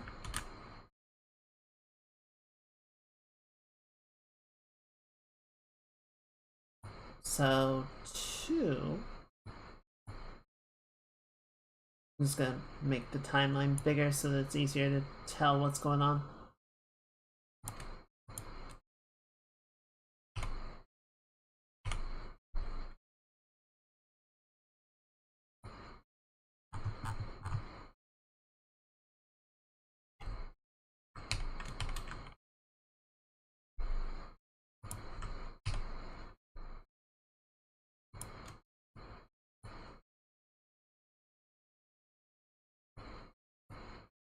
And then frame 2.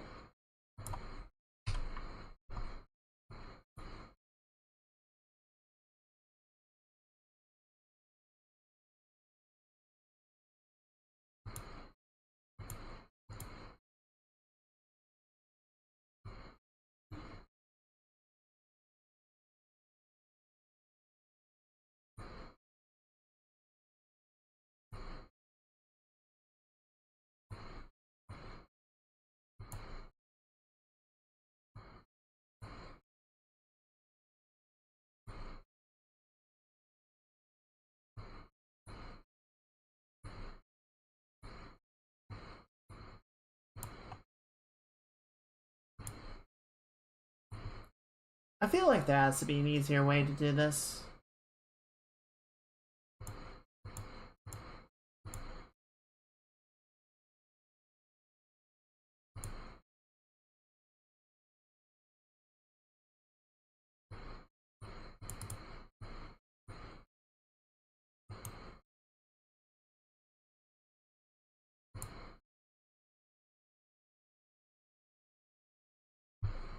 Let me see if there is.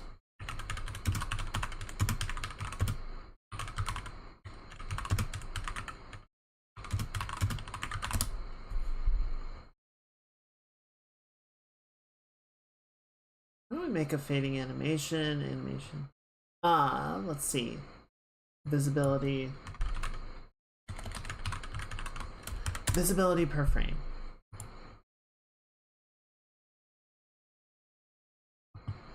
And timeline.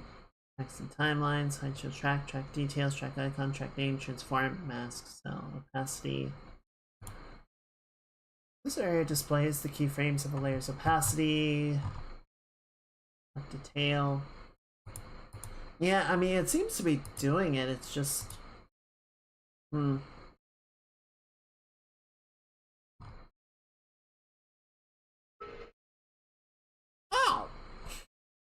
Hello, Knight. Thank you for the 101 biddies. It's very kind of you. I appreciate the support. And I hope you're having a good Thursday. Welcome in.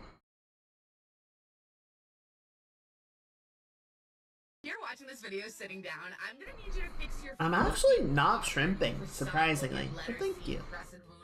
My posture is pretty good. Pretty good. Let's see.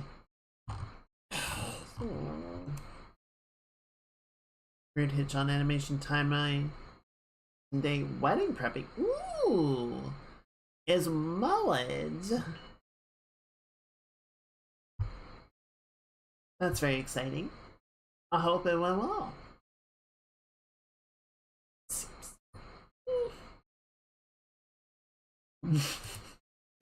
Yes, chat, y'all better not be shrimping.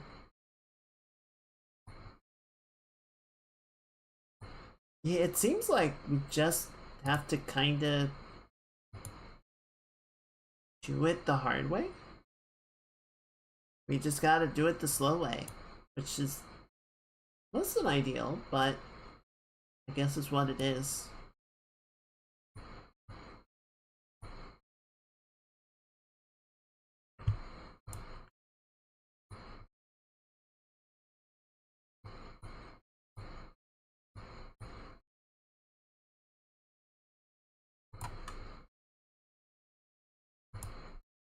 Just gonna try and finish this up really quickly, see what it looks like.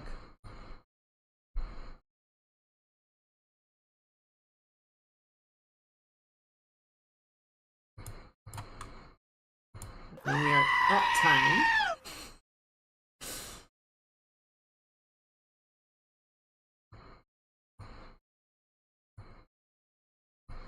Try and get this working. Yeah, the timing is going to be a little bit off here.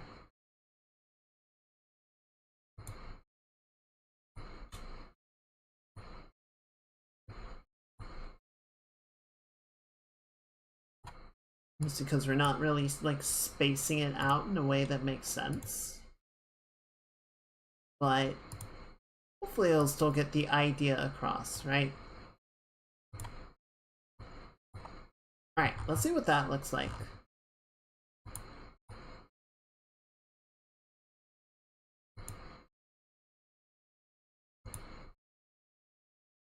Hopefully I did this right. Yeah, okay. Cool. So let's pause that really quickly. And then what I'm just going to do to make it feel a little bit better. So that looks good. This, I just want to take all these keyframes. We're going to space it down by 1. And then this, space it down by 1.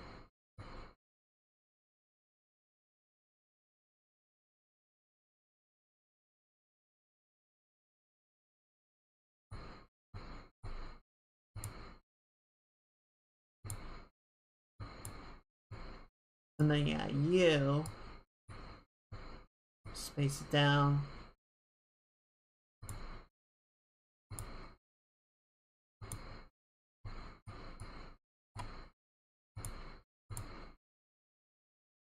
Why is it?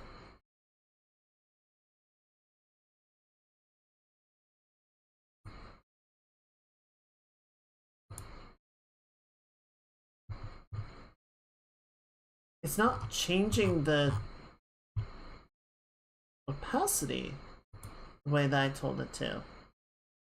Yeah, that's 6.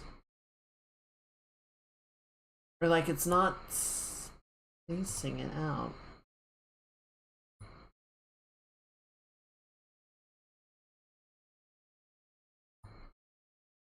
Weird.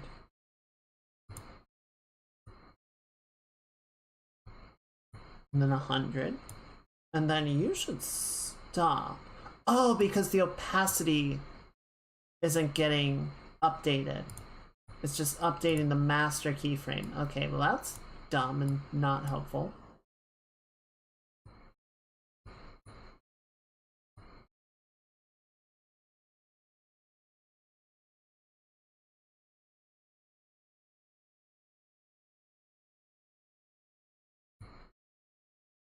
Okay, at least we understand why it's not doing the right thing though.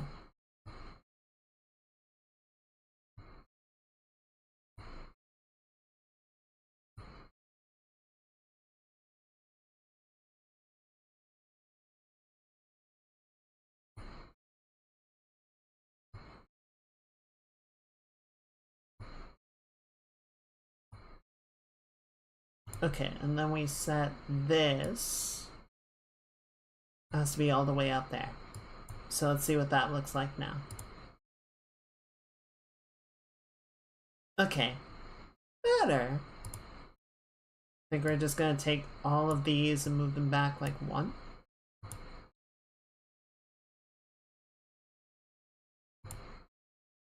And then, yeah, let's just grab this last one and space it out 1 more. Okay, so that looks pretty good. I think last thing is just we can disable timeline for a moment.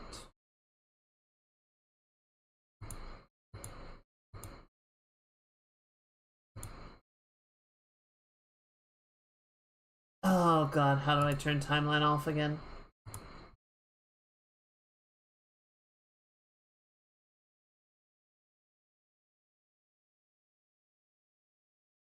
I don't remember how to turn it off is the problem.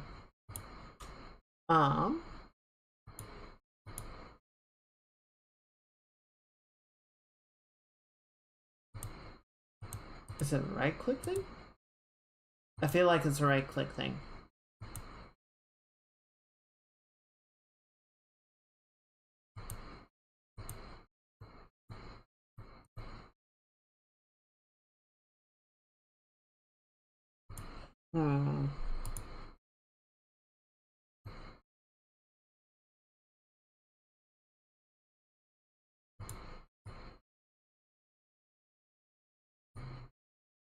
I can never remember this. I use it not often enough. I'm trying to remember where it's located.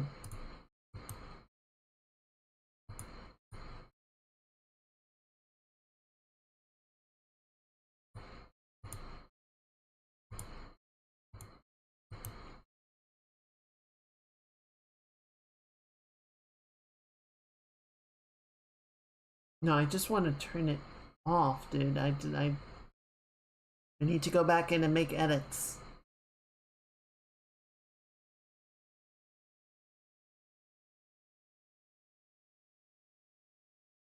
Oh, damn it.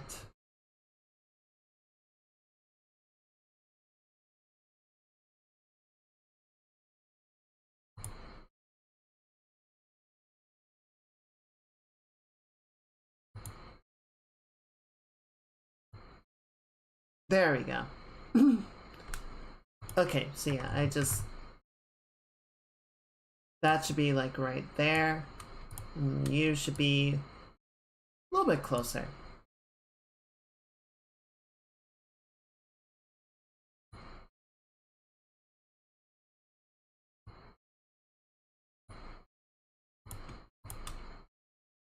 That's what it was.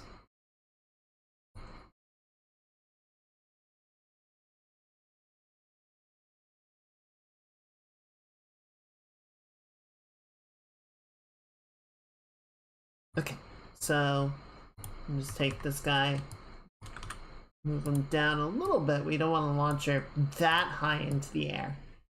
It just looks a little excessive.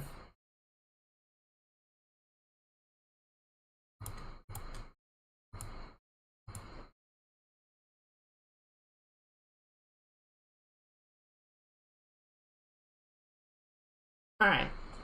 We'll clean it up some more. I think there's a couple of like missing frames just with how we spaced it out that makes it look a little jagged, but good start. Good start.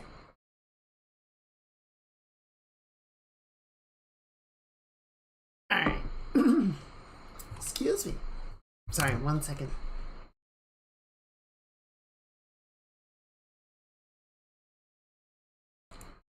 Alrighty, chat. We went a little bit over just to get the timeline sort of cleaned up, but I think we got a lot of good work done today. You know, we got the hair cleaned up. We figured out some of the issues with the weight painting, so the animations are looking better. We cleaned up the animations, so those are looking better. I think it's good. I think we're in a pretty good spot. Obviously, still a lot to do. One of the things I really need to do, and I think will be helpful going into the summer, is checking over the to-do list, right? And trying to get a little more granular with it, of just understanding like, okay, here are the big level tasks that need to get done. But what does that mean, right? Like, it's not enough to just say like, oh, you know, do animation, do this, do that. It's like, what do we actually need to complete to see those things happen, right? That's going to be kind of a important aspect to make sure that we don't overlook things or just sort of meander around on from one task to another, which is kind of how I'm doing a lot of this right now. But we'll get there. We'll get there. In the meantime, little victories, right? Little bits of progress here and there. It is very intricate work, and you know, again, not to skew CIG, but you can understand how things in video games can take a long time to follow up on. Like, there is no, here's the idea, and then I just hit a button and it happens.